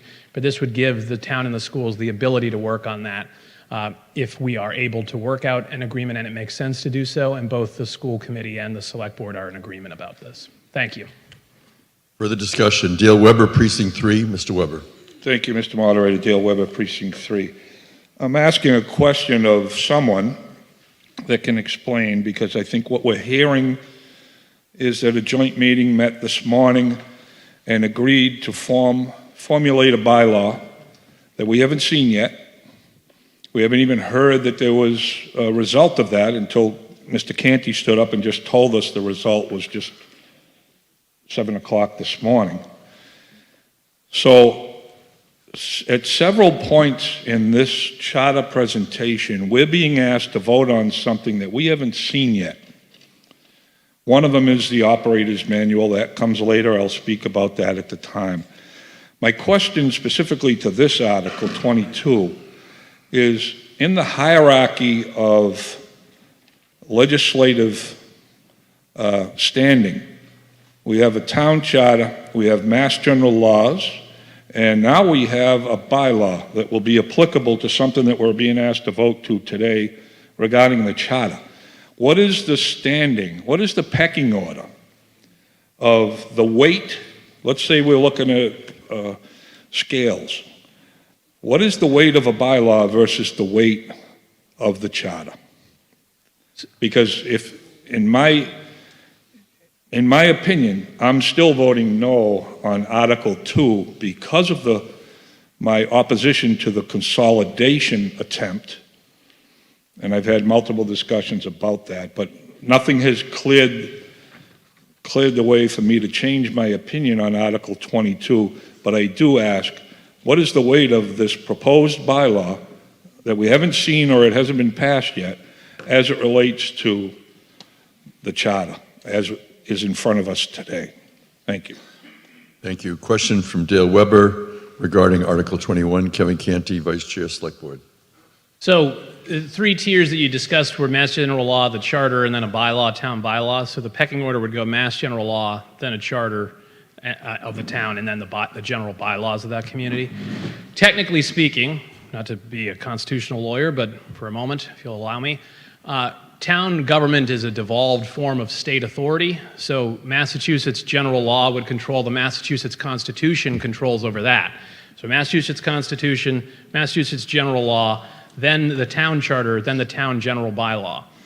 So if we remove this language, technically speaking though, not to further confuse the issue, but technically speaking, if we remove this language from the charter and we did nothing, there's already a Mass General Law that allows for the same effectuation to be done. That is Mass General Law, Chapter 71, Section 68, which reads, in part, in relevant part, the school committee, unless the town otherwise directs, shall have general charge and superintendence of the schoolhouses, shall keep them in good order, and shall, at the expense of the town, procure a suitable place for the schools, if there is no schoolhouse, and provides fuel and all other things necessary for the comfort of the pupils.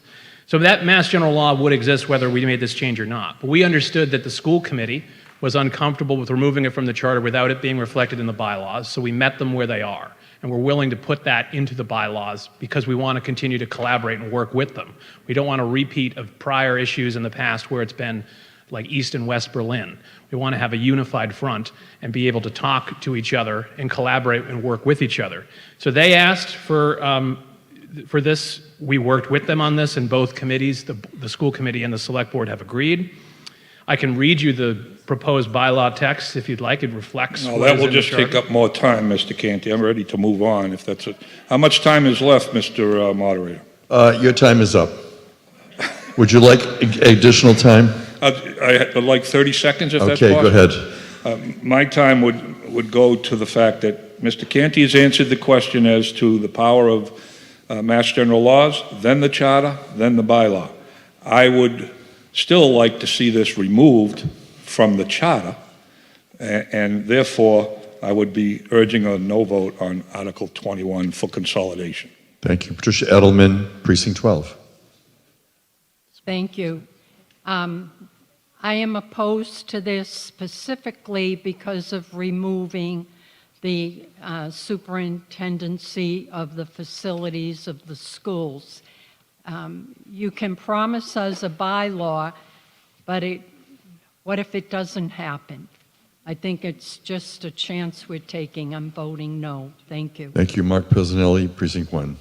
I'm trying to understand what was just said. So you said the school committee and the select board, school committee had some concerns about the removal of that sentence, that they would have superintendents over the buildings. Right. So you decided we'll take it out of the charter and create a bylaw. If they, that in effect gives the school committee their superintendents over the buildings, why aren't we just leaving it in the charter? Why are we creating a new bylaw? That's a great question. Here's why. You can change a bylaw twice a year at a town meeting.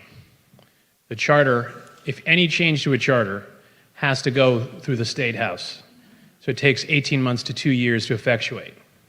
So if we reached an agreement in a year, say it wasn't in the charter, it was in the bylaw already. If we reached an agreement tomorrow, we could go in the spring and we could change the bylaw to reflect the nature of that agreement for the next budget cycle to reflect that. While it's in the charter, it's harder and slower to change and react. So that's why a lot of the things that are in the charter should probably be in a bylaw so they can be more adaptive and reflexive. But this in particular, while we're already in active negotiations right now, talking about trying to consolidate potentially in the near future, we haven't decided any definite things, but we're talking about the idea of it. That's why we're looking to remove it. We support the idea of removing it with the charter. It wasn't our idea originally, but we support the idea of removing it so that these negotiations can continue to occur. Thank you. Thank you. Further discussion, Mr. Bruce, have we heard from you, Ms. Cavaco? No. Today? No. You're next. Thank you. I'd actually like to hear from the school committee because I know you guys were working together on this bylaw. Michelle Badger, Chair, Plymouth School Committee. Welcome, Michelle Badger. Thank you. So everything that Kevin said or Mr. Canty shared is kind of the evolution of our discussion. So we started and we had 2 fairly contentious school committee meetings where we really were trying to get over the point that we did not want this taken away from the school committee. We felt as though it being taken out of the charter. But through our conversations and discussions of the town already reviewing bylaws, I'm a nonprofit manager, so when I do my charter changes, I also do bylaw changes, and so it just made sense to me. So that's kind of where then we had a meeting, Kevin, Kathy, and I, and talked about how we could do this. And the bylaw to us, it gives us that safety net of not losing it. And then we also already have Mass General Law that gives us the ability to have superintendency over the facilities. So we're ready for this bylaw, and we just hope that we'll get your support for it in the spring. Thank you, Michelle Badger. She is Chair of the Plymouth School Committee. And next. Tammy Johnson, Precinct 7. Thank you. Sorry. Okay. So I just have a question because I can see why it was contentious and being part of the education system for over 30 years. But I don't understand why wouldn't we keep it in there? Like, what is the benefit of the town to get rid of it? Because I don't see any benefit. Like, I'm kind of made me actually more nervous when you said, well, the bylaws can change all the time and this is in there. And since it's already Mass General Law, why don't we just keep it in the charter? Who would you like to respond? Kevin. Okay, Mr. Canty. Sorry, Mr. Canty. That's fine. You can call me Kevin, it's fine. The reason right now, the way it's in the charter, it can't be tweaked, it can't be adjusted. So if we reached an agreement with the schools to do some level of consolidation, the charter currently mandates that it's in their side of the ledger always, right? The Mass General Laws is more flexible, but because the charter exists, as long as the charter exists, we have to be bound by that charter, right? If we only went to Mass General Laws, we could do it, but they're uncomfortable with that. And we heard that. So we don't want to do that to them. So that's why we're asking you to support the charter change, this particular thing being removed, so we can continue working together. And if and when we reach an agreement, the schools or the select board cannot unilaterally change a bylaw. Only town meeting can change a bylaw. We can put it before you to consider, but only you can change it. So you'll have input on that, how that bylaw is going to be reflected and actually work out at that point. But at this point, we're asking you to remove it from the charter so that we can have these conversations between us, and then if and when an agreement is reached, we will come before you. And if no agreement is reached, we'll still be here in the spring trying to put this in the bylaws, and it'll be there. Okay, I'm sorry. A follow-up question, because again, I feel like you answer, like, the reason why it's not in there, but what is the benefit? I don't understand, because it's a power change, right? So Yes, it's not having power. it's a So shall. what what is the benefit of the town having the power over the superintendent at this point? Like, I get why it's there. I get Right. why it's not, but I guess I don't know why So you would right- want this change. Right. So right now it's they shall have superintendents. So even if we reached an alternative agreement where we wanted to have superintendents of something, we couldn't under the current language in the charter. So instead, we put it in the bylaw as it is right now. And then if and when we reach an agreement before that takes into effect, we'll change the bylaw to reflect whatever that is, whether it's like HR is going to come over here entirely, or IT is going to come over here entirely, or HR, IT, and facilities are all going to come to the town. Or maybe none of that's going to happen. But those adjustments could be made with the bylaw change, whereas the charter language it's like tablets from Mount Sinai. So we're not looking to have that be the case so that we can still have these communications and these conversations, and then we will come back to you to approve a bylaw to reflect the outcome of any negotiations. All right, thank you. Thank you, Tammy Johnson, Wrestling Brewster, Precinct 15. Yes, Wrestling Brewster, Precinct 15. Just to get a little clarity here, if you vote for this, it does not take anything away from the school. All it does is change shall to may. It does not take any power away from anybody. All it does is say that right now the school manages this. They continue to manage this if this is passed. Just want to get that clarity. It is not changing anything but shall to may. And just from a legal standpoint, all that means is we have the ability to change something if the school committee and the selectmen and town meeting agree on it. So voting yes on this doesn't change any power. It just changes the ability in the future. Nancy Davis, Precinct 2, Donna Curtin, Precinct 3. Nancy Davis. Hi. Oh, sorry about that. So I had a couple questions. On page 167, you eliminate the course of action on how to re-elect a vacancy with the select board. So if you have a vacancy because you eliminated how to vote anyone in, it says like refer back to chapter 2, but then there's no reference to it. And right now we have a special election if there's a vacancy. So that was strange. And then, We can't hear you. sorry. The town clerk's going to answer that first question. Okay. Tony McElreath. Vacancies on elected boards are governed by Mass General Law, so I believe it was removed because Mass General Law already determines how vacancies on elected boards are filled. Thank you. Further comments, Nancy Davis? Yes. And then you have no voting on the town meeting members either. It says refer back to chapter 2 something, and there's no information on how town meeting members get elected or anything like that. Let's see, you said there was no change in power of the planning board, but on page 169, planning board may appoint one associate member for 1 year. So that gives them additional power. And let's see.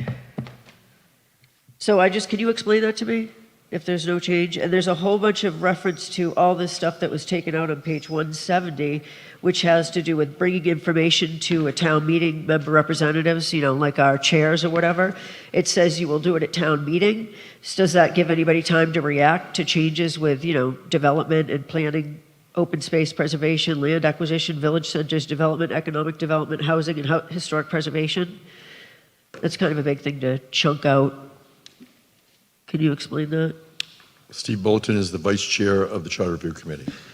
I'll address very quickly first your issues regarding town meeting. Town meeting is also governed by Mass General laws. One of the things that we tried to do as a Charter Review Committee collectively was to avoid the situation in which we make citations to Mass General laws, which then can change, in which case a change in the state law means that our charter becomes out of it. So, for example, if we cite to a specific provision or a specific person, and the state changes that person or provision, we're no longer in compliance.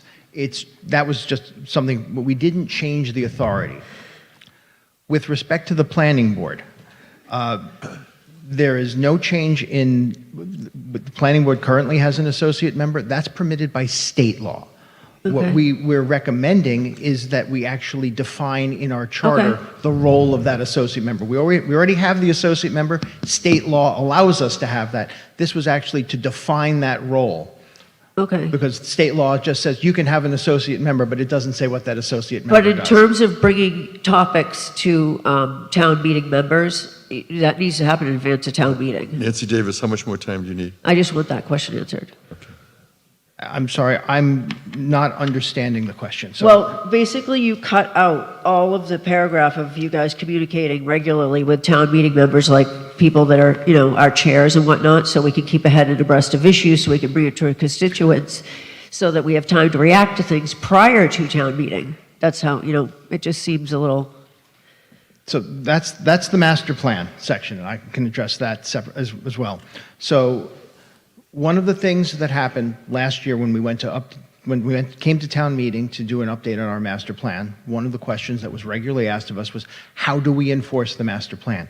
This is our proposal. Our proposal is to require that anyone presenting anyone making a proposal to a decision-making body, so that would be whoever makes that final decision, that's the select board, the planning board, town meeting, the ZBA, the Concom, historic district, whoever is making that presentation must include in their presentation a reference to how it comports with the master plan. So instead of having the planning board coming to tell you at town meeting, oh, this is something to do with the master plan, or that is something to do with the master plan. In the article being presented to you, the proponent is required to already put that in.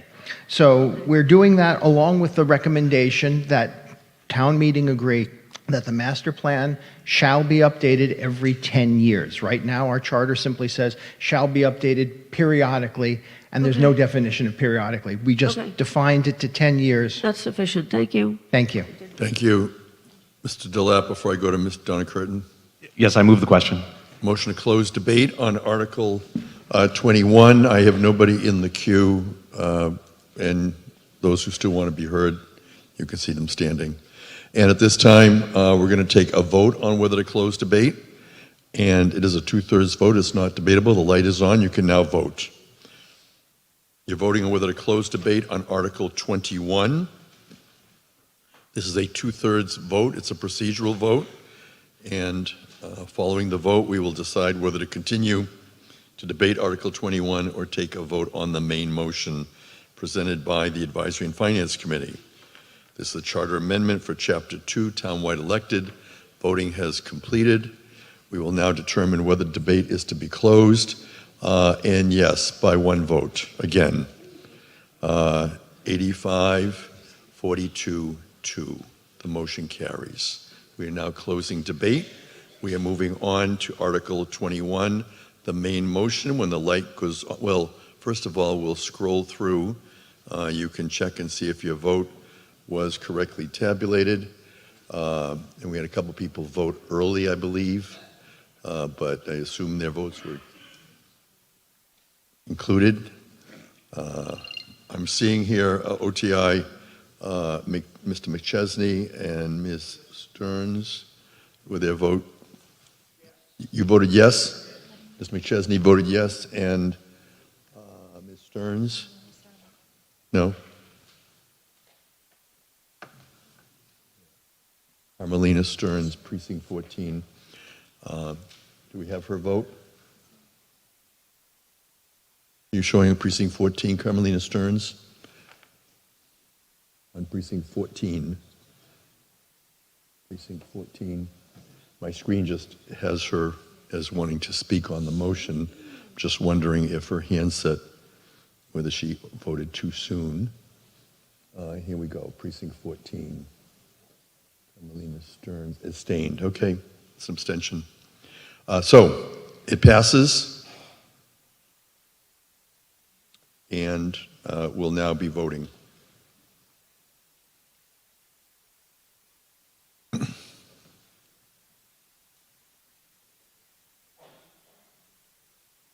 Right, at this time, the light is on. You're voting on the main motion, Article 21. It's a 2/3 vote. Town meeting members are voted. We're coming to you live on Saturday, October 19th from Plymouth North High School. We're in the Center for Performing Arts. We are going through the warrant. We are currently at Article 21. We are moving through the charter articles. This particular vote requires 2/3. We have 131 town meeting members who are currently voting. Some are in person and some are voting virtually, and with those who are voting virtually, it's being merged to those voting in person. Again, the light has gone off. We will now see the results of the vote under Article 21, and it is 84 say yes, 47 no, 1 abstention. It does not pass, and we'll move to Article 22. Did you have a point of order? Point of clarification. Okay. Nate Siegel, Precinct 14. Since we voted down Article 19, which was the overall reformatting, I'm curious to, I guess, the Charter Committee, how these substantive changes to each section are being handled, whether especially if they're approved, since the overall reformatting was not passed. How does that go into effect? I'll allow that, but we're not currently debating a motion. So the question is, what is the effect of voting down Article 19 on the reformatting? We could ask that question of a number of people, including the town clerk and the Charter Review Committee. Mr. Bulletin. The way that would function then is that as we go through and make the substantive changes, at the end, it will fall back on the town clerk to reorder everything back the way it was with whatever changes town meeting votes upon. So each clause, each section will sort of revert back with the language that ultimately is approved. With the language of exactly to whatever the final formatting is, yes.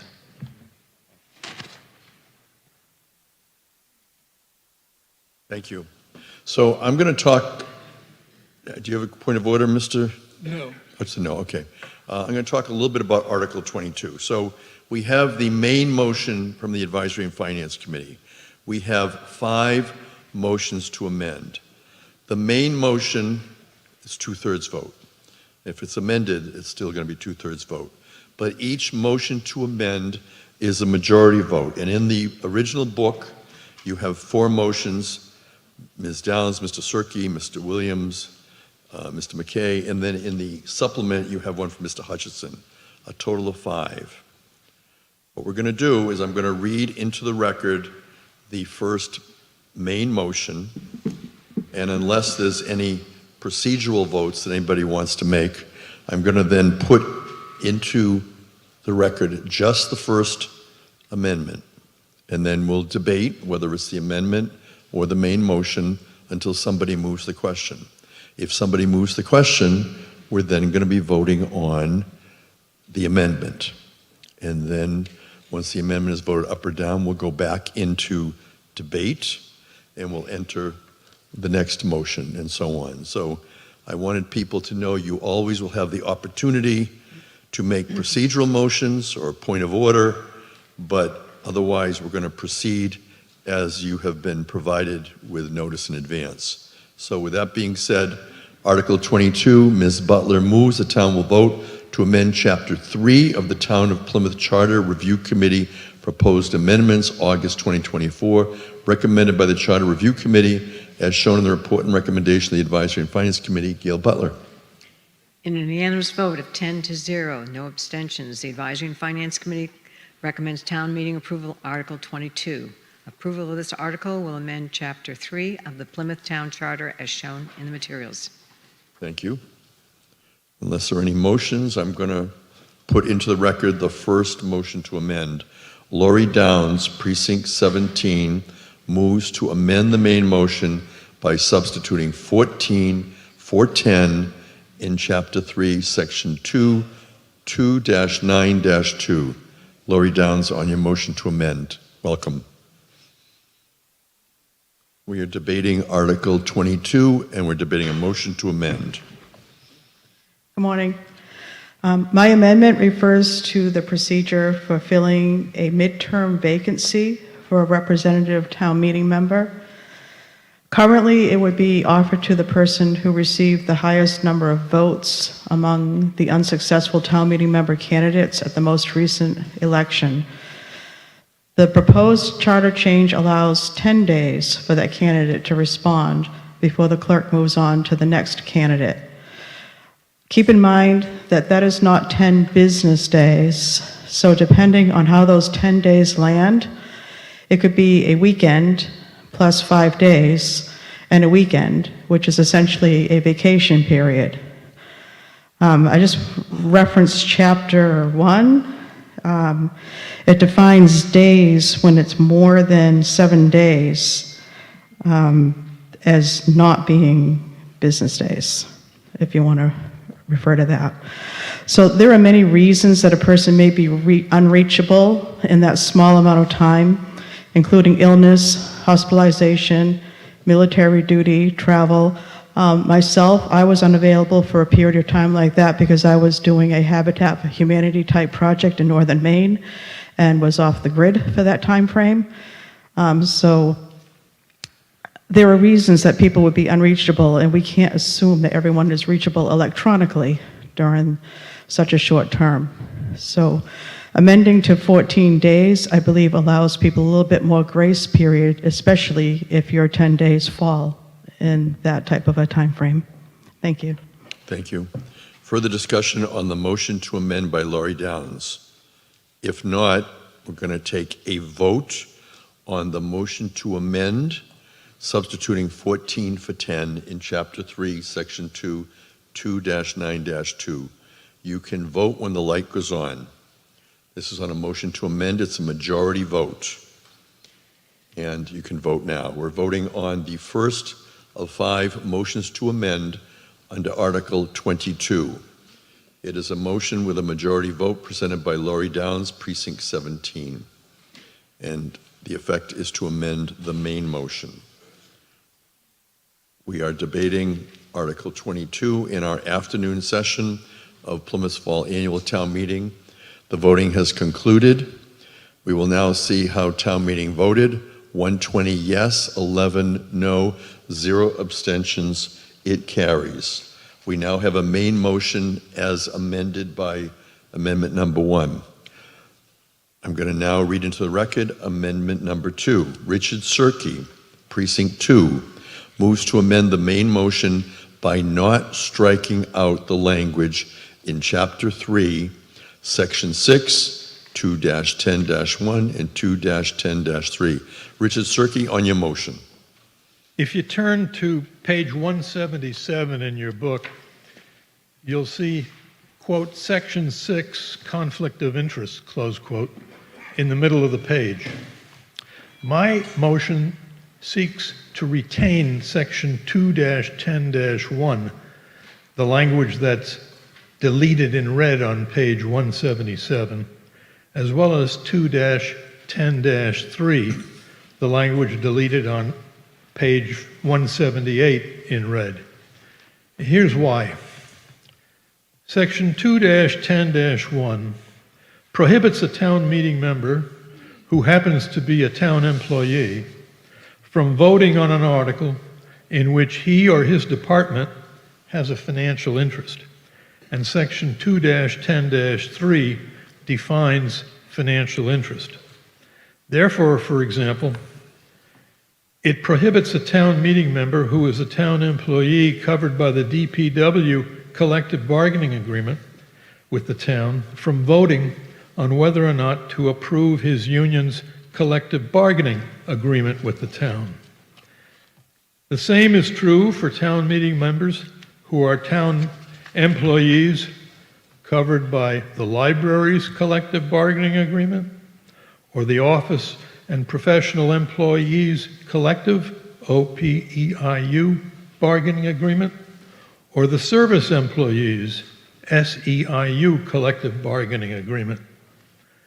The rationale for Section 2-10-1 is obvious. It prohibits labor from simultaneously acting as management. I can't think of any example where this is allowed in the private sector. So why should it be allowed in the municipal sector?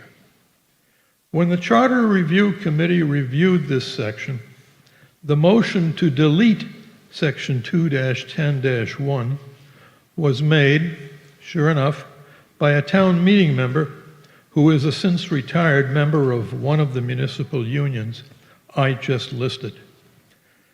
That motion barely passed by a 4-3 vote.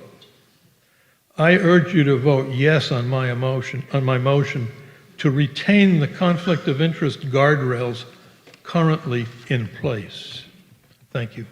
Thank you, Richard Cirque. Further debate on the motion to amend presented by Richard Cirque. Anyone care to be heard on that? If not, Dale Weber, Precinct 3. Thank you, Mr. Moderator. Dale Weber, Precinct 3. This is an issue that Mr. Cirque has been carrying as a monkey on his back for over 20 years. We've debated it. We've discussed it. There's been opinions on it. We just established earlier today that the pecking order of legislative oversight of our charter starts with Mass General laws, and the charter follows that. Mass General Laws, Chapter 268A, establishes that there are no people serving in this body that when they serve in this body have a conflict of interest. And that's the Mass General Law. That's all it is about. I urge you to turn this down and move on. Town employees, since Mr. Cirque has singled out town employees, they have a lot of insight as to how things operate in the town. And I can go back to talk about the prior article that we just voted on, but I don't need to digress into that. I just want to say that Mass General Laws supersedes town meeting and the charter. So Mr. Cirque is inaccurate where he brings up the fact that the Charter Review Committee is sponsoring this. This language that Mr. Cirque is objecting to was actually in the Charter Commissioners forum, and they sent it to the voters. Then the Charter Review Committee picked it up and kept that same language going forward. So it was actually the Charter Commissioners that passed that revision to the Conflict of Interest Law, establishing that no one in this body has a conflict of interest because you're elected by the electorate. I urge a no vote on Mr. Cirque's amendment. Thank you. Cirque, respond. I disagree completely with what you just heard. And because I anticipated that, I got an opinion this week from the state that confirms what I just told you. The state statute exempts town meeting members, but a town can make tougher standards than the state. And this section in the charter is that tougher standard. I think it's time that we stopped trying to remove conflict of interest sections from our charter. It doesn't reflect well on the proponents. Thank you. Alexis Kuhn, Precinct 17, and I would just like to ask Mr. Bulletin to give us the committee's reasoning for this. Stephen Bulletin is the Vice Chair of the Charter Review Committee. The discussion at the committee level was that as we considered the two issues, the issue being, as Mr. Weber just pointed out, what the state says and what Mr. Cirque pointed out, which is also what the AG's interpretation of the state statute was to state that yes, town meeting is exempt from conflict of interests, but can create its own conflict of interest rules. Town meeting has previously approved conflict of interest rules. We've broken those conflict of interest rules, however, down into two different categories of town meeting member, those who are town employees and those who are not. It was the committee's general consensus that all town meeting members are subject to the conflict of interest rules applicable to all town meeting members. If a town meeting member is being asked to vote on their own or a spouse's salary, that is a conflict of interest. They cannot vote, whether or not they are a town employee or not. Conversely, simply singling out town meeting employees did not add any protections for the town, but rather created a second class of person which debated whether or not they could or couldn't vote on certain things. So as a result, we felt that creating a singular conflict of interest applicable to all town meeting members and not creating different classes of town meeting member was the appropriate way to go.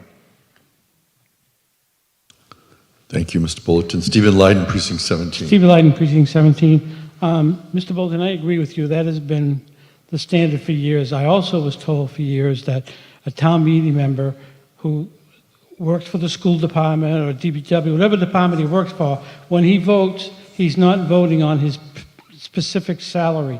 He's voting on the whole salary, the whole contract.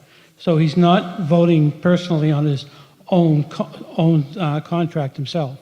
So if he's voting for the whole pie, I don't see how you can single out a little piece and say that's a conflict. Thank you. Nathan Siegel, Precinct 14. Thank you, Mr. Moderator. I think it's definitely an important point that comes up periodically in all of town meeting discussions. So I'd maybe appreciate if town council could help us clarify, because we're hearing, as we often have in the past, that town meeting is exempt from conflict of interest laws, and yet there is a possibility of town meeting adding some kind of level of protection, which I think is fairly common sense, and I would like to see that hold. But when push comes to shove, are we to understand that are those conflict of interest rules, if they were in the charter, are they enforceable at all? I think that's what it comes down to. So I'm going to speak to that. It is true that the state conflict of interest statute states that town meeting members are exempt.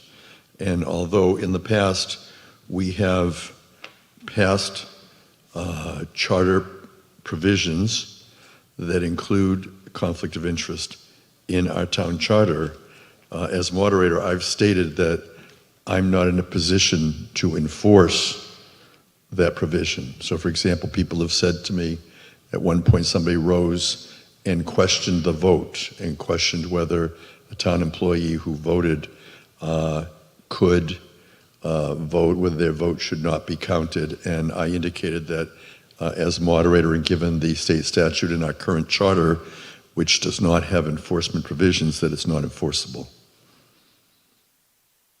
So, thank you. Thank you, Mr. Moderator. So to follow up, even the section that would remain, 2-10-2, in the spirit of, as the committee's been saying, we're removing things that are already addressed in Mass General State Law. Does 2-10-2 belong in there if it's already superseded by Mass law? Steve Bulletin, Vice Chair, Charter Review Committee. The reason that provision is in there is because previously town meeting wanted to have, whether it considers it an aspirational statement or some other form of statement that wants people, and again, hopefully, as elected officials, you act honorably, to say, this is the standard we would like you to follow. Whether it is enforceable or not, this is the standard we wish to apply to our town meeting, as opposed to the state standard, which simply says, we're really ignoring conflict of interest. We've made a statement which says, if you've got an interest in something, as a town meeting member, you should not be voting on that. Efforts in the past to create an enforcement mechanism have not gone through, and so there's no recommendation at this point to add one. Got it. Thank you. Mr. Siegel, just to clarify my earlier remarks, I think by implication the enforcement mechanism is the ballot box, and that people can decide afterwards when they follow the votes of their town meeting representatives, whether they want to return them to office. That would be what would, but as moderator, no. Andrew Carter, welcome. Andrew Carter, Precinct 18. You addressed part of my question. Is the ballot box the only way of giving you enforcement to, if the charter as exists says that if there's a conflict of interest, that town meeting member would not be able to vote if they were a town employee? Is it your opinion that the only way to change that the town meeting couldn't give you the power, it's only through the ballot box? Thank you. Yeah, I'm not going to answer the question, Andrew, perhaps in the way in which you would like. I'm explaining as moderator currently my understanding of Mass General laws as well as our current charter and the proposed charter. However, I would certainly be willing to opine as to any future proposals that might come before me or town meeting. But at this time, I'm not in a position to enforce the rule, but I can observe that people can certainly exercise their right to vote at the town election. Mark Pulcinelli, Precinct 1. I just have a quick question for the Charter Review Committee.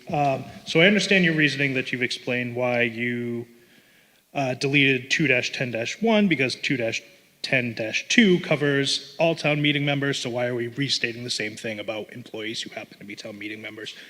But my question is, on the very next page, section 2-10-3, why are we deleting the definition of financial interest, because that term is still used in the remaining 2-10-2? Stephen Bulletin is the Vice Chair of the Charter Review Committee. Mr. Bulletin.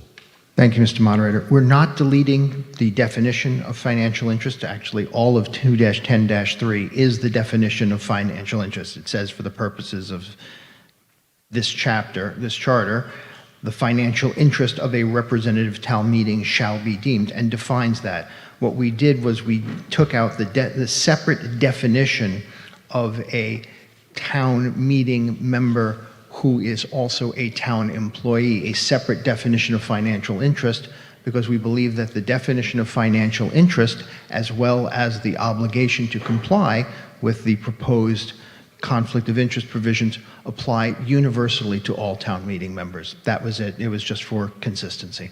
Thank you. Mr. Gillette. Mr. Moderator, move the question. Motion to close debate.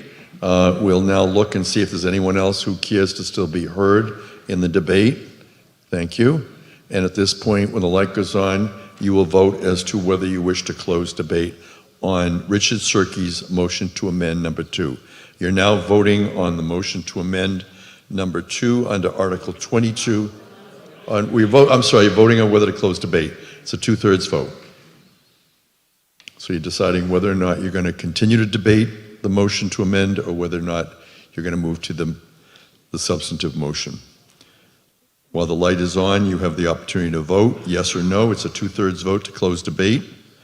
This is a procedural vote available at town meeting. Town meeting decides the length of the debate.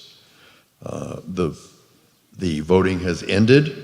We have 132 members voting. 115 say yes, no 15, 0 abstentions. The motion carries. We've now closed debate on Article 22, motion number 2, and we will now be voting on Article 22, motion number 2. Mr. Cirque's motion to amend the main motion by not striking out the language in Chapter 3, Section 6, 2-10-1 and 2-10-3. When the light goes on, you're now voting. This is a majority vote on the motion to amend Article 22 with Mr. Cirque's motion to amend number 2. Town meeting members are now voting, and we are in the afternoon session. We will be continuing for about another hour, at which time we would have an afternoon recess, and we will continue to go through the warrant. Chronologically, we have a number of motions to amend under this article.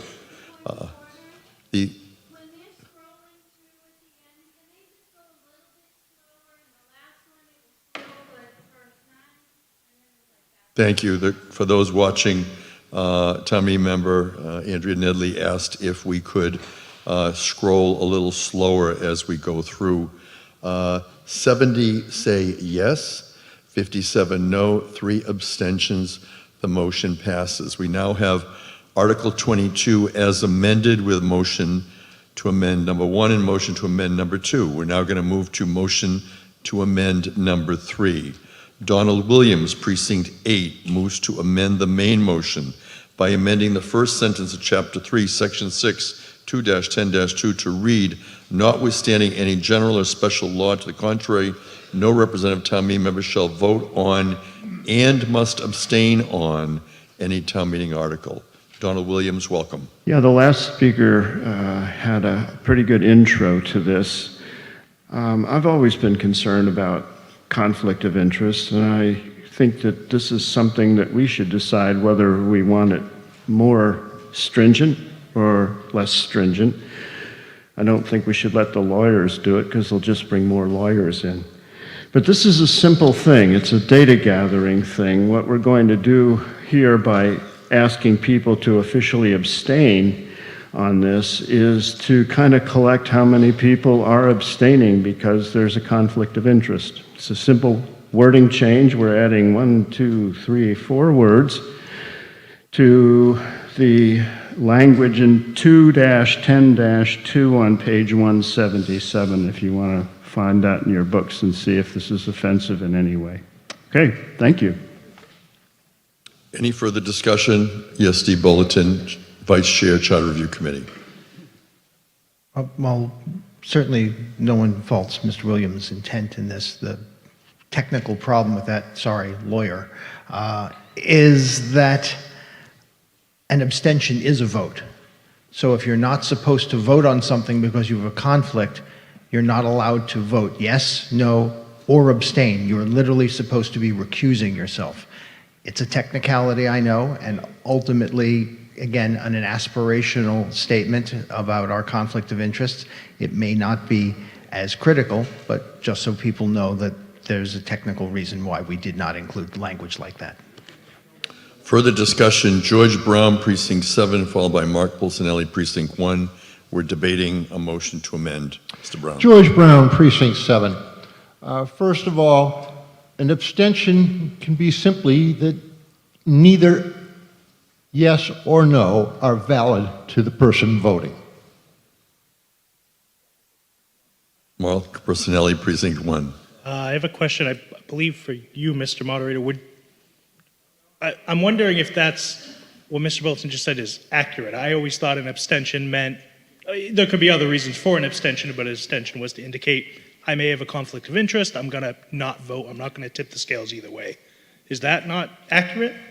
Well, I believe what Mr. Bulletin said, if I heard him correctly, was an abstention is a vote, and if you don't vote at all and you're here, you're present and not voting. It's not a vote. Okay, I'm still confused, but I'll Well, you basically have 4 choices on the handset: yes, no, abstain, or not to vote at all. Okay, so my question would be to stay in accordance with the conflict of interest portion of the charter, how should you vote? Or what action should you take if you have a conflict of interest? Not vote at all or abstain? Again, I think the Charter Review Committee has made a proposal, and I think Donald Williams has made a proposal. Okay, fair enough. Thank you. Right. Further discussion? If not, we're going to be voting on Donald Williams' motion to amend number 3. It's a majority vote. When the light goes on, you can vote. You're voting now. You're voting on the motion to amend under number 3.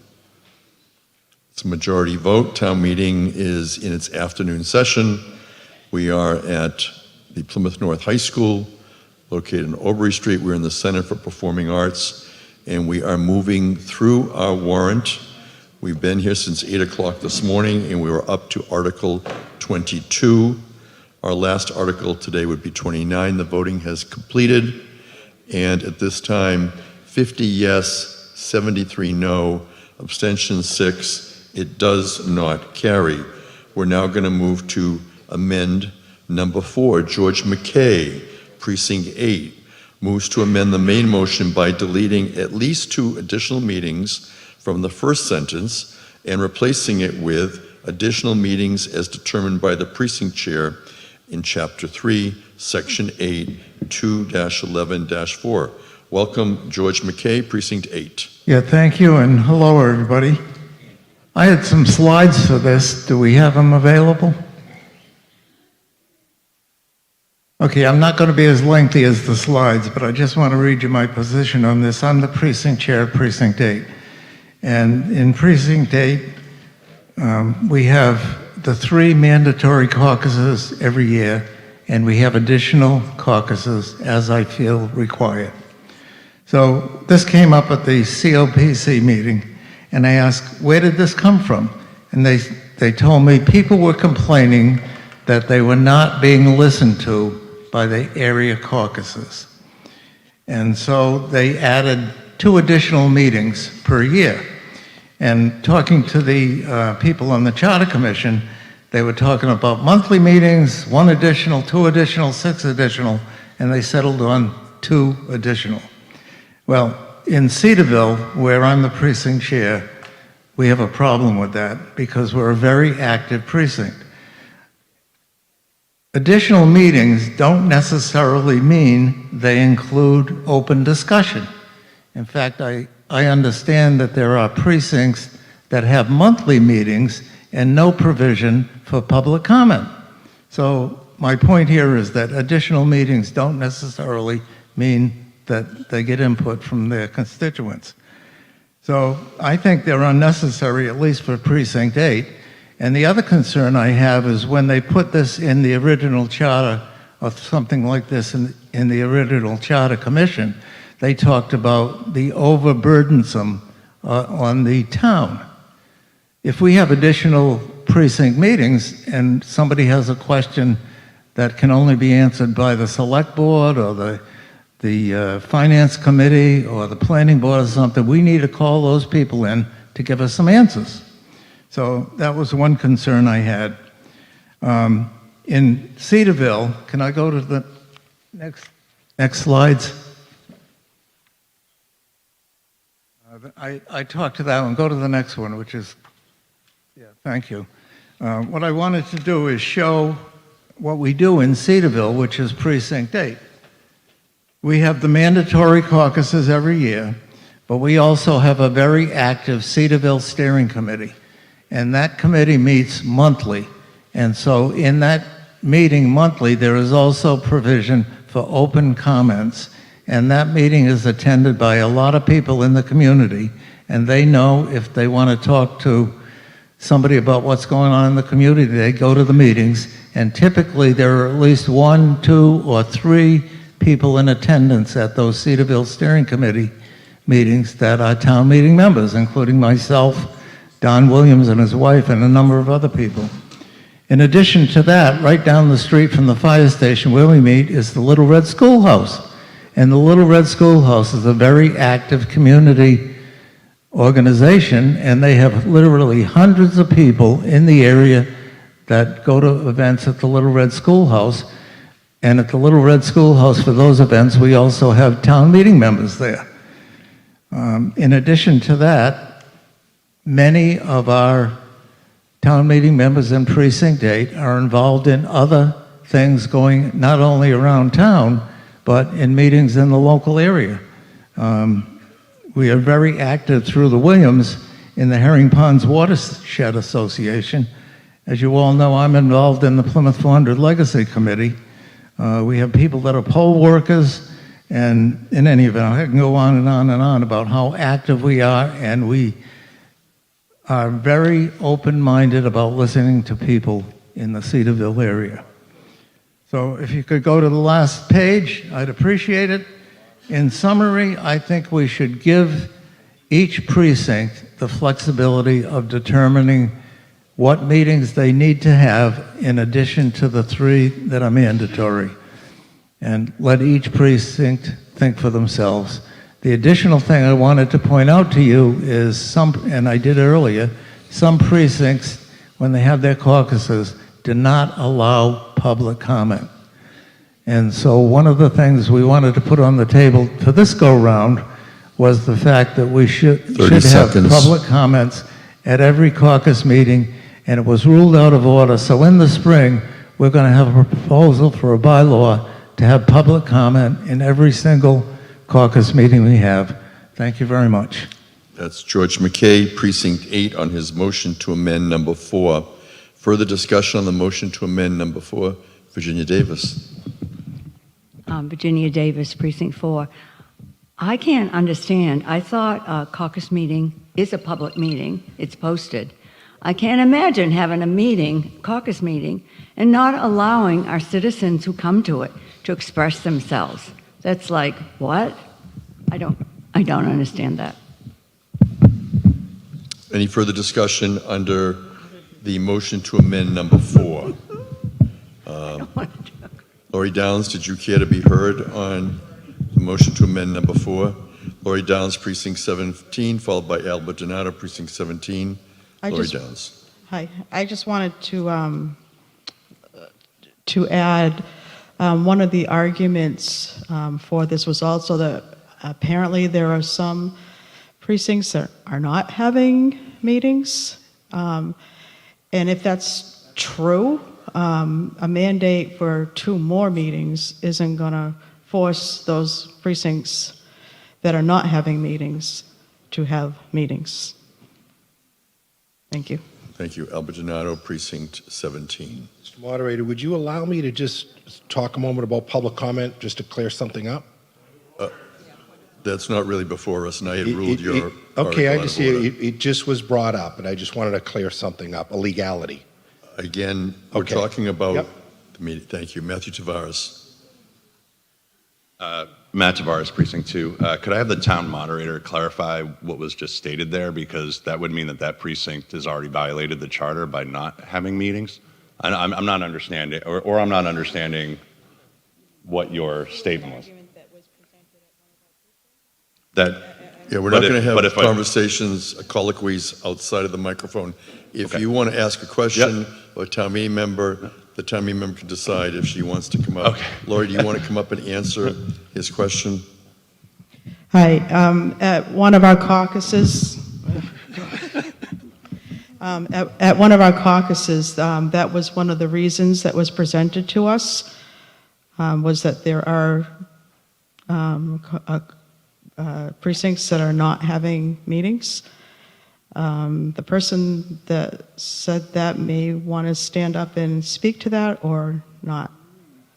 Okay. Or maybe I heard it incorrectly, but that's what I thought I heard. Thank you, Lori Downs. Matthew Tavares, do you care to be further heard? Yeah, I'd like an answer to that question. All right, well, I guess we have precincts not having sorry. No, go ahead. I guess we have precincts not adhering to the charter, which is a bigger conversation for the Committee of Precinct Chairs then. I just wanted to say very quickly that I do support, I'm going to let you do this. My God, okay. That I do support this. I think it is up to each precinct to determine how often and how frequently they meet. While it states it's in regards to the chair, I would also tell chairs, you should speak to and listen to your other town meeting members. Perhaps they want to meet more. Being on the Committee of Precinct Chairs, we have the flexibility that Mr. McKay is looking for, with the ability to add an additional meeting per month. That was a policy that we came up with. We've used it. We particularly use it right before town meeting. I just don't think it needs to be mandated. I think it's up to the precincts to determine that. Thank you. Mr. Bulletin.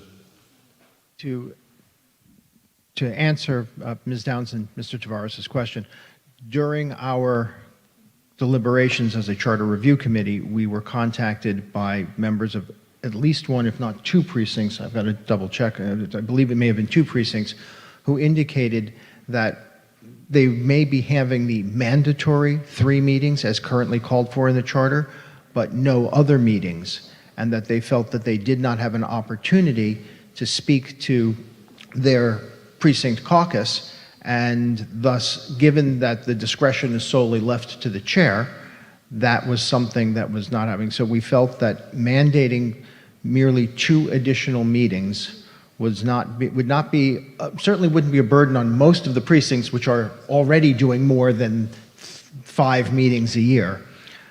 But asking that all precincts at least do 5 meetings a year instead of 3 meetings a year was not a particular burden. But again, it's a recommendation made based upon a request from residents who spoke to the Charter Review Committee. That's a much better answer than thinking that town meeting members were in violation, so thank you. Further discussion on the motion to amend. Catherine Holmes, Precinct 9, if we can bring her in. She wishes to speak on the motion. Yes, Mr. Delap? All right, before we hear from Catherine, we're going to move the question whether to close debate on motion number 4, motion to amend. You're now, when the light goes on, you're voting on whether to close debate. It's a 2/3 vote. There's no discussion on whether to close debate. And after the vote, we will decide whether to continue discussing the motion to amend or go to vote on the motion to amend. Town meeting members are in the afternoon session of the fall annual town meeting. Those in person are on Aubrey Street at Plymouth North High School. We have a number of people participating virtually. The vote is over. And as to whether we close debate, 91 yes, no 37, abstain 0. The motion carries. So we have now closed debate on motion to amend number 4, and we'll be moving now towards the vote on motion to amend number 4. And it's going to be a majority vote. When the light goes on, you'll be voting on. Yes, Mr. Lydon. Okay, OTI, we have a request to show the last scroll again, if we could. But I think the vote was not close. It was 91 yes, 37 no, 0 abstentions. And there we see, Mr. Lydon, your vote is tabulated. Good. And now we're going to vote on the motion. This is a substantive vote. And when the light goes on, you'll be able to vote. And it's a majority vote. And this is the motion presented by George McKay. You're voting now. You're voting on the motion to amend number 4. And it is a majority vote. And once we complete that, we would be moving to motion number 5. Town meeting will continue until such time as town meeting decides to adjourn or dissolve. We have 132 out of 162 voting, and now the vote. And we're told 99 yes, 31 no, 2 abstentions. It carries. We're now going to move on. While you look at the vote, I will read into the record the following. And this is in your supplement from today. It's a 1-page supplement.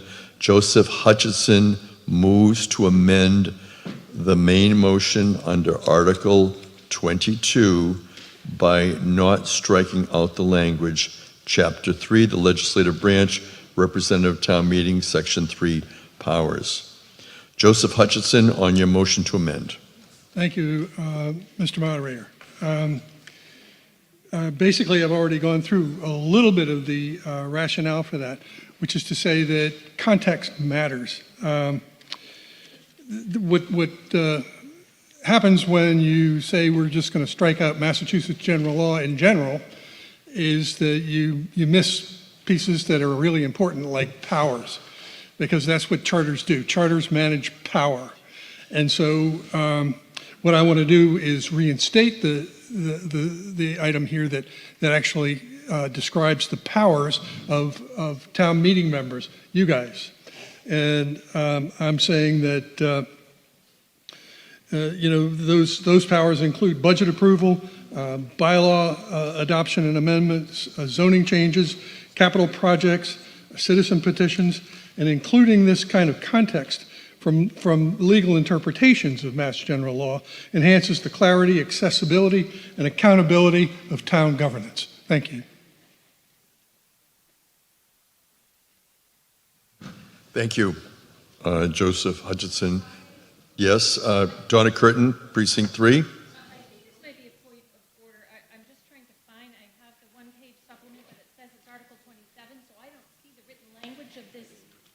So is the 1-page supplement for the motions, It's white.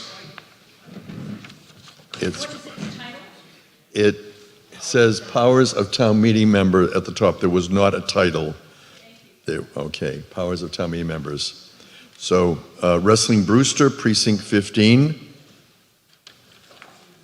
Yes, could we hear from the committee why this was striked?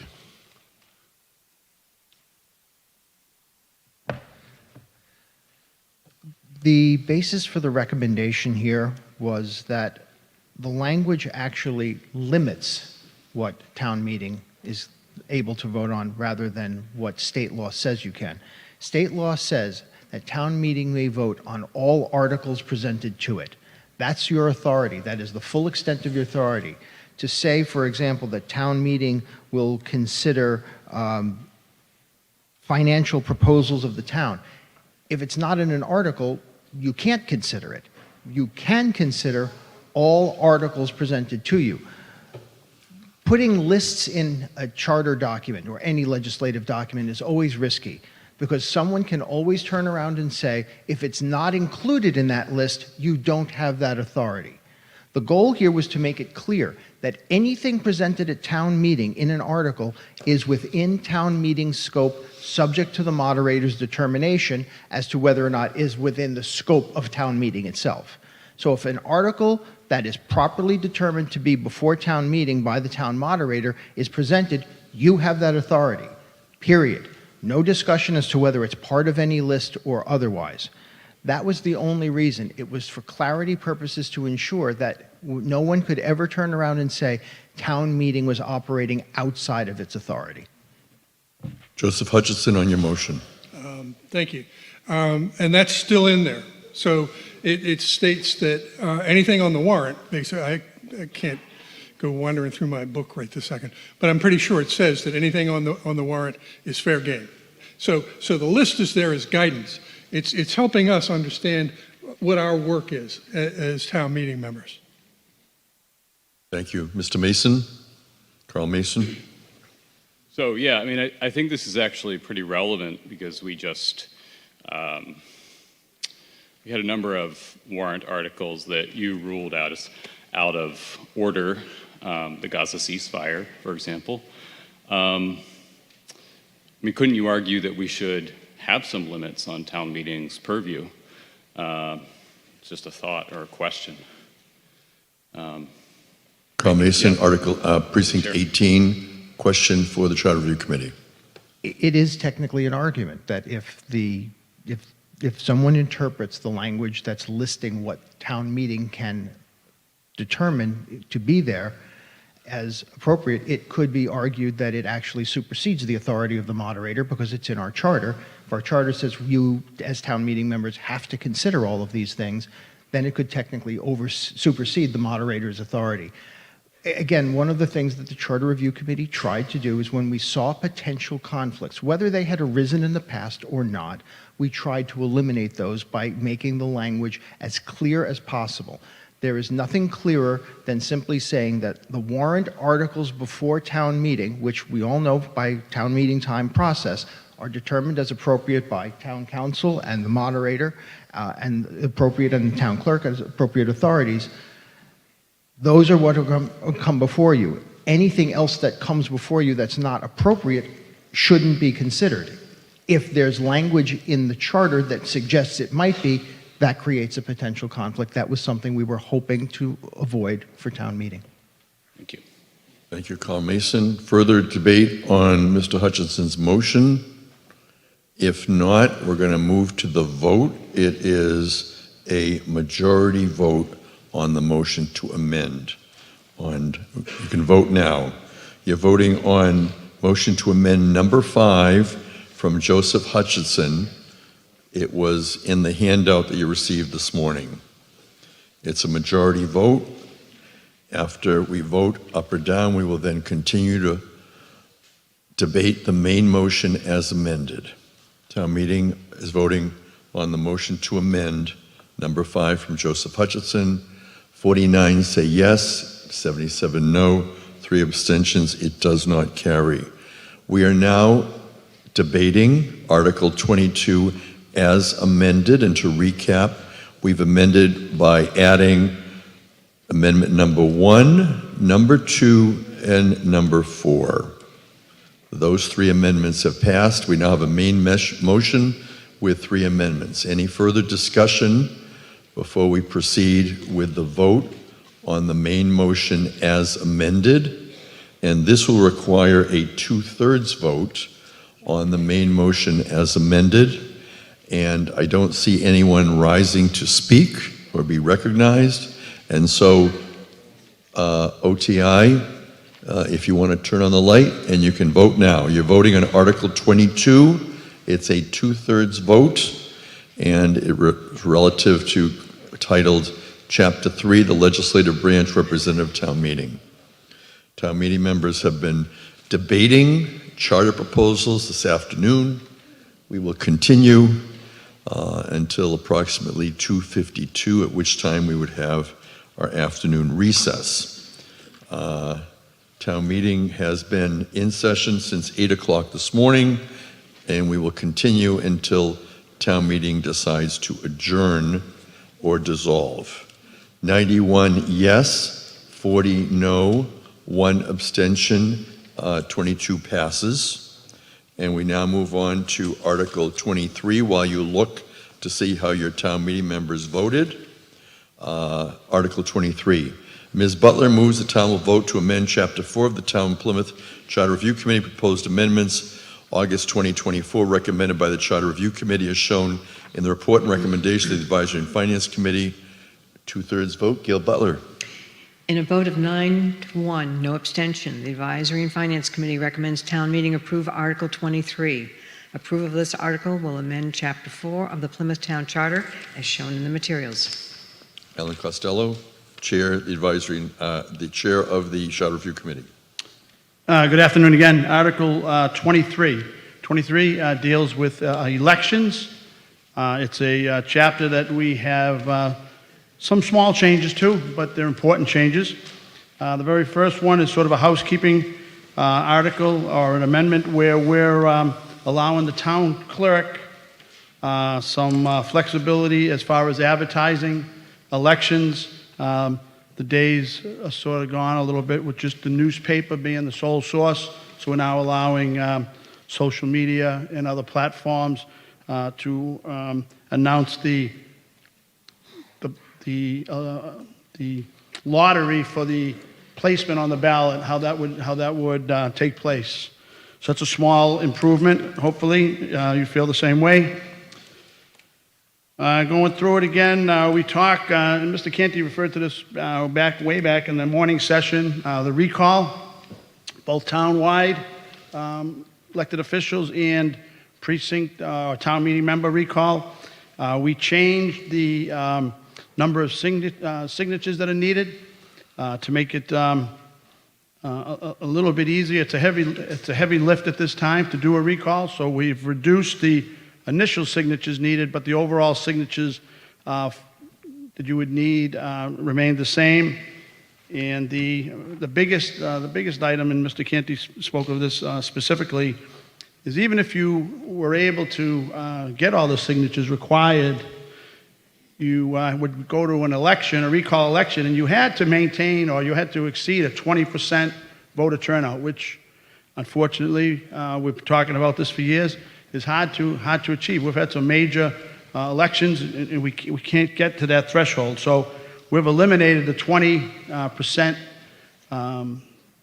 requirement so that we don't disenfranchise the people that do come out and vote. So those are the major, or those are the changes of Article 23 that will be before you today.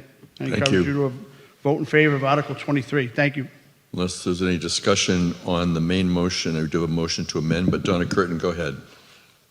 Yeah, I'm just looking at the numbers on the recall, and you have you've reduced it to 250 for townwide elected officers and 100 for representative town meeting members. And I understand that because the thresholds are kind of, you've brought them down kind of proportionately.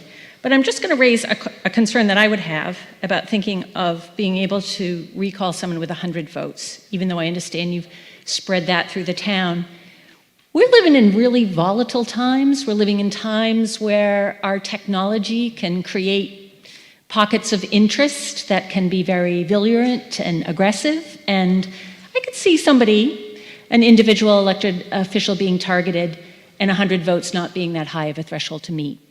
And I think that raises a concern for me because I think we want stability in our form of government. And I think this just opens up a potential can of worms. I'm going to be voting against the article, although I very much appreciate the need for us to address the 20% issue. And I hope that will be coming down the pike if this does not pass in a future town meeting. Very good. That was discussed in our deliberations. It was thought that we didn't want to make it so easy that every other election cycle there was some sort of chaos. But there is still a safeguard where the time frame is still relatively tight. So even to go out and get 250 townwide or 100 in your precinct is still a pretty aggressive number. So, but your point is well taken. That was the major part of the discussion. We didn't want to go so low that we had a constant back and forth, recall this individual, that individual. So your point's well taken. Thank you. Lawrence Delafield. I'm a little bit concerned. It shouldn't be an easy process to recall. And every time you do it, what is the cost of just putting up a vote for a recall? So I think that we don't want to make this so easy that we're spending that money. And I'd be interested what a typical recall costs to the town, because it's very easy to go out there and get people to sign signatures. Oh, I want the town to do that, but they don't consider the cost of it when they do that, and they're just opening it because why not?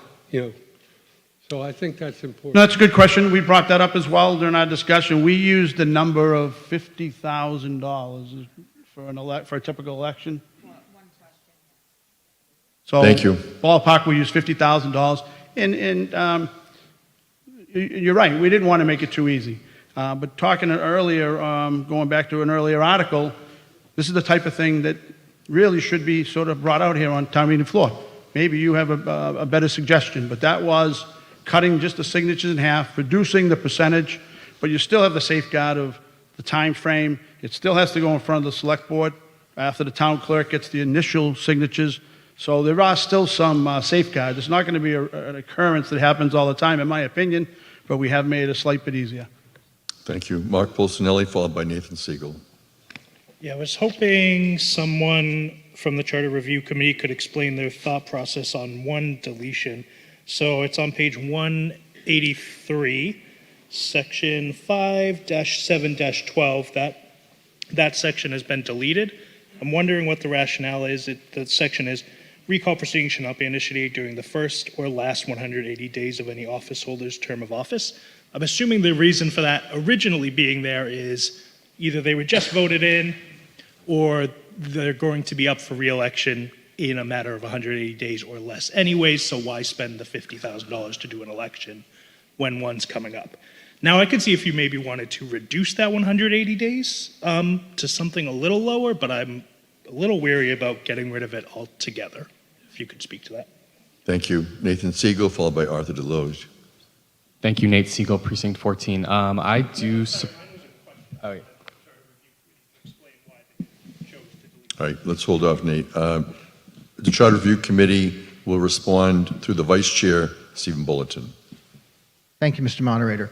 The rationale was that regardless as to when someone seeks to recall, if there's a justifiable reason for recalling someone, we shouldn't be waiting 6 months to see whether or not, if someone is just elected, again, hypothetical, someone is just elected and then it comes out, oh my goodness, they're actually engaged in massive fraud.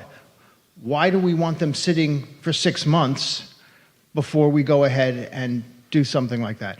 If there's a reason to recall someone, then there's a reason to recall them. The bar to recall somebody still remains very, very high. There was an earlier question, again, suggested that, oh, you can recall somebody with 250 signatures. No, 250 signatures merely allows you to start the process. The number of signatures that you need to actually get it on the ballot is still 2/5 of the electorate. That hasn't changed. That's in our current charter. That's the exact same number that remains. We merely wanted to make it so that if there was a justifiable reason to seek somebody's removal from office, a very severe sanction, something that I don't believe has ever occurred. I know there's been some petitions started, but I don't know if there's ever been an election to do so. But if we do so, that the time frame when it occurs shouldn't be at issue. There shouldn't be an overburdening hurdle to start the process so that people can discuss it, but they do need to get those total number of signatures. And at the same time, those people who come out to vote for it shouldn't be disenfranchised because we don't hit 20%. So we get 19% of the people who come out, 99% of them vote in favor of something, and we've disenfranchised them with that process. Thank you. Nathan Siegel, followed by Mr. Deloge. Thank you. Nate Siegel, Precinct 14. Yeah, I agree with what Mr. Bolton just said. That was my comment. I agree with the threshold levels that have been adjusted here for a recall election. I think that overall it's still a process that needs to take place that's not instantaneous, but I do think elected officials, especially given our discussion earlier around this potential addition of a land bank and the power that they may hold, I do think it's a good thing for elected officials to feel a little bit of heat and feel like a slightly increased level of accountability with what's been proposed here. So I'll be supporting it. Thank you. Arthur Deloge, Precinct 15. Yeah, Art Deloge, Precinct 15. The ease or difficulty in a recall really depends on the amount of money and the access that the person who wants the recall wields. People with access to wide amounts of voters, such as stores we visit, can easily put petitions on the counter and invite people to sign. And they can generate huge amounts of signatures rather quickly. So I'll be voting no because it gives too much power to people in unique positions. Thank you. Before we move to more speakers, I'm going to put forward the motion to amend. Laurie Downs, Precinct 17, moves to amend the main motion by not striking out the following sentence. The ballot shall identify candidates seeking re-election with the phrase, candidate for re-election, placed next to the candidate's name. Laurie Downs, on your motion to amend. Welcome.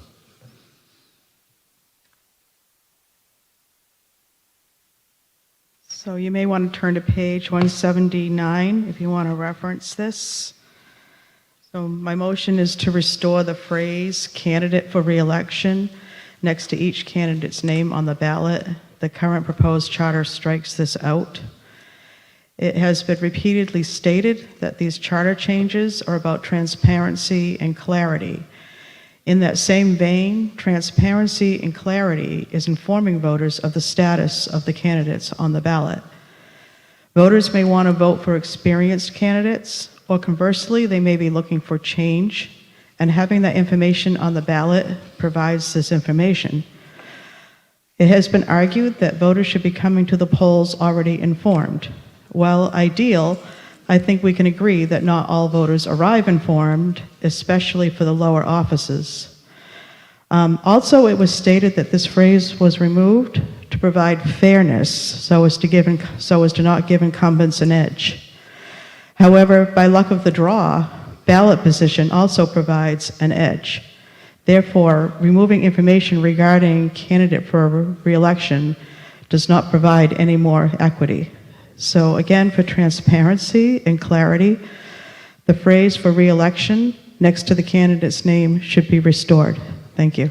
Thank you. Stephen Leyden, Precinct 17, Albert Donato, Precinct 17. Steve Leyden, I agree with Mr. Bolton.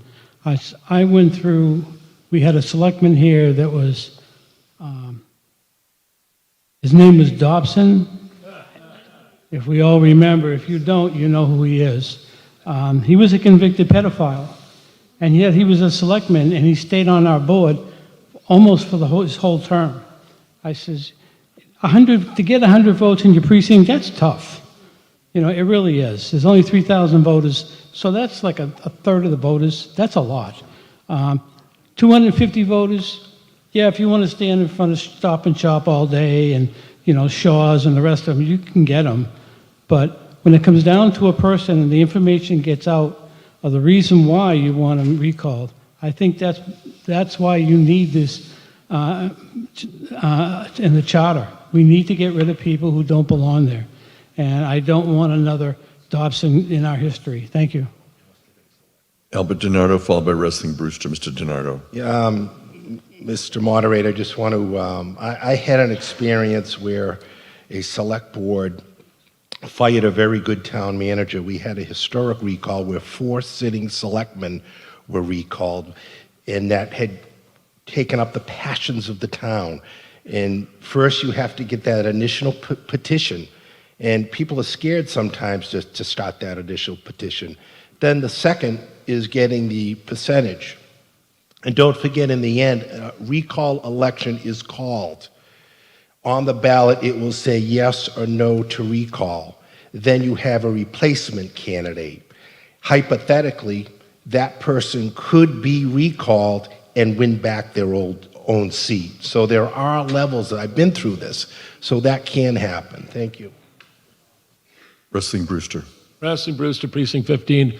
Going back to taking the running for re-election off the ballot, we just talked about conflict of interest. And the reason that there's no conflict of interest is because you can vote them out. So if you take the option of putting running for re-election, how does that work? So we really need to make sure that the people voting know who's running for re-election so that we can have the option to vote them out because we don't think that they've been doing a good job. So I totally support the amendment. This has come up a couple times, but if you take that out, then we have no way of knowing who's running for re-election. You can say that, the voters should be smarter. Well, we should be, telling them that, this person is not good. You should not re-elect them. So please vote for the amendment. Stephen Bulletin, Vice Chair, Charter Review Committee. Just to give town meeting the rationale of the committee as we discussed this, we looked at some statistics which showed that over 75% of the time, the candidate for re-election is re-elected. So there was a concern that it might provide undue favoritism for candidates for re-election. So we looked to state law to see whether or not state law spoke to this, and state law does not require that it's there. So again, the recommendation was just based upon our understanding of the statistical analysis. That's the only consideration that we gave in making the recommendation. Further discussion on the motion to amend from Lori Downs? If not, we're going to be voting on the motion to amend. It is a majority vote. When the light goes on, you'll be voting on the motion to amend. You're voting now. You're voting on Lori Downs' motion to amend the main motion by not striking out the sentence, "The ballot shall identify the candidacy or reelection," with the phrase "candidate for re-election." That is the motion to amend under Article 23. Town meeting continues to meet in a hybrid format. We have people in person, we have people virtual. Those who are virtual should be people that are just unable to come in person. If you can come in person, please do, to avoid technology issues. The vote is 107 yes, 22 no, 1 abstention. It carries. We are now debating Article 23 as amended. Donna Curtin, Precinct 3. Okay, and Donna Curtin says her vote should be a yes. She is Precinct 3, so we will correct that. Thank you. Any further points of order? If not, while you look at your votes, we're going to move to Article 24. Now, this morning, the Advisory and Finance Committee did meet. I'm sorry. We voted on the motion to amend. We're going to vote on the main motion. Any further discussion? No further discussion on the main motion as amended. All right. This is going to be a 2/3 vote. And so when the light goes on, you'll be able to vote as Article 23 as amended with Lori Downs' motion to amend. This is a 2/3 vote on the main motion under Article 23. Article 23 is a charter amendment, Chapter 4, elections. And you have both the recommendations of the Advisory and Finance Committee and the report from the Charter Review Committee. It's again a 2/3 vote on whether or not to accept this. We have 129, 130 town meeting members voting, and the vote will be shown by OTI. 91 yes, 40 no, 0 abstentions. It carries. And now we'll move to Article 24. And again, the Advisory and Finance Committee did meet this morning, and in your motion book, we're going to go with the first motion, which is titled, "If Advisory and Finance vote to amend the recommendation to keep the original charter language for Chapter 5, 3-4-2, then Ms. Butler moves, the town will vote to authorize Select Board of Petitions General Court of the Commonwealth to enact legislation pursuant to General Laws 43B, Section 10. You have the text. Gail Butler. In a unanimous vote of 10-0, no abstentions, the Advisory and Finance Committee recommends town meeting amend Article 24, Chapter 5 of the Plymouth Town Charter to add back Section 3-4-2, minimum qualifications for appointing a town manager. Thank you. Charter Review Committee, do you care to be heard? No. Thank you. Motion to amend. Donald Williams, Precinct 8, town meeting member, moves to amend the main motion by not striking out Section 8, establishment and scope of the Department of Finance, Section 13, establishment and scope of the Department of Planning and Development, and Section 6, Department of Public Works in Chapter 5. Donald Williams on My your last motion. trip.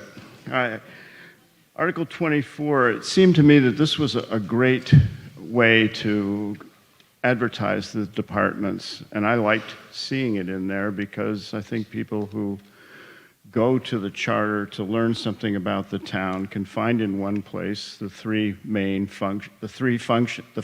of the three main departments in the town. So if you agree with me, vote yes. If you don't, vote no, and we'll go with that. Thank you. Further discussion under Article 24, motion to amend from Donald Williams. Dale Weber. Thank you, Mr. Moderator. I believe this is the article that calls for the town manager to make an operator's manual or a user guide or anything like that. Something that we haven't seen. So it's not in front of us. The Charter Review Committee is asking for our vote to vote on something that is coupled with something that we haven't seen yet. Perhaps the town manager is waiting to see the outcome of this vote before he starts his task to create an operator's manual. But the bottom line is, and I respect the work that the Charter Review Committee has been doing, 15 months. But the end result here is that we're being asked to vote on something that we haven't seen.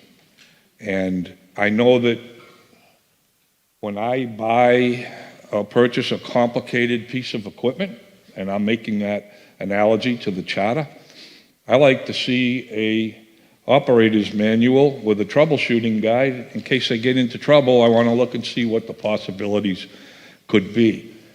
We're being told that this charter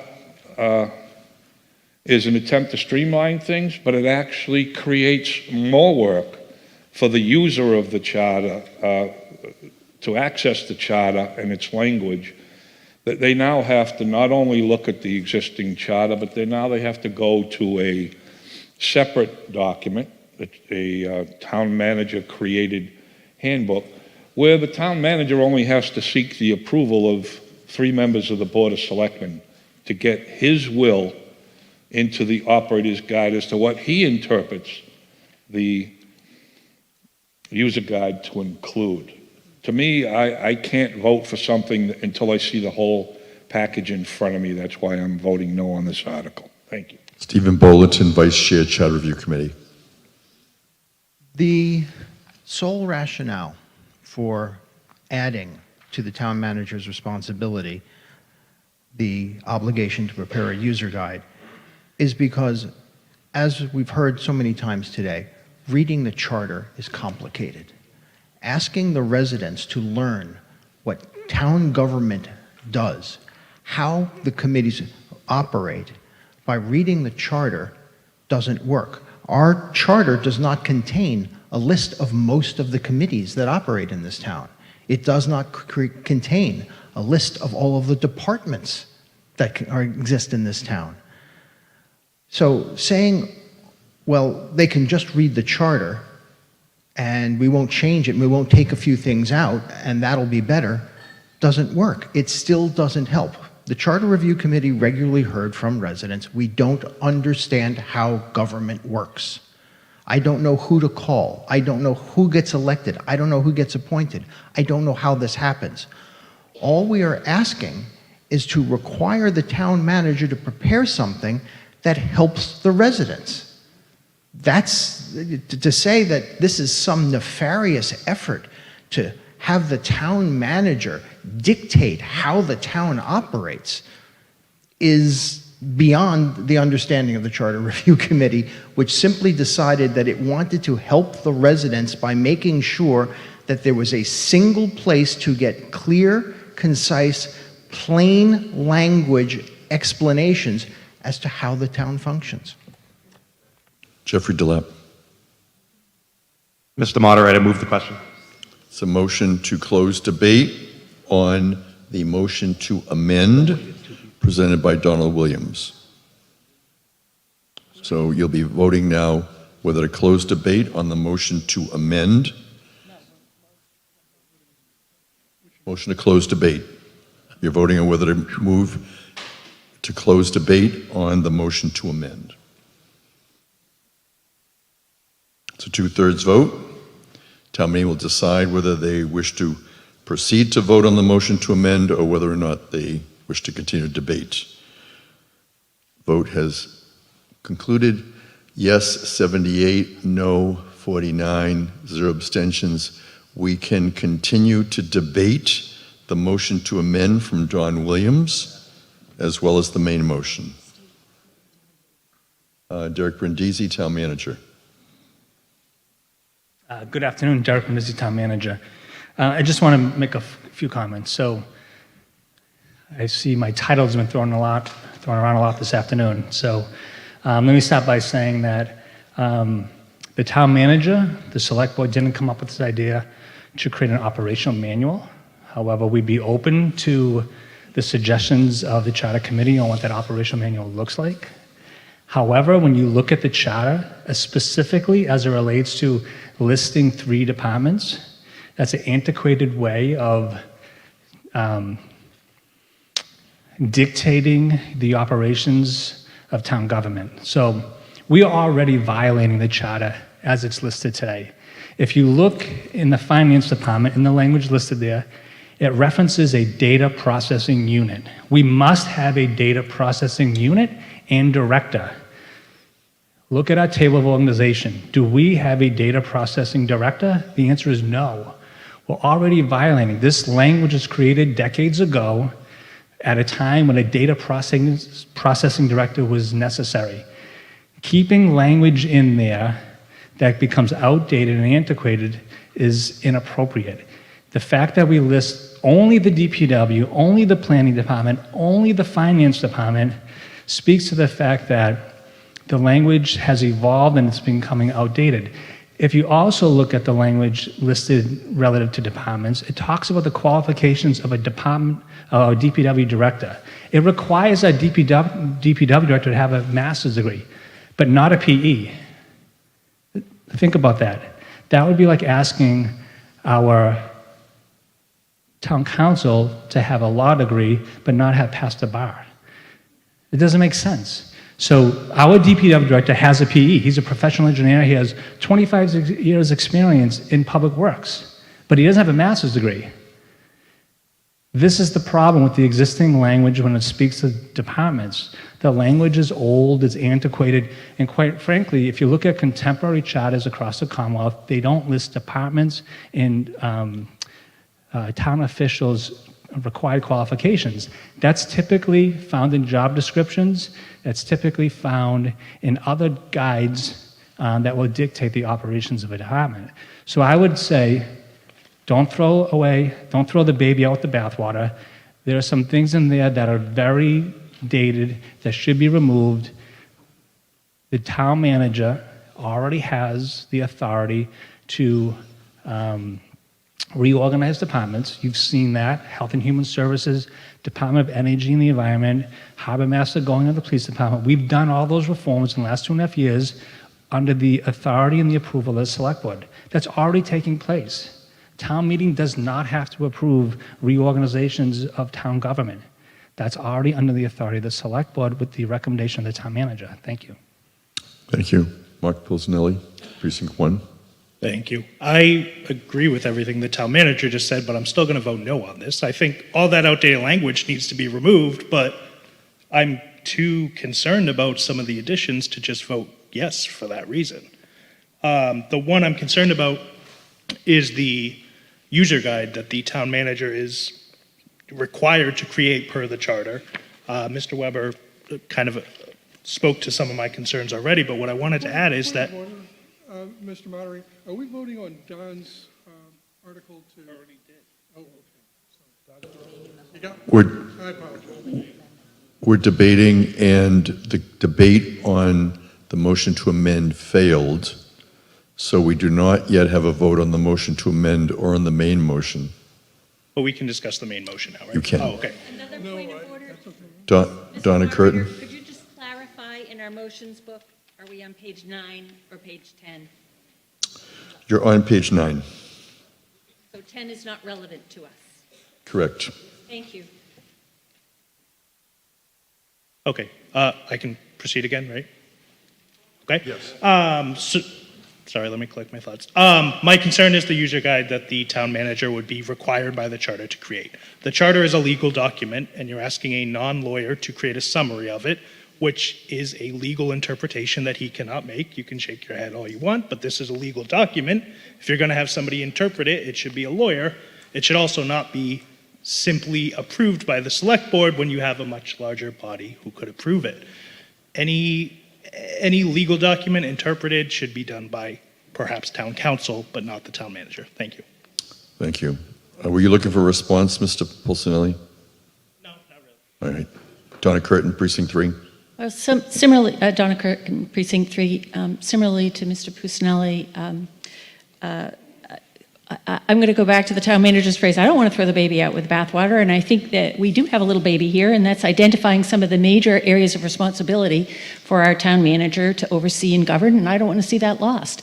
I think the departments that are listed in the current structure of government that we have are helpful to us to understand the scope of that responsibility and action, and I would, or some of the finer details, yeah, that stuff should be amended, and that some of those, specific pieces of information, but we're not doing that. We're doing something a little more wholesale, and I think that's the challenge that we've been facing today, is we are really in the weeds. We're in the weeds, and I kind of fear for the end result here. I'm going to be voting no on this article. Thank you. Further discussion, Wrestling Brewster, Precinct 15. Yes, Wrestling Brewster, Precinct 15. I just want to get back to, I'm hearing nefarious and untrust, and a lot of this, you don't trust the town manager to come up with the user manual. What kind of government have we elected? We elected the selectmen to hire a town manager. And this isn't really a new duty for him. He does this every day. Who better to come up with a user manual? I'm sure that Mr. Brindisi is going to take this to legal counsel after he creates it. I would ask Mr. Brindisi, what does he see as this user manual? What does he see it containing, and how it pertains to his daily business? Derek Brindisi, Town Manager, responding to Wrestling Brewster, Precinct 15.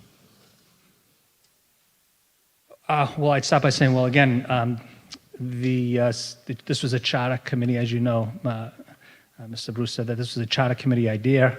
I would imagine that what is envisioned is a holistic document for the average reader to understand how local government works, our various departments, the services that we provide. It's probably a more consolidated version of our website. If you look at our website, everything I think we're talking about today is on our website. It lists our departments, it lists our functions, it lists all, how you apply for various services or various fees and functions that we have in the town. So I would imagine it's just going to be a printed version of our website. Follow up, Mr. Chair. Thank you, Mr. Excuse me? Oh, no, we're in the middle of discussion, but I'll take that next. Mr. Brewster follow-up. indicated he had a follow-up. So what you're saying is it's a user guide of our departments and how our government works. That's right. It's not a charter amendment. It's not about how our charter works. No, and quite frankly, I think what's being debated, we could do this anyways. We don't need town meeting's approval to make a user guide. In fact, if you look at other cities and towns across the Commonwealth, they have documents or reports in which they give to new residents when they move into a community. This is your local government. This is how you engage local government services. So we could do this without town meeting approval. So I'm wondering what the debate is all about. Me too. So I would say if this doesn't get passed, would you please do it on my behalf? Thank you. And it's We'll add it to the list, 2:53, Mr. Brewster. and we're going to be taking a 5-minute recess. Thank you.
Resume the afternoon session. It is now 2:59, and we're going to call the meeting back to order. And we were in the middle of debating the article wherein we had the motion to amend, and further comments as people are coming in from Stephen Bulletin, Vice Chair, Charter Review Committee. Mr. Bulletin. There seems to be some misunderstanding as to the basis of the recommendation to remove these three departments. As Mr. Brindisi mentioned, the language by including these departments in our charter, it prevents Mr. Brindisi and the town from doing things such as reordering, reorganizing, creating, or eliminating those listed enumerated departments. Mr. Brindisi, with the approval of the Select Board, the town manager with the Select Board, already has the authority that's in our existing charter, it's nothing new, to create, eliminate, or reorganize departments. But when you list departments in the charter, it then prevents you from being able to change those departments. It is a conflict. Again, we are trying to avoid the conflicts in our charter rather than risk having a situation, as Mr. Brindisi just mentioned, where, for example, he wants to say, okay, we have a data processing director in our charter. I want to reorganize and eliminate that position. Not removing that from our charter means we can't do that. That's what our charter says. Our charter's law, if we have to have that position, we have to have that position. So again, Mr. Brindisi has the authority, with the Select Board's approval, to change it, except if it is specifically enumerated in our charter. That is the only reason for this recommendation. It has nothing to do with changing anyone's authority or abilities, but rather making sure that the ones that we already have in the charter can be properly affected. Thank you. And before we took the recess, Mr. Delap, you were making a procedural motion, but I didn't recognize, oh, it was Mr. Brady, you were making a motion, but Mr. Brewster was still speaking. So do you care to make your motion? I do. I move the question. Moves to close debate. Now that is going to be to close debate on Mr. Williams' motion to amend. We haven't voted on it, and we moved to close debate and it didn't pass. Okay? All right.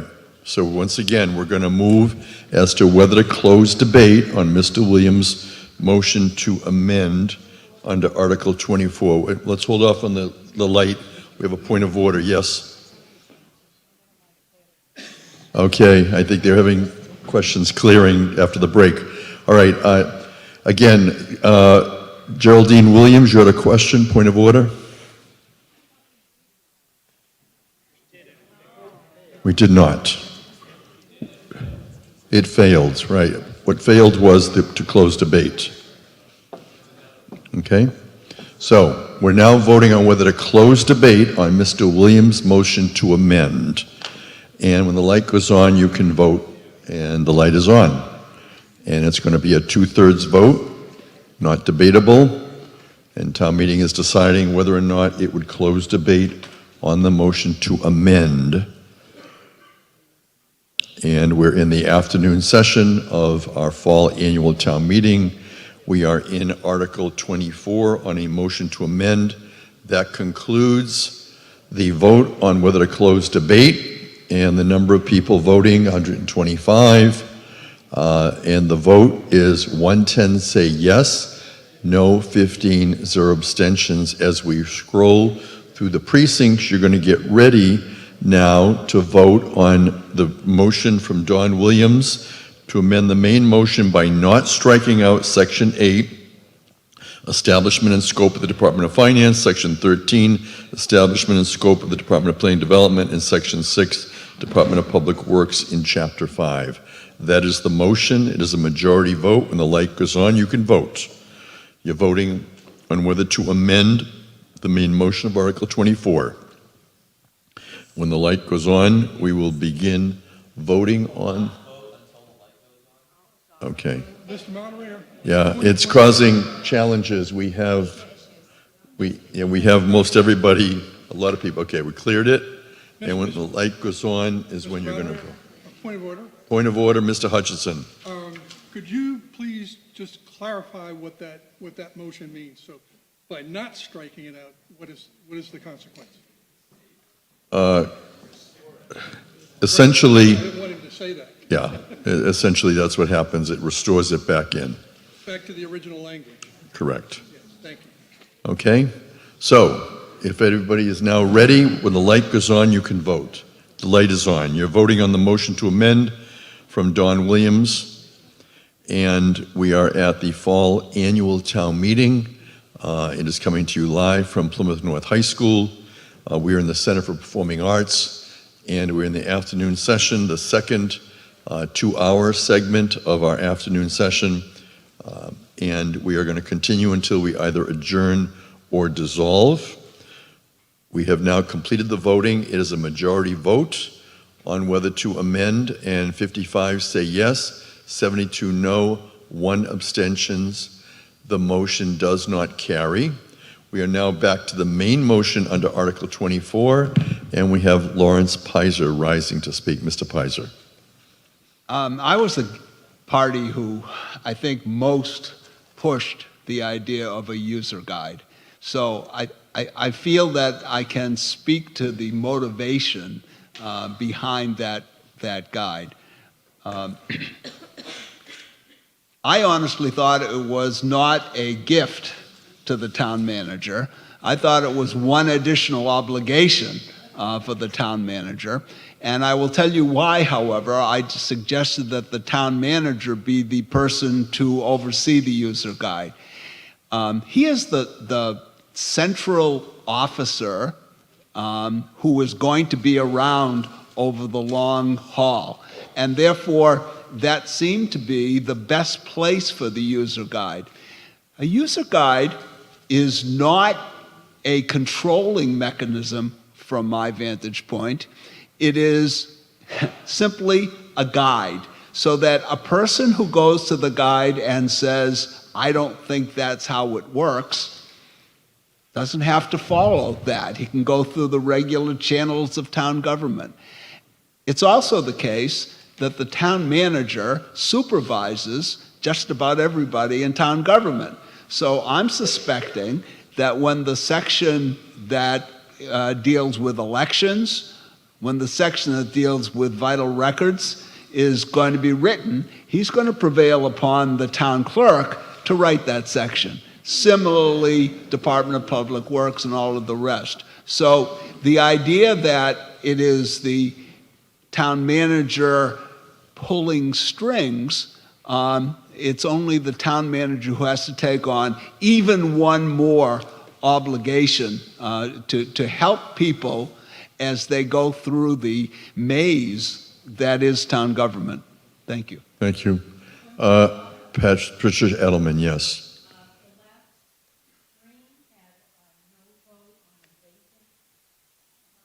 Okay, again, there's a question, OTI, as to a no vote on a vacant line. If we can just clarify that. Thank you, Patricia Edelman. Dale Weber, Precinct 3. Thank you, Mr. Moderator. Just a point of clarification that I rise to.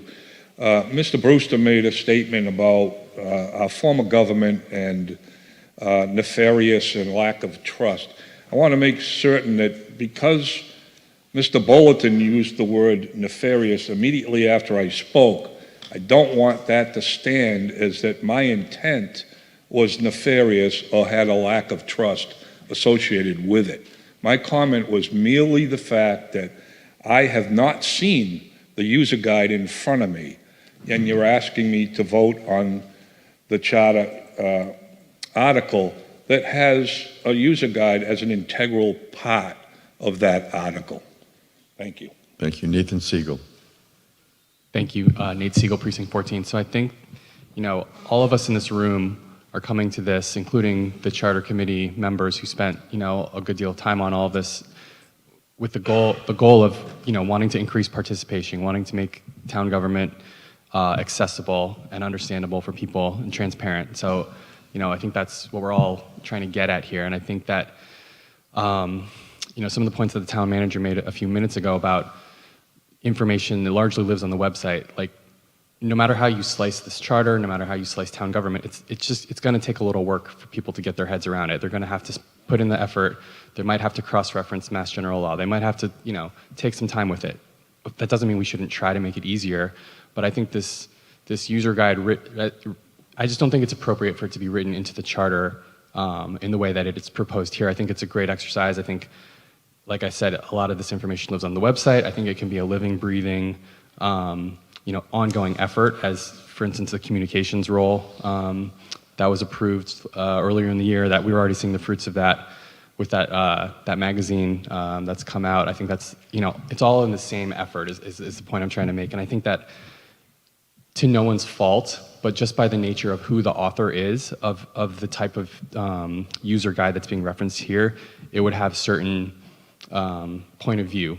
For instance, if it's written by, the town manager, who has a certain role, certain responsibilities, is accountable to certain people on the executive branch, that's just the nature of that type of thing. And I think that, as we're seeing, that makes some people uncomfortable, the fact that that would be written, by that person with that inherent bias, not in a negative way, but that's just what that person, whoever inhabits that role, would bring to the table. So I think 30 seconds. This type of user guide would be a really valuable exercise that could be done outside the scope of the charter. So that being said, I don't think it's appropriate for inclusion in the charter in the way that it's written as presented. Thanks. Thank you.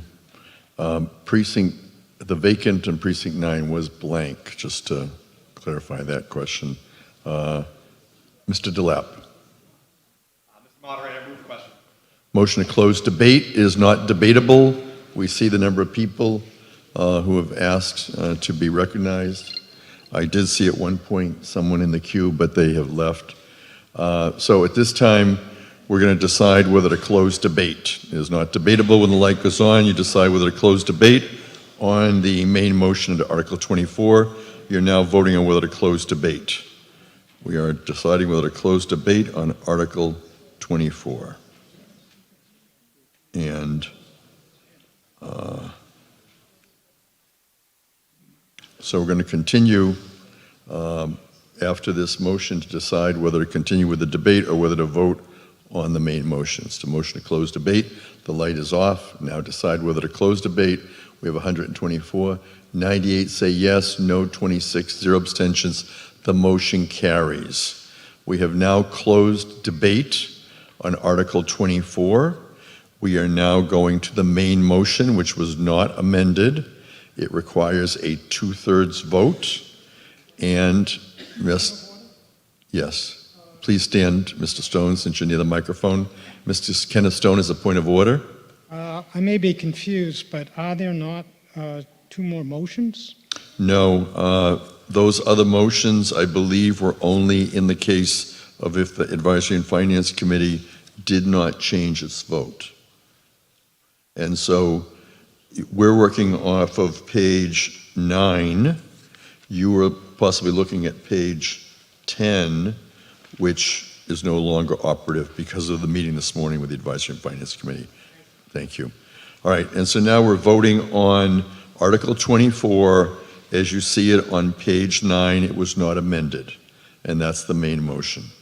The light goes on and you'll be able to vote. It's going to be a 2/3 vote. Town meeting is voting now.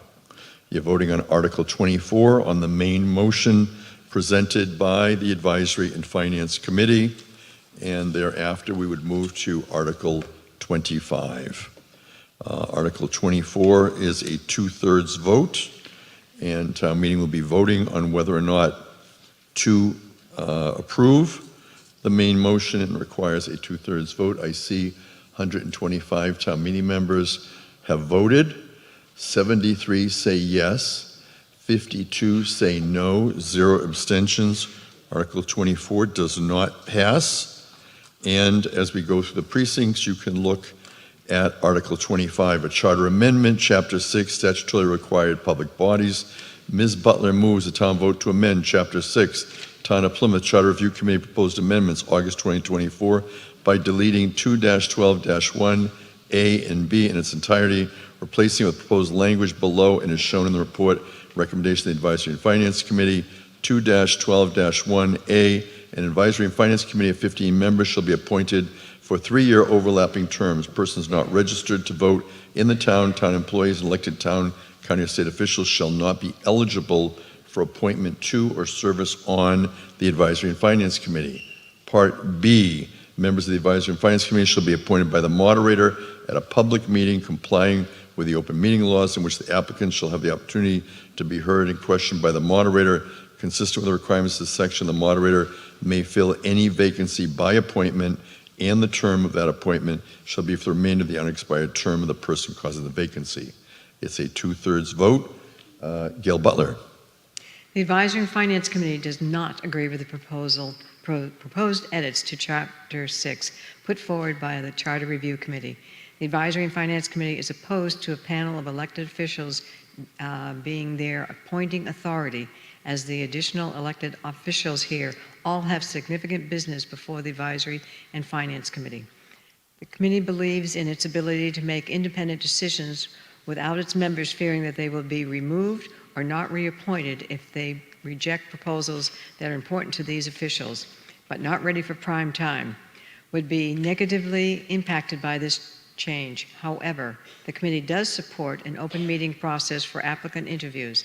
As such, in a unanimous vote of 10-0, no abstentions, the Advisory and Finance Committee recommends the town meeting amend Town of Plymouth Charter Review Committee proposed amendment August 2024 as on file with the town clerk, and approved the recommended language as follows. Section 2-12-1, Part A, an Advisory and Finance Committee of 15 members shall be appointed for 3-year overlapping terms. Persons not registered to vote in the town employees, and elected town, county, or state officials shall not be eligible for appointment to or serve on the Advisory and Finance Committee. Part B, members of the Advisory and Finance Committee shall be appointed by the moderator at a public meeting complying with the open meeting laws, in which the applicants shall have the opportunity to be heard and questioned by the moderator. Consistent with the requirements of this section, the moderator may fill any vacancy by appointment, and the term of that appointment shall be for the remainder of the unexpired term of the person causing the vacancy. Thank you. The Charter Review Committee, do we have someone who wishes to speak on behalf of the Charter Review Committee? You can have one moment. We are debating Article 25, Chapter 6, statutory required bodies. Is there anyone else who cares to be heard on this while we're waiting for the Charter Review Committee? And I see that Carl Mason is rising to the podium. Welcome, Mr. Mason. Thank you. Carl Mason, Precinct 18. Just as a question for the Charter Review Committee, your original revision isn't on our warrant at all. It's not being motioned at all, right? It's only this amended motion, correct? I can answer that. It's on the warrant. I mean, the warrant is the warning from the town, but what you have before you is a motion from the Advisory and Finance Committee. Okay. And not a motion from the Charter Review Committee. Our language would have shown up in Article 19 All right. in blue. Okay. Go ahead, Alan Costello, Charter Review Committee Chair. The original language would have been that the Charter Review Committee was proposing a 5-person committee selection committee that would consist of a select board member. Let me stop. It would consist of the moderator first. He would be the chairperson, but we would add 4 additional people, a representative from select board, planning board, school committee, and the committee of precinct chairs. And then we would have a process where that group of 5 would, going forward, would make the appointments for advisory and finance. It would also be used for future charter review committees. And there was one other group, and it slips my mind at this time. It'll come to me. But it was at our presentation at the advisory and finance that that was not the liking of the advisory and finance. So they, in an effort to compromise, they came up with this language that it at least brings a public meeting into light. We had several residents talk to us at our meetings, and this is no reflection on the Advisory and Finance Committee today. It's no reflection on the moderator and the process. But this very important committee today is appointed by one sole individual. And we didn't get any complaints from people that had been on the committee. The complaint we got, the side of the story that we got were some people that found out about the ability to put their name in or their resume in. There was no real rhyme or reason how that happened. There was no follow-up. Some people never heard back if their resume was taken. And that was the thing we were trying to straighten out so that going forward, just like every other committee in this town, it would be done in the public eye.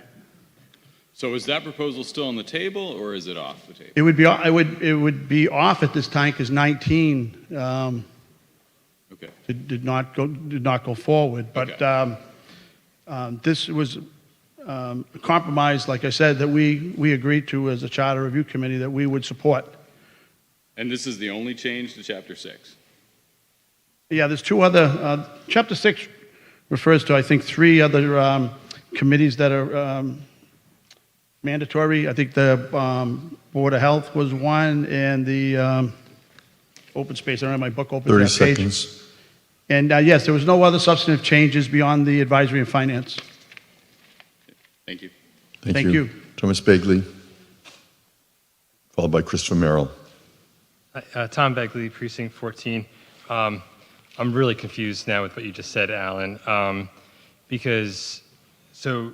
this might be a question more for the moderator, actually, to help us clarify this a little bit, what we're going to be voting on with this motion.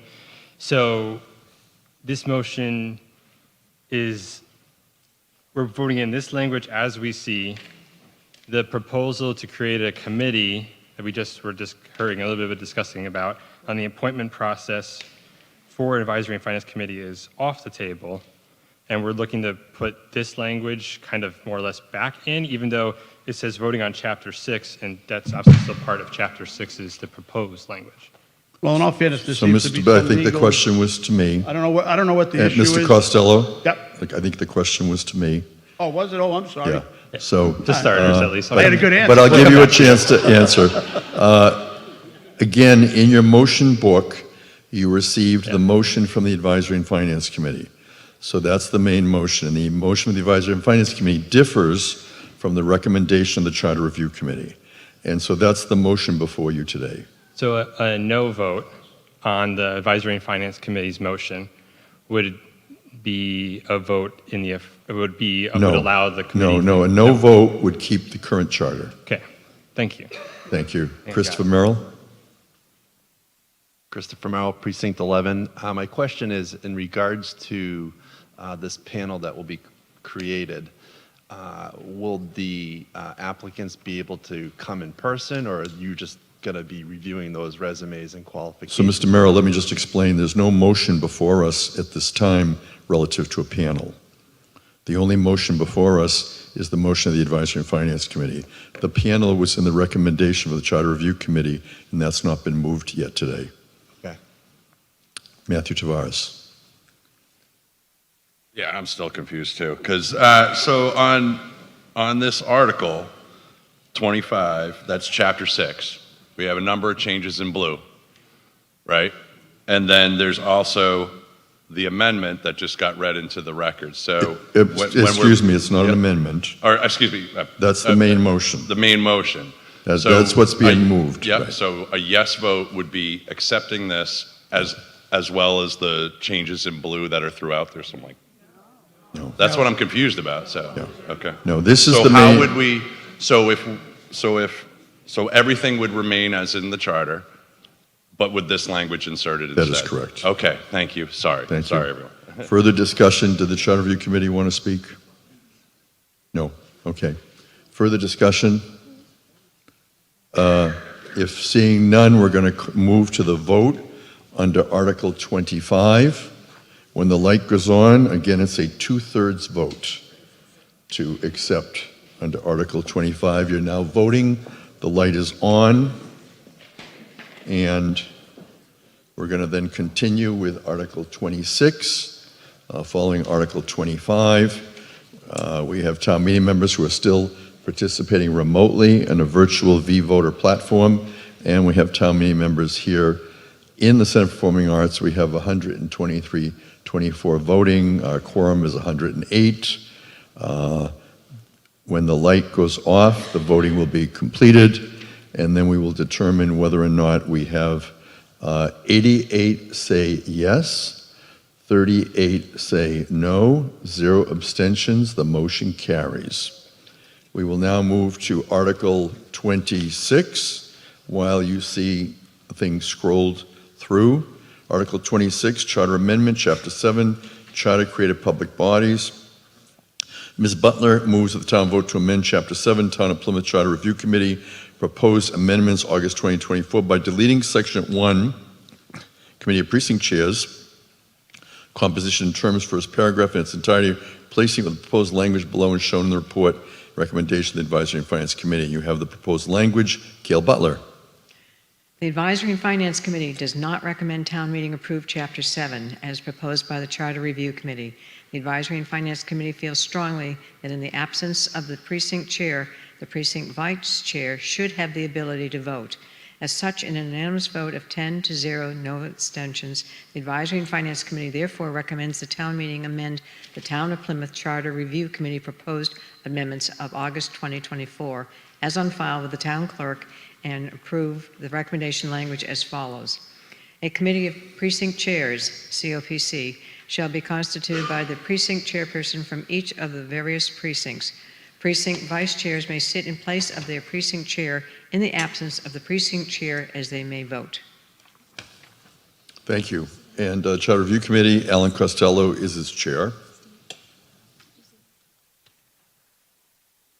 Excuse me. So thank you again. Article 26 is Chapter 7, and this is charter created public bodies. And in this group, there's the Committee of Precinct Chairs, the Board of Health, and the Open Space Committee. I must have misread that last time. But long story short, the Committee of Precinct Chairs is where this amendment that was just read by Advisory and Finance would come into play. We deliberated on the role of the precinct chairs when they come down to a Committee of Precinct Chair monthly meeting. It's always been in the past, and I'm a long-time member of the Committee of Precinct Chairs, that if I was not able to attend, I could ask the vice chair to go down and represent Precinct 10, discuss, debate, and vote. If the vice chair couldn't make it, I would ask the clerk, and I would go down the line till I exhausted all 8 additional members of my precinct. And that's sort of the way it ran for a long time. It was brought to our attention early on that we were not able to do that any longer and stay in compliance with both the state through the town clerk, and correct me if I'm wrong, but because you have to get a separate swearing in to be a Committee of Precinct Chair member. So if I sent down my vice chair in the event that I'm ill, that person is not sworn in, so their vote would not be legal. Now, why does this matter? Well, number one, it matters to the town clerk and the state, but it will matter because earlier articles like the land bank and maybe in the one that just passed with the Advisory and Finance, the Committee of Precinct Chairs is being expanded with some of their responsibilities, and they're now going to have appointing abilities. They're going to be able to appoint commissioners, 2 commissioners to the land bank now. They're going to be able to send down 1 representative to appoint Advisory and Finance and Charter Review members. So we have to be in compliance legally.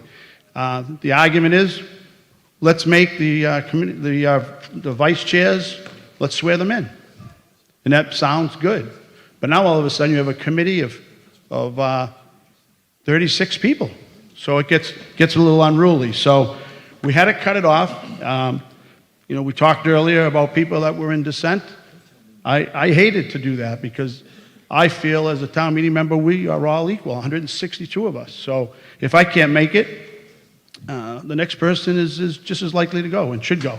But that's the way it is, and I think to be in compliance, we have to do it this way and have 18 people sworn in. That seems to be the big ticket thing. There are some more responsibilities, like I suggested. There's some appointing and some legislative oversight that the Committee of Precinct Chairs would enjoy. There is no further changes to the Board of Health, as well as the Open Space Committee. That really wouldn't, there's no big changes with that except for, oh, I'm sorry, then the Land Use and Acquisition Committee, that's the fourth one.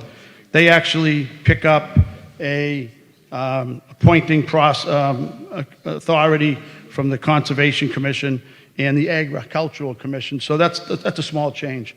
So my hope is that with those changes, the Building Committee would have no substantive changes as well. And then the Precinct Advisory Committee, which we had hoped to put together to do some appointing, that could still, I take that back. A Precinct Advisory Committee, I apologize. That's a committee, a new committee that we've come up with. That's going to take care of the 10-year census when we have to redistrict for the precincts. We just went through that prior to, or coming out of COVID, where we got our information very late from the federal government. We were under a time crunch. We developed 3 more precincts. We had 15, we're up to 18. What the hope is with this Precinct Advisory Committee is that we put a committee together every year that ends in 1, and that committee meets very infrequently, but it does meet, and it sort of tracks the growth of the town to see where we're going to need, or if we're going to need at all, future precinct growth. And then the last committee that's in here is the Charter Review Committee. That we did very little. We made it so that there were 2 full associate members, and we extended the appointing committee from 3, which was the moderator, a member of Board of Selectmen, and a member of the COPC. We've expanded it to, to allow a planning board member and a school committee member. So there are some changes in that group, but that is the article in a nutshell, Article 26. Thank you. Thank you. We're now going to continue. Michael Babini, precinct. Do you have a point of order, Mr.? Yeah, everything you just said about the articles. Come to the microphone, please. Isn't anywhere in the motion, so we're not voting on that? You just talked about a precinct advisory The motion committee, refers to the report and recommendations of the Advisory and Finance Committee. and then it The lists- Advisory and Finance Committee, go ahead, I'm sorry. Yeah. So again, if you look at it, it says that she moves to vote to amend Chapter 7, Town of Plymouth Charter Review, by deleting Section 1, Committee of Precinct Chairs, Composition and Terms, first paragraph is entirety, and replacing it with proposed language. That's what her motion is. So all we're doing is deleting section 1 and That's what she's replacing it doing. with what's here. Okay. Right. And all the other changes? All the other changes I described would follow as well. Okay. It seemed like it was the opposite on the last article, where there was a bunch of other changes, but we weren't doing those ones, we're just doing what's in the motion.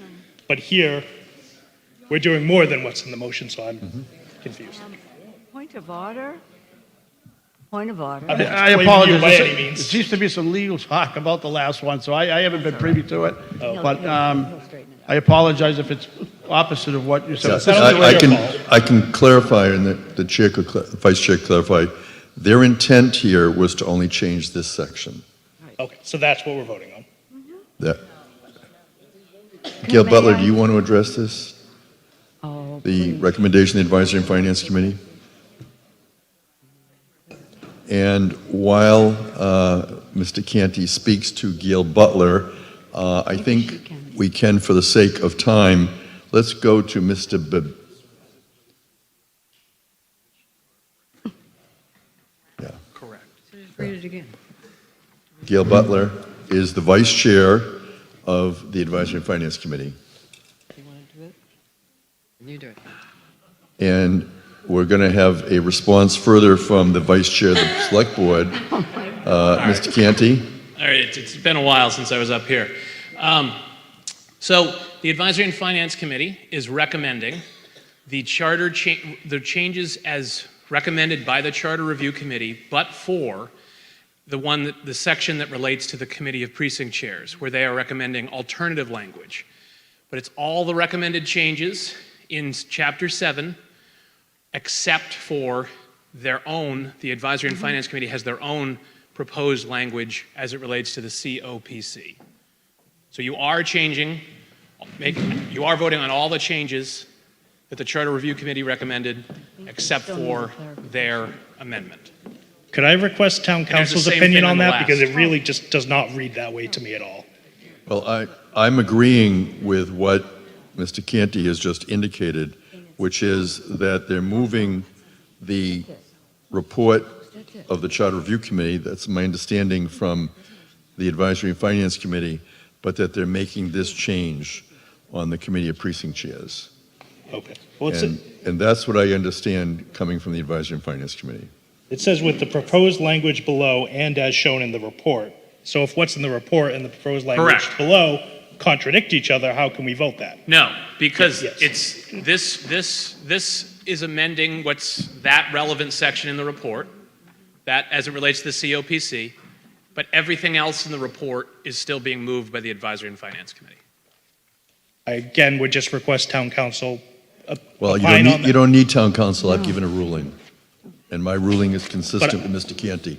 With all due respect, I think town council is more appropriate to No. opine Town- on no, what the AG may approve. Town council does not preside over town meeting, it's the moderator. I can accept or not her recommendations. I have talked to her multiple times prior to this meeting, and my ruling would be consistent with what the Advisory and Finance Committee has presented as articulated by Kevin Canty, Vice Chair, Select Board. Can I petition the rule of the chair? Or is there no appetite for that? I won't do it if absolutely no one's on my side. Point of order, Mr. Moderator, could you please clear up all the confusion, because this is ridiculous. We've got a motion that's coming at the 0 hour, and it's totally discombobulated at this point. We need someone to tell us exactly what we're talking about. So the motion is from the Advisory and Finance Committee. Gail Butler is the Vice Chair. She has deferred to Kevin Canty, who is Vice Chair, Select Board. He's just given an explanation, and Explanation of what? as to the motion that is before us. The motion that's before us, if you look at the language, it has to do with the Plymouth Charter Review Committee proposed amendments. And those amendments are contained in your book, and the Advisory and Finance Committee made one change to those proposed amendments, and you have it. It's a 4-line paragraph, and that is being changed, and the rest is still going forward. Virginia Davis, Precinct 4.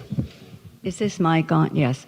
To clarify, I think the motion just means that the Advice and Finance would like the COPC to allow the chair and the vice chair, in the absence of the chair, the vice chair would be allowed to vote. They would both be sworn in. They would never vote together if they're both, like the vice chair can go to the meeting, but they wouldn't vote if the chair is there. This just allows the vice chair of the COPC to be voted in and to allow them to vote.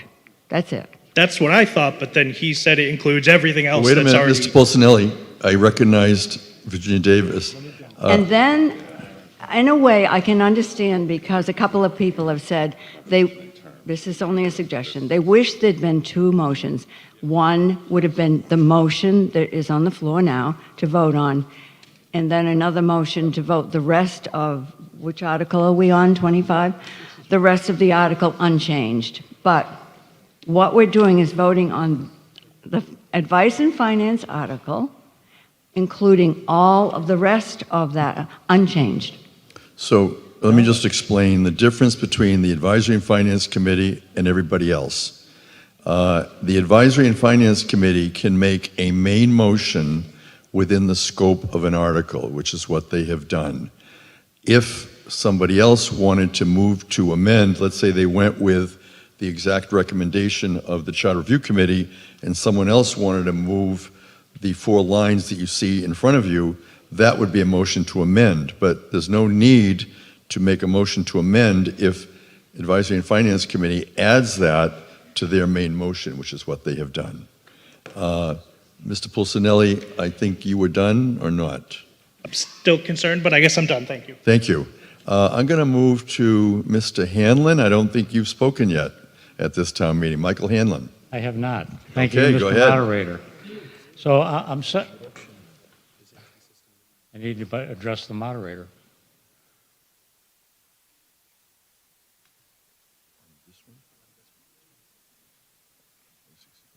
Okay. Go ahead and speak. So my question is for you, I guess. Motion on Article 26. The FinCom has chosen to amend the recommendation of the Charter Review Committee and make that the main motion. If that motion fails, then what we end up with is Chapter 7 as it currently exists. Correct. So there is no, all of the other recommendations in Chapter 7 would also be thrown out at the same time. If it fails? If it fails. Yes. That's unfortunate. Right. Absent, But I guess absent another motion. There could be another main motion presented if the main motion of the Advisory and Finance Committee fails. And who would present such a motion? Any town meeting member or anyone else who, under the charter, has authority to make a motion at town meeting, which will include Do the you have to select be on the board. prevailing side of the... No, because there wouldn't have been a vote. Okay, we're going to take a 5-minute recess. Thank you. 3:41.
Afternoon, we're going to resume from the short recess, and in further conversation with the Advisory and Finance Committee, although their intent was to have this change plus what was proposed, their main motion does not have those words as proposed, and therefore is my understanding that their motion is as you see it, except that we're going to add the words as proposed by the Plymouth Charter Review Committee.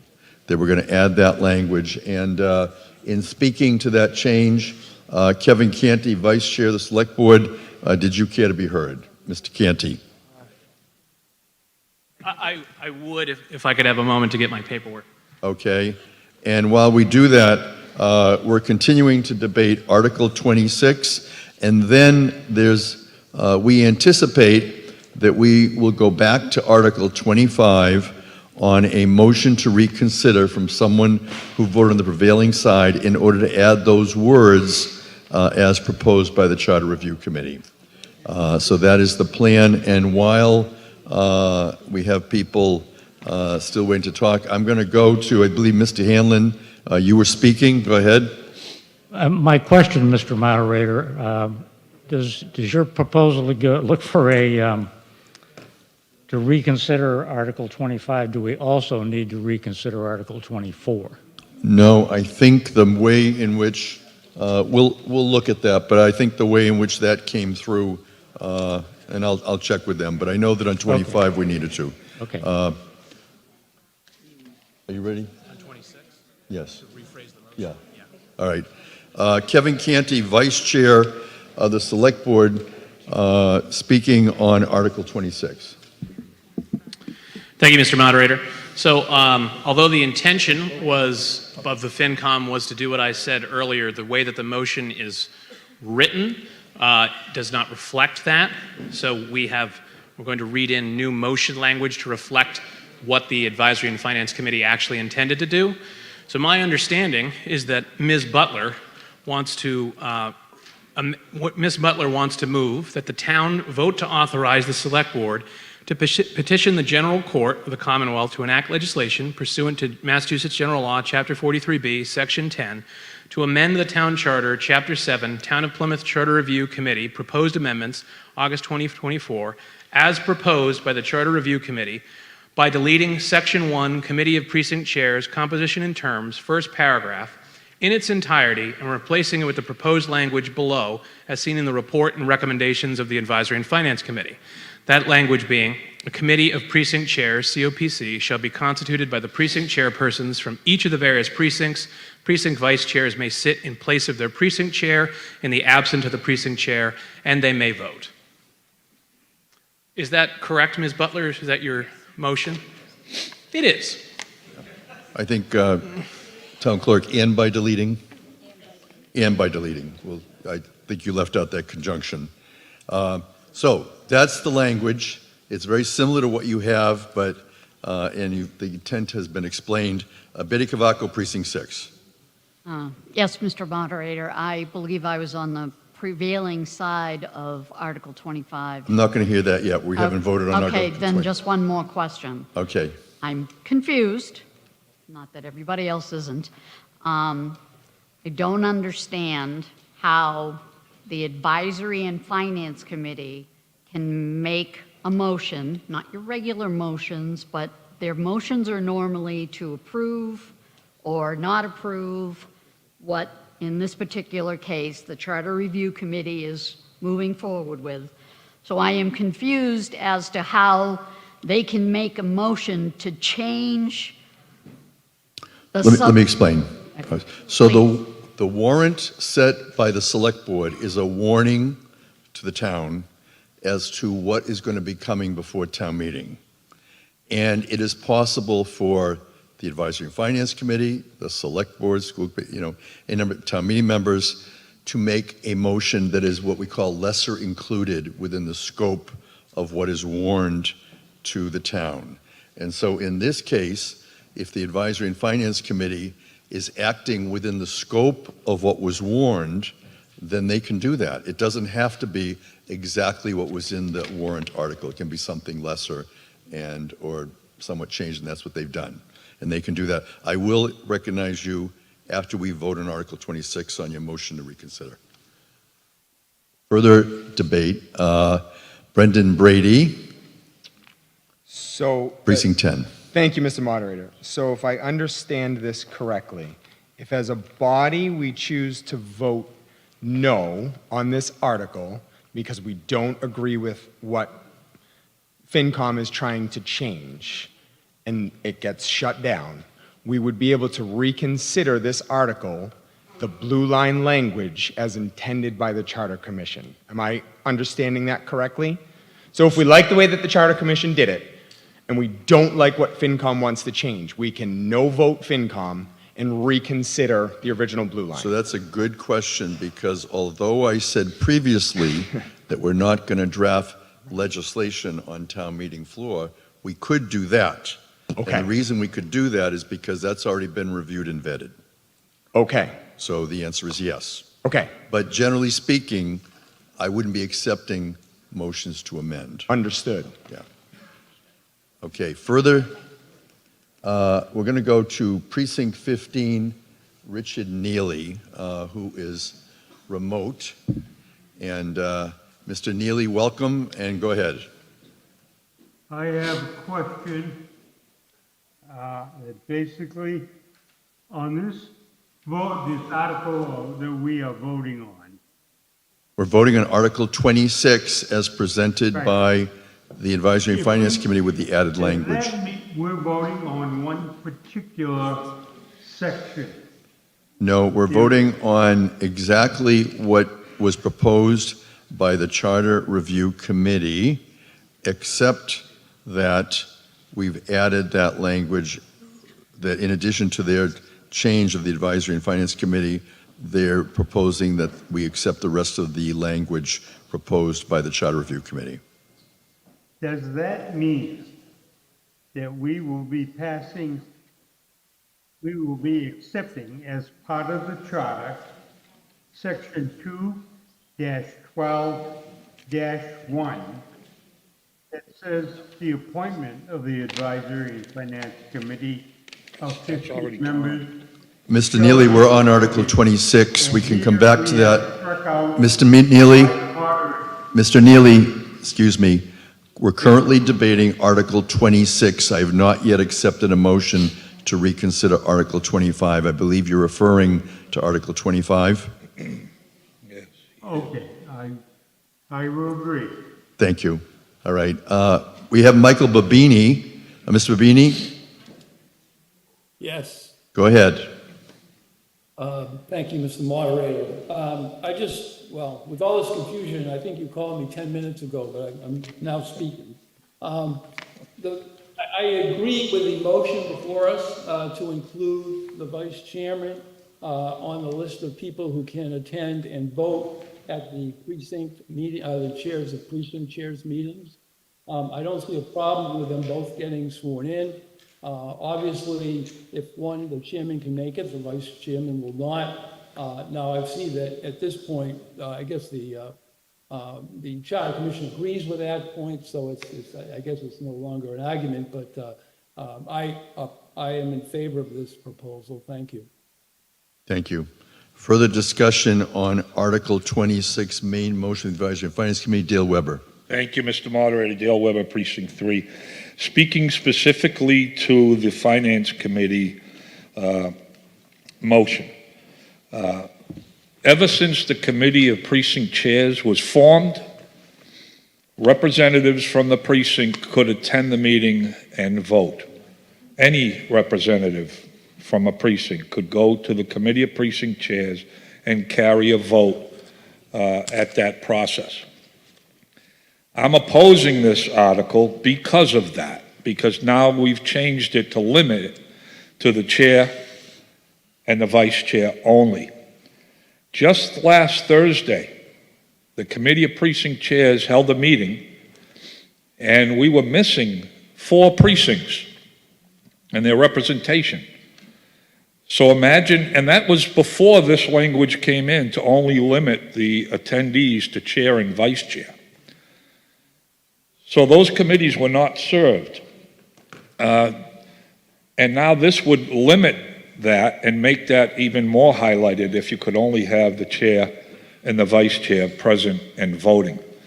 I'm in favor of the concept that we, as elected town meeting members, by the constituents in our respective precincts, all 9 of us that serve on the precinct caucuses are created equal. We all have the same status as town meeting members, and we all should represent the precinct whenever it's needed, whether or not the chair or the vice chair can make a meeting or not make a meeting. And I would like to see that continue. I don't think the process is broken, doesn't need to be fixed. So that's my explanation for my urging people to vote down this article that the Finance Committee has put forward on only having the chair and vice chairs vote. Thank you. Geraldine Williams, Precinct 8. Geraldine Williams, Precinct 8. I see this as not just this part about the precinct chair and vice chair as a problem with this article. There's a lot of changes in this article which have not been discussed at all. I agree that amendments should have been made ahead of time, but I think that there's a lot of things in here that were pushed through that I have a lot of concerns about. Why should the school committee only have a term of 1 year when the select board can appoint people with terms of 3 years? Why can there's a number of things in here, and for this reason, as well as the fact that this motion has just been so muddled, I'm going to vote no. I think that we need to vote no and have a more clear presentation in a future town meeting for a charter review. Catherine Holmes, Precinct 9. Catherine, Hi there. good afternoon. Thank you. I've been trying to speak for a long time on this. I don't know what's going on technology, but I guess I have a couple of comments. If we vote no on this, does it just revert back to the original, which allows us to continue to do what we've always done? The answer is yes, unless there's another main motion presented that is something that I can accept, and the only other main motion I probably would accept is the recommendation of the Charter Review Committee as recommended. But if there's no other main motion, then yes, you would go back to the charter. I have one more question, or it's actually a statement. So Mr. Costello made a comment when he presented this regarding the chair and the vice chair. And what he said was that the town clerk and the state required us to swear in our town meeting our chairs, and that it needed to just be the chairs. And I think that's why he was positioning this. And I just want to clarify that, because that's actually not accurate. So as the chair of the COPC at the time, the situation came before us with our clerk, and she said that the committee of precinct chairs, from her interpretation, was that we were subject to open meeting law. And because we were subject to open meeting law, that she required us to be sworn in. Now, the AG had put in a position and published a position that town meeting members were not subject to open meeting law. The town clerk submitted a request to the assistant attorney general at the time and asked whether we were subject to open meeting law. And the assistant attorney general did not make a written statement, but said it seems likely that COPC could be subject to open meeting law. And due to that, the town clerk made the decision that the chairs should be sworn in. And that's where this whole kind of issue has been brought up. Now, having said that, so it's not that the state has deemed that we absolutely have to be that is required. That was a separate issue, and that was around open meeting law and whether we were subject to it or not. Having said that, I was the chair for over 5 years and as the chair of the COPC. And what we need is flexibility in our town meeting members to be able to have chairs and vice chairs attend those meetings. We are not rigid in the sense that 30 seconds. our chairs have no more authority than our vice chairs. We are to disseminate information. So we are asking the chairs and the vice chairs to vote. Any town meeting member should be able to come before the COPC and vote. So I would really caution everyone, if we are voting this down, that's better than if we are to say we can't, it has to be only the chairs. And so I support the Advisory and Finance's position to include vice chairs. Thank you. Thank you. George Brown. Precinct 7. George Brown from Precinct 7. We have some confusion. This article is that we are debating, and I hope we should soon vote on, is everything recommended by our Charter Review Committee with the amendment by Advisory and Finance. So there's a whole bunch of stuff there that we haven't talked about other than this. Now, state law, for some of us here, I've heard comments. State law limits what we can do. So as an open meeting as to who represents. So that's why it's only the chair and vice chair, and we all have to be sworn in, both the chairs and vice chairs. That is something that is determined by the state, and we have to live by that. So let's understand what we're doing. Thank you. Yes, point of order, Mr. Delap. Yes, sir. I call the question. Mr. Delap moves to close debate, and that would be to close debate on the motion from the Advisory and Finance Committee under Article 26. When the light goes on, you can vote on whether to close debate. It is not debatable. We have several people, and I have maybe one person on the queue that wanted to vote. We're now voting on whether to close debate under Article 26. It's a 2/3 vote, and town meeting will decide whether or not to end debate or continue debating Article 26, which is Chapter 7, Charter Created Public Bodies. After we conclude this, I'll be taking a motion to reconsider Article 25 by Betty Cavaco. We've concluded the voting under Article 26, motion to close debate, and we'll now see how town meeting voted on the motion to close debate. And yeah, I can't see it either. I can now.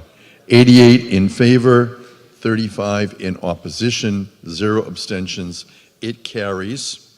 So we will now be voting on the main motion under Article 26. It is the motion from the Advisory and Finance Committee, and it will be a 2/3 vote. So when the light goes on, you'll be voting on Article 26. It's a 2/3 vote. And when the light goes on, you'll vote. It's the motion that's printed in your packet. You're voting now. Town meeting is voting on Article 26, and it's a 2/3 vote. We are continuing through the warrant as presented, and it was set by the Select Board. We have 123 voting out of the 162 town meeting members, and when the light goes off, we'll conclude the voting for Article 26. The light is off, and we're going to see how town meeting voted. We require a 2/3 vote in order that this pass as presented, and we saw it briefly. 60 yes, 64 no, 64 no, 1 abstention. The motion does not carry. And before we move, I would just ask, is there anyone, a town meeting member or a board, that is making any other motion under Article 26? No? Mr. Brady? I would like to move to reconsider. No, as a... don't need to reconsider. Okay. There's no vote on Article 26 except a no vote on the main motion. So yes, you could move to reconsider that. That motion did not pass. And I was on the prevailing side, so I would like to have the opportunity to consider... No, actually, no, you can present another motion. Okay. Under that. The reconsider would be as if it passed. So then I don't 100% understand what language to use, because I want us The to only have... language that I would accept is the language that was presented by the Charter Review Committee. Okay, so I would like to reconsider... Not reconsider, it's a motion. All right, so I'd like to move to vote on the language that the Charter Review Committee presented to us Okay, in regards so to let me Article ask, 26. Do you have that? I mean, you can do that, right? Yeah, okay. So I want us to She'll vote... yeah, we understand. So you want to move the Charter Review Committee's recommendation? Correct. As shown in the report and recommendation of the Advisory Finance. That way, to clarify, Okay, all right. that way the So body can vote on the blue line recommendations only that were presented to us. Correct. Okay. It's the blue line. Blue and red. Blue and red. Blue and red. Thank you. Okay. All right. Now we're good. Debate on Mr. Brady's motion. It's a new main motion. Anyone care to be heard on that before we vote? Mark Pulcinelli, yes? So I'm voting no on this because my understanding, please correct me if I'm wrong, is the original text from the Charter Review Committee would make it so that vice chairs could not vote at COPC. For that reason, I'll be voting no. I think they need more flexibility, as Catherine stated. I'll be voting no. I think others should understand that that's what we're voting on and consider that as well. Thank you. Nathan Siegel. Thank you, Nate Siegel, Precinct 14. So to help us with this, could someone remind us, please, if they don't mind, if this is voted no, it would revert to the current charter language. And could someone refresh us, please, on what does that say about the voting process of COPC? Is it open to chairs and anyone else down the line? I think it's Alan silent. Costello, Charter Review Committee Chair. I apologize, I don't have it in front of me this minute, but it's silent on the ability to vote amongst the precinct members. Sorry, we have a different answer. Oh, I'm sorry, go ahead. Stephen Bullington, Vice Chair, Charter Review Committee. The current language of our charter says that there shall be a committee of precinct chairs consisting of the chairs of the precincts. That's what our current charter says. That's all it says. So, in essence, our current charter says that the committee of precinct chairs is made up of the precinct chairs. That's what it says. Folks, that's what it says. You may disagree in terms of how you've been operating. That's what the document says. That was the question asked of me. What does the document Right, say? yeah, that was my question. That's what it says. Yes, thank you. So Thank as you. a follow-up, if I may. So Yes, Mr. Siegel. Given that we've been placing more and more power in the COPC, including potentially to appoint someone to the land bank, other committees and positions that would have significant power, if that were to be done by, let's say, currently, a vice chair or someone from a precinct who wasn't even elected as an officer, first of all, I do have problems with that. I think that those officers of the precincts have gone through a second layer of vetting and election by their current, fellow town meeting members from their precinct. So I do think they've achieved, a more authoritative status. But if that were to be, for instance, that vote was to appoint a land bank member or someone else, could that be challenged, in court if that were to be the case and someone made the claim that that vote only carried because it was made by someone who wasn't, a chair or vice chair or an officer of the precinct? Steve Bulletin, Vice Chair, Charter Review Committee. I can certainly say as an attorney, anytime there's a vagary, somebody can always challenge it. I think the other issue would be, however, that presenting the land bank to the state legislature where we have a body that is not definitive in terms of who is actually on that body making appointments, that would present a problem for them. That has actually been told to me. It will present a problem for them. Yeah, okay, thank you. Circle. Thank you, Mr. Moderator. I have, Mr. Bolden, you are an attorney and make you chair. very good one, I guess. I was an original precinct chair as the other part of Costello, Mr. Abbott, can tell you. For years, everybody filled in for the chair when necessary. And you, as a lawyer, probably cite a lot of past practice as you argue cases. Even if the situation changes, you can cite past practice, and that's what I'm doing. And I'm not a lawyer, but thank you. Thank you. Albert Donato, Precinct 17. Mr. Moderator, we've had this discussion in Precinct 17. I've made it clear a number of times that chairs are not speakers of the House. They reflect the body. If, in our circumstance, that our chair was going to, say, Panama for 2 weeks, we can convene, invite, and elect a chair.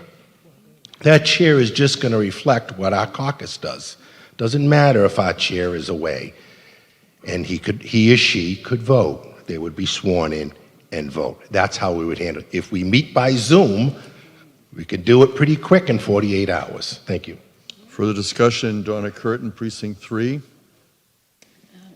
Thank you, Mr. Moderator. Donna Curtin, Precinct 3. I just want to clarify one more time. If we vote no on the article to consider the language of the Charter Amendment as presented by the Charter Review Committee, we're going to keep to what we have right now. And as I understand it, our practice right now is that vice chairs can go and be represented and can vote. Is that correct? Our practice right now, despite what the law in its vagaries says, our practice right now is that vice chairs do vote, right? I would defer to the chair of the Committee of Precinct Chairs, Matthew Tavares, who is here and could speak to what his current practice is as chair of the Committee of Precinct Chairs. Yeah. Mr. Brewster is also the vice chair, so he's in my ear just like the meetings. Yes, that has been past practice. I will tell you that recently we have seen clerks and other town meeting members that aren't either chair, vice chair, or clerk sit in. I do notice at times some of them do abstain from voting, particularly if there's been something that they weren't present for, like approval of minutes. But that has been past practice. I think we have started to see a lot more chairs show up. In regards to this past Thursday's meeting, that was probably the highest since May that I've been here, that we've had 4 people absent. Yes, it's because Mr. Brewster was in charge. No, I'm just kidding. Can you be specific just to the vice chair as opposed to other members of the committee? Can the vice chair presently come and represent the chair? That has been past practice. That's what I stated. And that yes. is a practical and pragmatic thing, is it not? Because sometimes a chair might be ill or might be out of town, and you want the committee to be represented. And isn't that the role and responsibility of the vice chair, who is also sworn in? Sure. The vice chair, the only members that have been sworn in, and I'm going to keep my feelings to the subject aside. The way that this practice has been going has been that the chairs and the vice chairs in particular, have voted. That being said, recently when I was vice chair of the COPC was the first time I had seen the town clerk come to the Committee of Precinct Chairs meeting and have people sworn in, which was to the confusion of most of the committee. That being said, we went along with it because we did defer to the town clerk. And this past May, which would have been when I became chair, we also were sworn in again.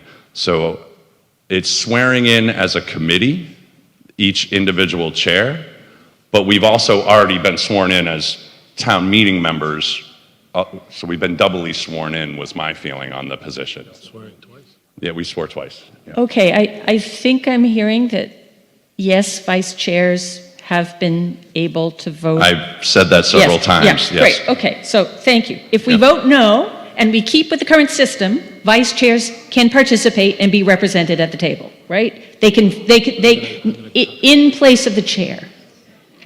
That each precinct can have a vote, whether that is by the chair or the vice chair. 30 seconds. I have 30 seconds to No, she answer. has 30 Oh, okay. if you, and I may defer to wrestling a little bit here as well, but if you vote no on this article, you'll actually be giving past precedent, but it's still a gray area because the town clerk is interpreting and telling the COPC that it needs to be just chairs. I think in So government we don't have expect clarity is what I'm trying to say to Okay, you right now. thank you for that. I'm just going to say I'm voting no because I think our process is really flawed right now today. How much more time do you need, Ms. Curtin? I really don't need any more time. I'm going to encourage people to vote no. Thank you. Okay, we're going to continue with the debate, and I see we have someone coming forward who wants to be heard. Hi, Alexis Kuhn, Precinct 17. Thank you. I just want to clarify, because something that was said in our caucus when we were talking about this is that if you swear in a vice chair in addition to the chair of the precinct, then you then have a 36-person committee, which then causes problems in creating a caucus down the road. Is that correct? That is the advice and guidance that I have received from town council, yes. Thank you. Thank you. Wrestling Brewster, Precinct 15. Yeah, Wrestling Brewster, past practice, okay? None of us are lawyers, except a couple of you and a couple up there. Now, the town clerk, her job is to make sure we're all following the rules. So the town clerk looked at all our bylaws, looked at all the state laws, and I would ask the town clerk, where are we legally? Right now, our charter says the chairs. Now, under state law and our charter, what does that mean about vice chairs? Go ahead, Kelly McElreath. So I know Ms. Holmes mentioned that meeting that I went to. So upon reading the charter, which the charter is state law because it's enacted by the general court, okay, the current charter's language stated exactly what Mr. Bulletin say. There shall be a committee of precinct, there shall be a meeting of the precinct chairs known as the committee of precinct chairs, and they may from time to time vote on things. I paraphrase that. So I interpreted that as there's a committee of chairs, of precinct chairs, that need to get sworn in, because when I give the oath of office to any person on a board or an elected position, I name what they're getting sworn in for. Are you going to, adhere to the rules and regulations, has a town meeting member for precinct 4, or has a select board? You're taking the oath of what you're doing. Since COPC is a committee formed by charter, which is state law, then even though it's a meeting of town meeting members that the AG has said town meeting members are not subject to the open meeting law, this committee, because it was established by charter, if there was a violation, an open meeting law violation has an example, and it was submitted to the AG would, the reason why the AG did not give a reason that it would be subject to the open meeting law is because they don't make that determination unless there was a complaint. So, but based on what I copied and pasted in the email to the assistant AG, the comment back was, based on what you supplied, I would anticipate that they would be subject to the open meeting law.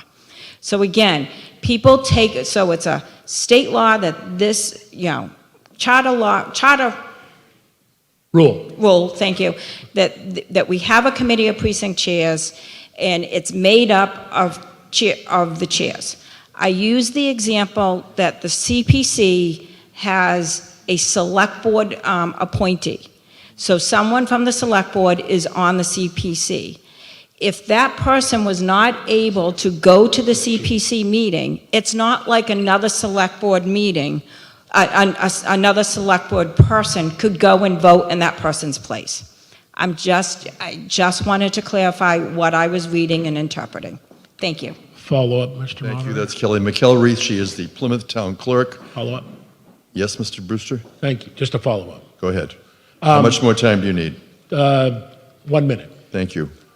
I'm just clarifying, yes, the practice has been willy-nilly that we can do this. The law is something that we need to adhere to. The clerk's job is to say, hey, we have a problem here. So I'm not saying that vice chairs should not be able to vote. I'm just saying from the clerk, right now, they don't have the ability to do that. So we need to look at the charter and make sure we want it to say legally if we can or cannot. Thank you. Thank you. And at this time, Betty Cavaco, are you ready? Ready Precinct when you 6, are, go Mr. ahead. Trifletti. Well, we're still debating Article 26. Did you want to be heard? No. No, okay. We'll take you momentarily. Richard Cirque. Would one possible solution be that when the town clerk swears in a vice chair, that she states that the vice chair will only vote in the absence of the chair, so that you're not approving 3 times the number of chairs, but you're only saying that the vice chair is a pinch hitter only? Does that help? I don't want to be doing legislation change. The conflict I said with that, it would be very difficult for me to give the oath to a vice chair. I will, but that would be in conflict with the charter, because the charter currently says only chairs are members of the committee of precinct chairs. I'll take that procedural motion after Mr. Cirque finishes speaking. But if so I recognize the him. motion that's before us now were passed and chairs could vote, why couldn't we provide in the oath of office to vice chairs that they will vote in the absence of the chair? Try to allow that down. That's the problem. Again, Mr. Cirque, the charter only allows for precinct chairs to be a member of the committee of precinct chairs. So I could, but again, it would be in conflict with what the charter. And in all honesty, that's a better thing to at least anyone that's taking a vote to take an oath. Mr. Lydon moved the previous question, is that right, Mr. Lydon? Yeah. Motion to close debate on Article 26 on the current motion before us. And when the light goes on, you'll decide whether to close debate. It's a 2/3 vote, and we're voting now. And thank you.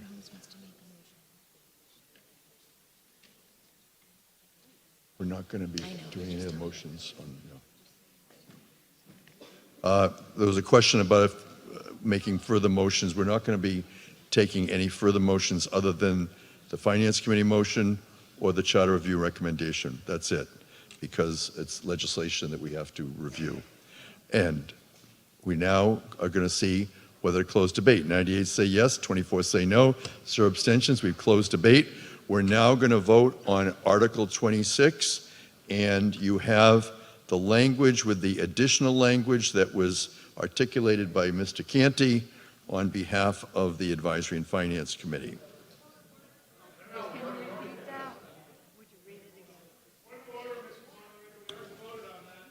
No, again, the new main motion, as I understand it, was made. That failed. It's his motion now. Oh, it was your motion, Mr. Brady. All right, well, Mr. Brady's motion. That's right. I thought it was the Advisory and Finance Committee that revised it. Okay, that's fine. Mr. Brady's motion, and it was read into the record by Mr. Canty. Okay, are there any questions? Do you want to hear that? All right. Mr. Canty, do you want to articulate the motion that was presented by Mr. Brady? You want me to read his motion? All right. I could have the clerk. I can have the clerk. Do you have it? All right. Kelly? I have the text, if you'd like. Go ahead. All right. The designated reader. Brendan Brady, a Precinct 10 town meeting member, moved that the town vote to authorize the Select Board to petition the General Court of the Commonwealth to enact legislation pursuant to Massachusetts General Law, Chapter 43B, Section 10, to amend the Town Charter, Chapter 7 of the Town of Plymouth Charter Review Committee proposed amendments, August 2024, as proposed by the Charter Review Committee as shown in the report and recommendations of the Advisory and Finance Committee. And on file with the town clerk. And on file with the town clerk. Yes. Okay. Any questions on that on which we're voting? Okay. If not, we're going to go ahead and we're going to vote on this new second main motion under Article 26. It's a 2/3 vote. When the light goes on, you can vote. I guess. All right. We're voting now on this new second motion from Town Meeting Member Brendan Brady under Article 26. It is a main motion and it's consistent with the report of the Charter Review Committee. It's a 2/3 vote, and we're going to continue till shortly before 5 o'clock, and at which time we will either take another recess unless we have other motions from the town meeting. And at this time, we're waiting for the vote. 65 yes, no 58, 2 abstentions. The motion does not carry. At this time, we're going to go back to Betty Cavaco. Betty Cavaco, Precinct 6, moves to reconsider Article 25. Do you care to be heard on your motion, Betty Cavaco? Sure. It's just that when I don't believe that we were voting on, or we had the same intent or voted on the same intent that the Advisory and Finance Committee had. Thank you. And again, we're going to go back. So we've reconsidered the Advisory and Finance Committee motion. Now, the Advisory and Finance Committee has the ability to amend its motion, and it's my understanding that the Advisory and Finance Committee does wish to amend its motion to be consistent with the language that Mr. Canty read into the record on Article 26. And if we can just read that into the record, and I don't know if Mr. Canty, if you want to read it, or Gail Butler, if you want to do that. Go ahead, Ms. Canty. I'd be happy. Thank you. You're welcome. So my understanding is that Ms. Butler would like to move that the town vote to authorize the Select Board to petition the General Court of the Commonwealth to enact legislation pursuant to Massachusetts General Law, Chapter 43B, Section 10, to amend the Town Charter, Chapter 6, Town of Plymouth Charter Review Committee proposed amendments, August 2024, as proposed by the Charter Review Committee, and by deleting Section 2-12-1A and B in its entirety and replacing it with the proposed language below and as shown in the report and recommendations of the Advisory and Finance Committee, that language being Section 2-12-1A. An Advisory and Finance Committee of 15 members shall be appointed for 3-year overlapping terms. Persons not registered to vote in the town, town employees, and elected town, county, or state officials shall not be eligible for appointment to or service on the Advisory and Finance Committee. And Section B, members of the Advisory and Finance Committee shall be appointed by the moderator at a public meeting, complying with the open meeting law, in which the applicants shall have the opportunity to be heard and questioned by the moderator. Consistent with the requirements of this section, the moderator may fill any vacancy by appointment, and the term of that appointment shall be for the remainder of the unexpired term of the person causing the vacancy. Is that your intention, Ms. Butler?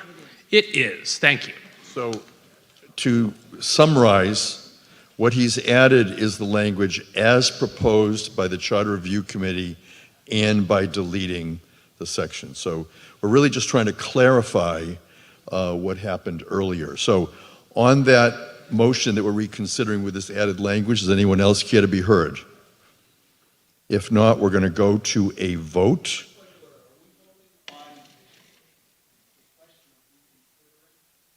No.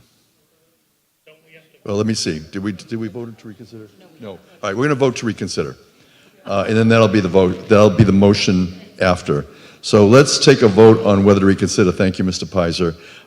It's a majority vote. When the light goes on, you're going to vote on whether to reconsider, which was Betty Cavaco's motion. It's a procedural motion, and we're going to vote now.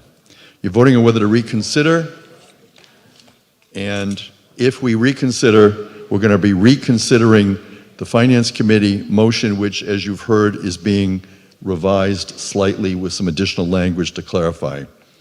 So, town meeting members are voting a procedural motion to reconsider, and it is a majority vote.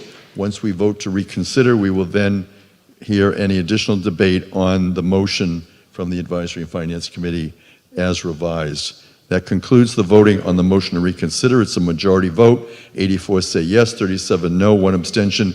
It passes. We're reconsidering the Article 25 vote that we took earlier, and you just heard from Mr. Canty the revised motion ever so slightly with a couple of words added. Again, as I mentioned, we've added the words as proposed by the Charter Review Committee so that we encompass all of the other changes from the Charter Review Committee, and by deleting that one section and adding the new section. Any further debate before we take a vote? It will be a 2/3 vote. If not, we're going to move to vote Article 25 again. When the light goes on, you can vote. Once the light goes on, you'll be able to vote, and then we will continue after that. Absent any other motions, we'll be moving to Article 27. So this is currently now the new main motion under Article 25, and it has been slightly revised by the Advisory and Finance Committee to meet the intent of what the Advisory and Finance Committee did intend when they had their hearing and took a vote. You can vote now. You're voting on Article 25. It is a 2/3 vote. This is coming to you live from Plymouth North High School. We are in the Center for Performing Arts. The high school is located on Aubrey Street. We are in our live session in the afternoon. It is the second session in the afternoon of October 19th on a Saturday.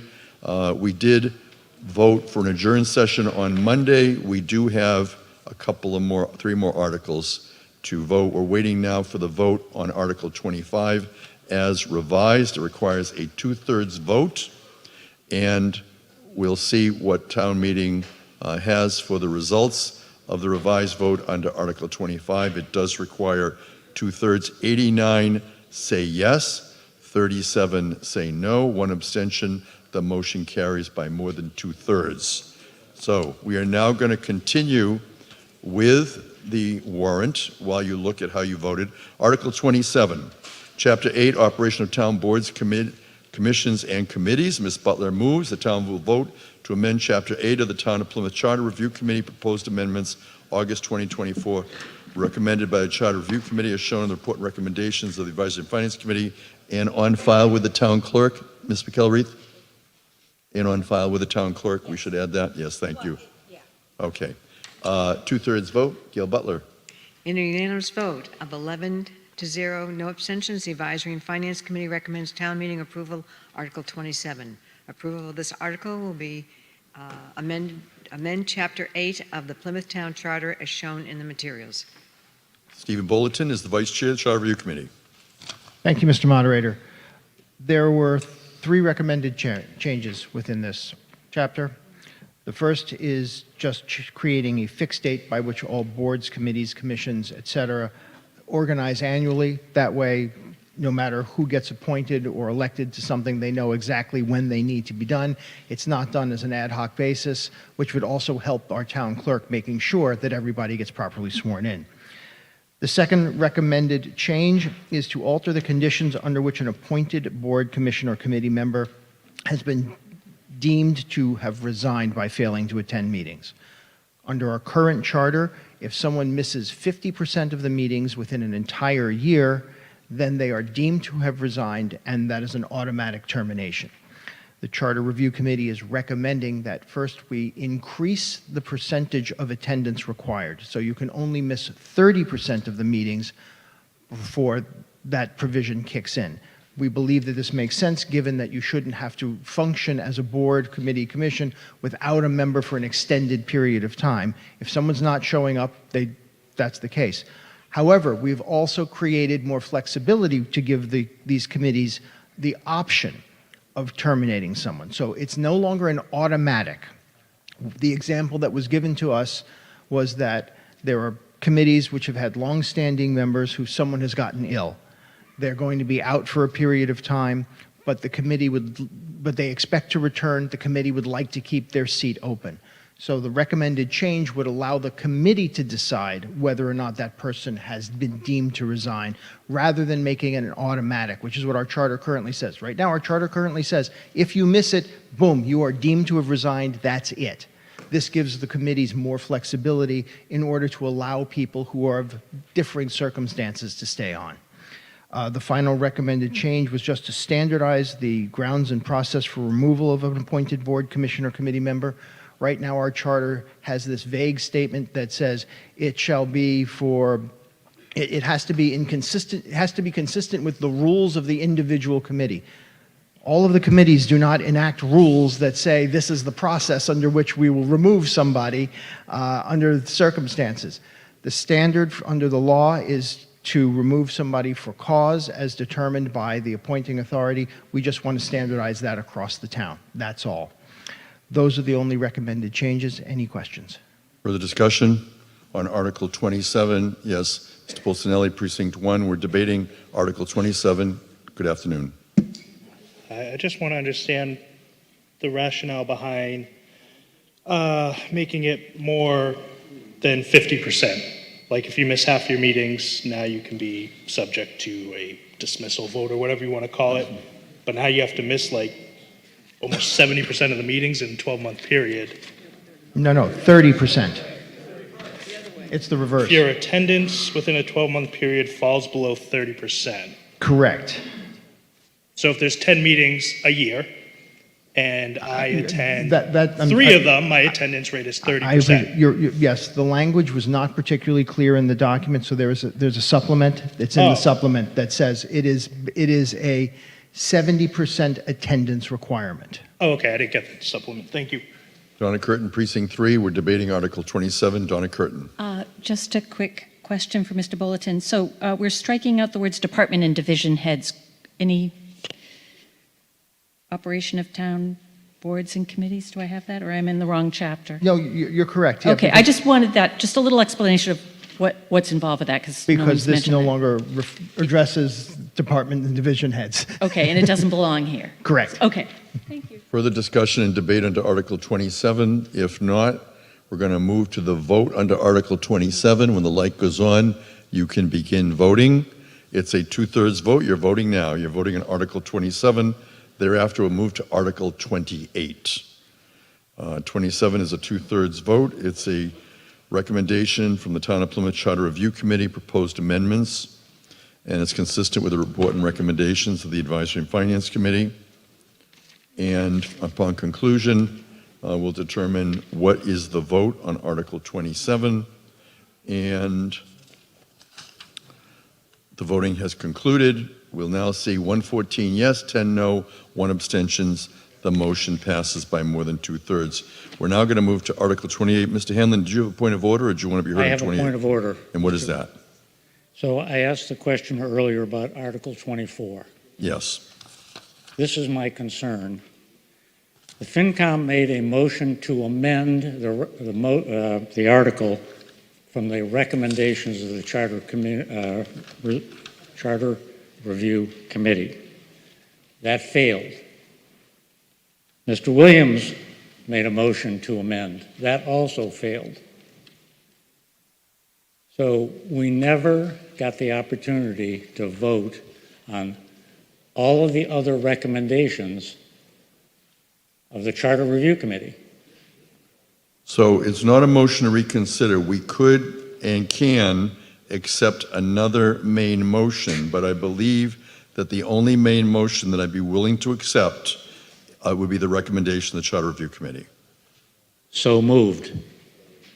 But I'm just seeing here, wait a minute. That is what was voted down.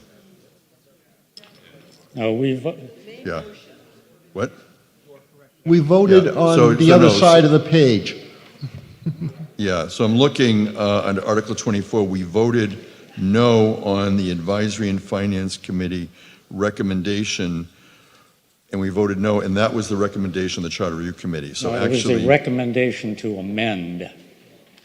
No. By not striking Section 1. No. It's the recommendation. Okay. So unfortunately, I can't accept anything other than the Charter Review Committee recommendation at this point, which is what we've already voted no. But thank you, Mr. Hanlon. If you want to further review that with town council, she could be available to help explain. Okay, thank you. And now we're going to continue with our warrant. And I agree, this is fairly confusing, but it's different from the other two. Article 28, Charter Amendment, Charter 9, General Provisions. Ms. Butler moves the town will vote to amend Chapter 9 of the Town of Plymouth Charter Review Committee. Proposed amendments, August 2024, recommended by the Charter Review Committee, as shown in the recommendations, report and recommendation of the Advisory and Finance Committee, and on file with the town clerk. Gail Butler. In a unanimous vote of 10 to 0, no abstentions, the Advisory and Finance Committee recommends town meeting approve Article 28. Approval of this article will amend Chapter 9 of the Plymouth Town Charter as shown in the materials. Steve Bulletin is the vice chair of the Charter Review Committee. The only proposal here is to remove language that goes back to the original enactment of our charter, which says that it gets to be revised per state law, which is a given. So there are no substantive changes here. Further debate on Article 28? If not, we're going to be moving to the vote. When the light goes on, you can vote. It's a 2/3 vote for Article 28. We're voting now. You're voting on Article 28, Charter Amendment, Chapter 9. And after this, we will move to Article 29, where we have two motions to amend. But we're now voting on Article 28. We have 121 town meeting members voting thus far. We have more than the quorum of 108. We have 122 voting. And once the light goes off, we will see whether or not we have a 2/3 vote to pass Article 28. 120 say yes, no, 4, 0 abstentions. It passes. Okay? And now we're going to move to Article 29. This is Charter Amendment renumbering. Ms. Butler moves the town will vote to authorize the town clerk, with the approval of the town manager, to make clerical and non-substantive editorial revisions to the Plymouth Town Charter in accordance with the changes adopted by town meeting on October 19, 2024. It's a 2/3 vote. Gail Butler. In a unanimous vote of 10 to 0, no abstentions, the Advisory and Finance Committee recommends town meeting approve Article 29. Approval of this article will amend the renumbering of the Plymouth Town Charter as shown in the materials. Thank you. And the Charter Review Committee, Stephen Bulletin is the vice chair. Thank you, Mr. Moderator. This provision allows the town clerk to proceed with renumbering and reordering our charter per the decisions that you've made today. I know there are some motions to amend to require certain things to be happening, so I'll address those very briefly. The two that I understand are the main ones are first to move the revised Chapter 3 to become Chapter 2 and 2 to come 3 because people want the legislative branch to come before the executive branch. That's fine. It's a sequence issue. It doesn't change the substance of anything. The reason that we ordered the charter the way we did was we wanted to make it more compatible with what the voters understand. Obviously, one of the things that the Charter Review Committee was asked to do was to do anything we could to increase voter turnout. And the one thing that we thought might be helpful would be if voters understood everything that they were voting on. So we followed the ballot form when we looked at ordering our charter based upon the fact that the first thing on the ballot is all of the townwide positions that everybody votes on. So that's what we listed first. No other reason. They then went to the positions that everybody votes on but votes on a different candidate. That would be town meeting. That was the only reason that it was listed second.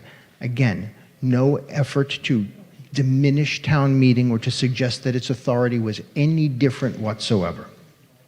And then we again went through the process of identifying committees that are required by law versus committees that are created by charter, so that aren't required by statute but that the town has done. That was the reason for our sequencing. No other reason for that. There's been a suggestion that the town moderator position be reinstated as part of the legislative branch. Our current town charter has a section that literally says town-wide elected offices. It's in the current charter. It doesn't list the moderator. The moderator is a town-wide elected official. The argument that has been presented to us is, well, the moderator presides over town meetings, so he's subservient to town meeting, his sole role is related to town meeting, so he's part of the legislative branch. That's the argument that was presented to the Charter Review Committee. We looked at that and said, you know, about 40 years ago, the town said, we're actually changing that. We are going to make the moderator a town-wide elected position, not a position appointed by town meeting. And we're going to give the moderator authority outside of town meeting, most notably appointment of advisory and finance committee members and appointment of charter review committee members. These are responsibilities outside of town meeting. They are appointing authorities, the kinds of things that we give to others who are town-wide elected officials. So the moderator is an elected official that the town meeting members rely upon, but so do others. And so, reflecting that, we wanted to make sure that the residents understood that this position is one that they elect. Because if you come from another community that has town meeting, it is very unlikely you're going to realize that you elect a town moderator. That's a problem. We were told that's a problem. People said, I didn't know that. So we tried to address that. Again, the only reason that was changed. The same with respect to the town manager. The town manager is currently listed within the executive of the town. Mind you, I would note that that there are a lot of other things that are listed in the executive of the town that aren't executive either. But the town manager is listed within the executive of the town. The executive body of the town is the ones that make the decisions regarding policy and practice. That's our select board, our planning board, our school committee. Those are the ones who do that. The town manager is an operations person, admin. They have a lot of responsibility and a lot of authority within that scope, but they don't make town policy. We felt it was helpful for people to understand exactly what that role was by creating a separate chapter for administration. Not putting the town manager stuck within, and certainly, as we've discovered, not having the town manager's responsibilities scattered throughout 4 separate chapters of our charter.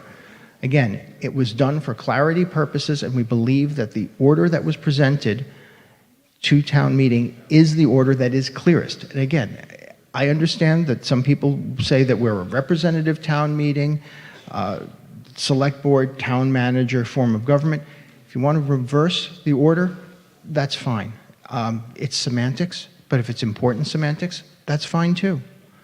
But please otherwise consider that the reasoning that we did this was to help the residents better understand exactly who does what and when. That's it. Thank you.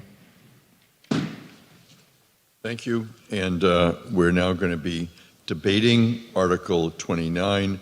I do have a couple of motions. I did have a general speaker. Mr. Abbott, did you want to be heard first on the general main motion?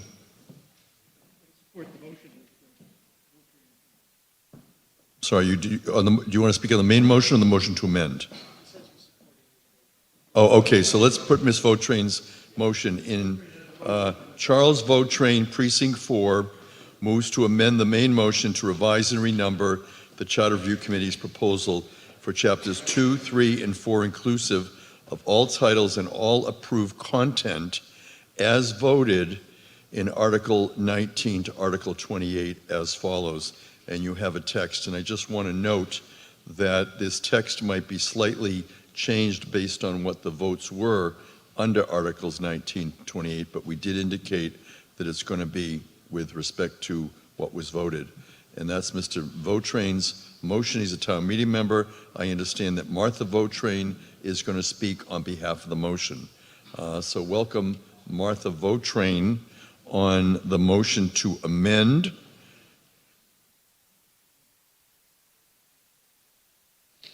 And this motion is a majority vote. Martha Vautrain, Precinct 4, speaking as a citizen.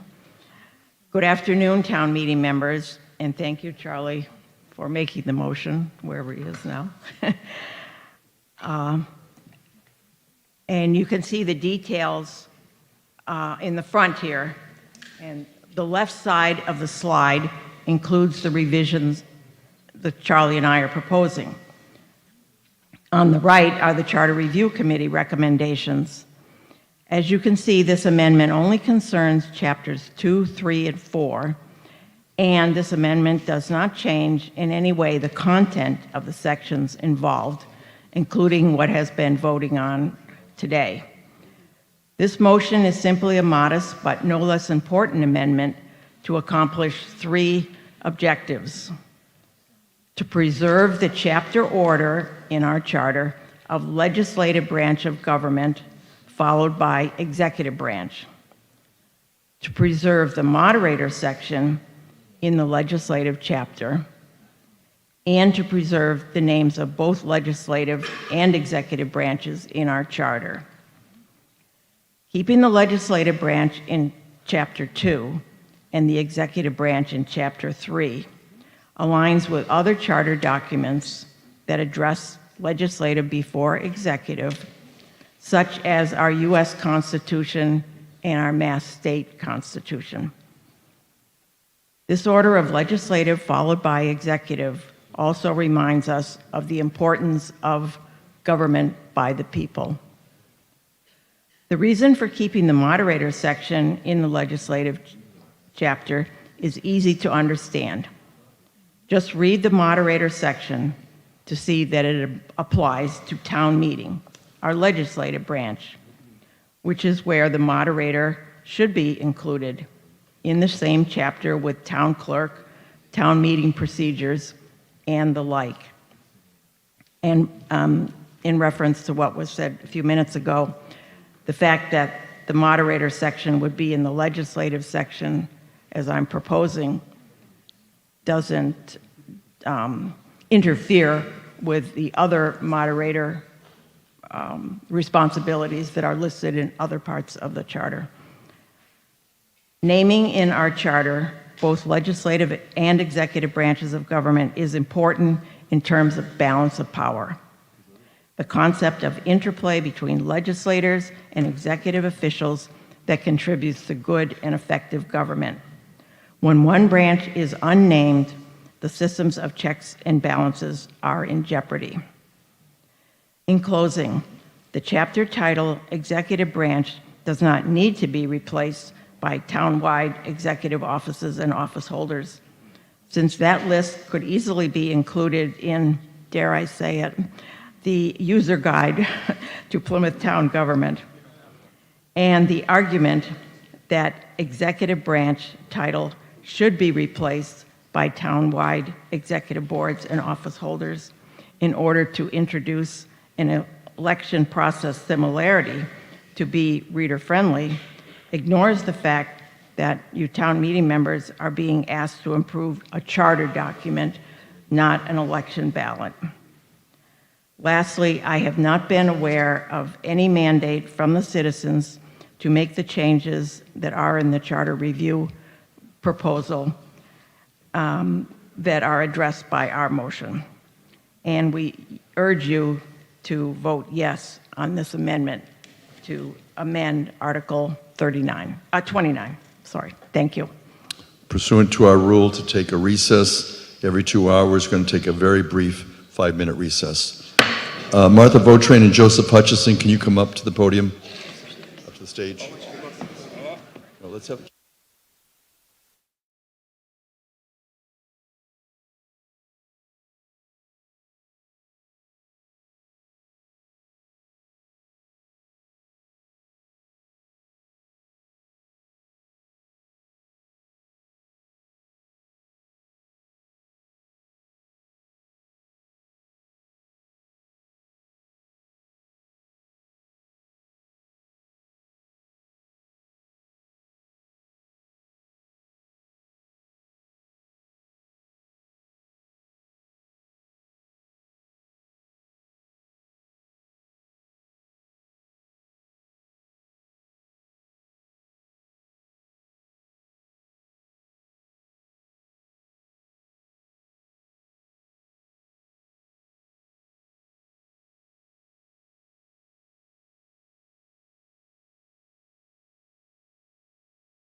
Reconvene under Article 29. I'd like to announce a change in Article 29.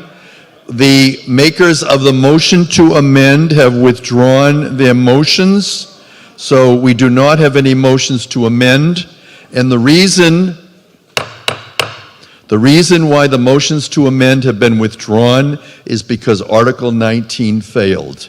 Article 19 failed, and therefore there's not a new format, which therefore eliminates the need for those motions to amend. And so now we're going to continue with the main motion to Article 29. You heard the presentation from the Advisory and Finance Committee and from the Charter Review Committee. Is there any more debate under Article 29?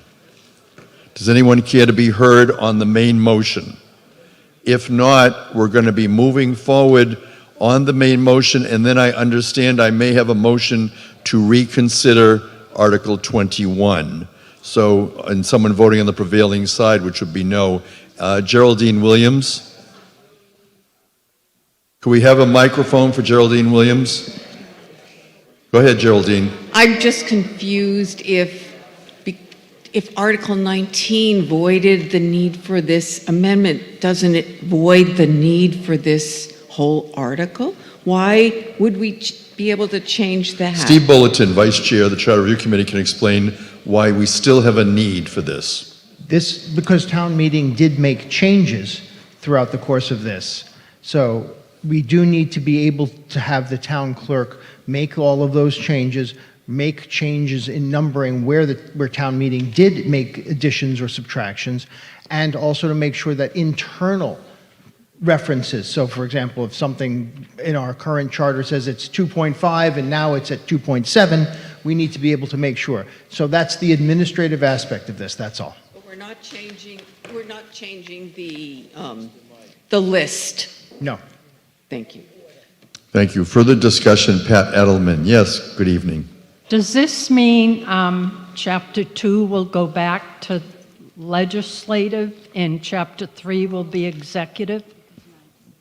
The titles will be yes, that's the order, yes. Okay, thank you. Further discussion on Article 29? If not, we're going to go with a vote on the main motion, Article 29. When the light goes on, you can begin to vote.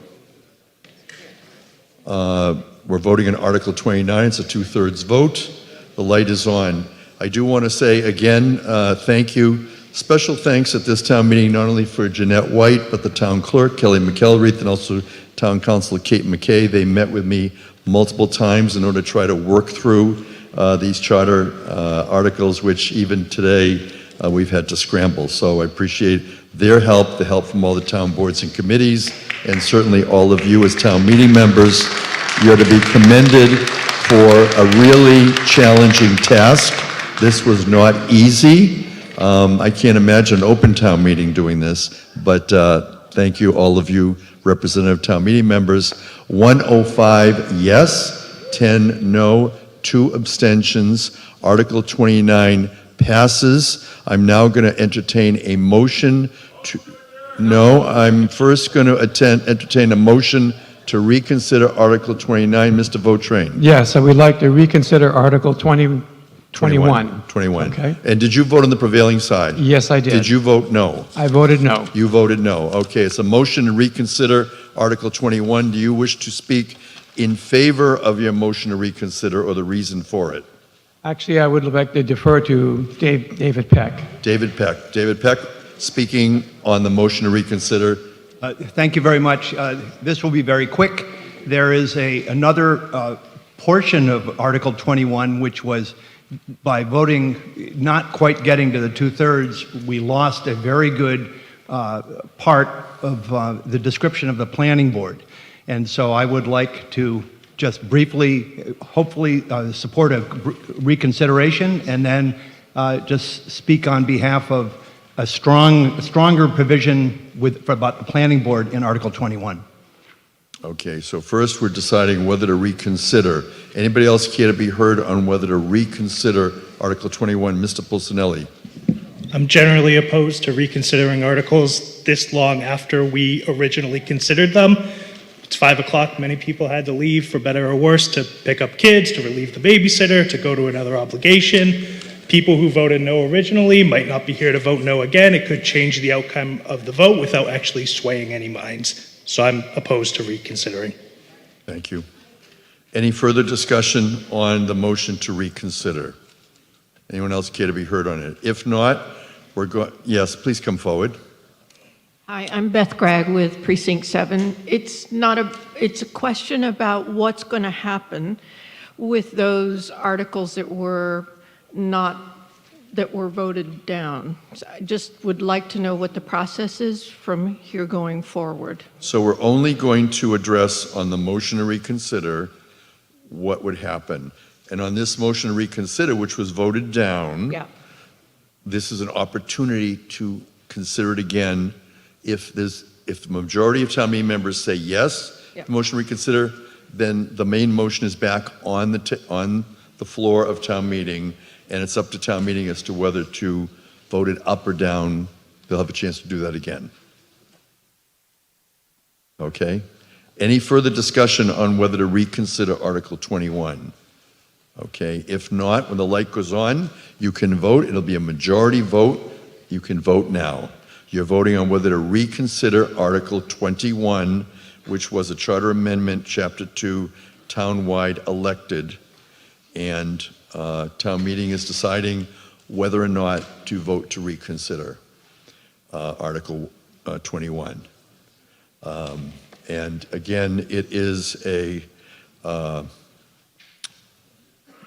majority vote on the motion to reconsider, even though the main motion would be 2/3. We had 125 members who voted. 38 say yes, 86 say no, 1 abstention. The motion does not carry. I did want to make one general comment as moderator about the comments that were made earlier about people leaving. I just want to remind everybody that when you run for the office of town meeting member or moderator or other elected officials, that the charter prescribes when town meeting is going to occur. And so it usually would be anticipated that absent an emergency, you would plan your life to be here at town meeting all day, I know I'm speaking to the choir, but sometimes we go past 5 o'clock. And also to all that support us, town meeting often adjourns to the next Monday. So we need to have all of the people that support us be available the following Monday as well. So again, thank you to everyone, and I will entertain that motion to adjourn. And so Mr. Moderator? there can be any discussion. Is there, before we go, Mr. Costello, what did you want to say? Well, first, I'd like to thank town meeting and all of the staff for everything that they did today for the Charter Review Committee. But I also would like to, if we have a moment, I'd like to bring up Article 33 at this time. What was that? I'd like to bring up Article 33 Yes. quickly at this time. The residents have been here. And again, I'd like to as I speak to it. stated earlier, I have determined that that is not within the authority of town meeting, so I will not accept any parliamentary action regarding Article 33. All right, very good. Point of order. Thank you. Mr. Pulsinelli? Shouldn't we be voting to dissolve, not adjourn? You're correct. Okay. It will be a motion to dissolve. Thank you. We have a motion to dissolve. Does anyone care to debate the motion to dissolve? Hearing none, when the light goes on, you can vote on whether to dissolve Plymouth's Fall Annual Town Meeting. You're now voting. You have 20 seconds in which to vote. And I would like to again thank everyone for your time. It's a long day. You started at 8 o'clock. You went past 5 o'clock. You're all to be congratulated for your hard work. And I know that everyone who worked and prepared for town meeting appreciates your support. We're going to look for the vote. 103 say yes. 5 people don't want to dissolve and 1 abstain. The motion carries. This town meeting is now adjourned at 5:06 p.m. Thank you.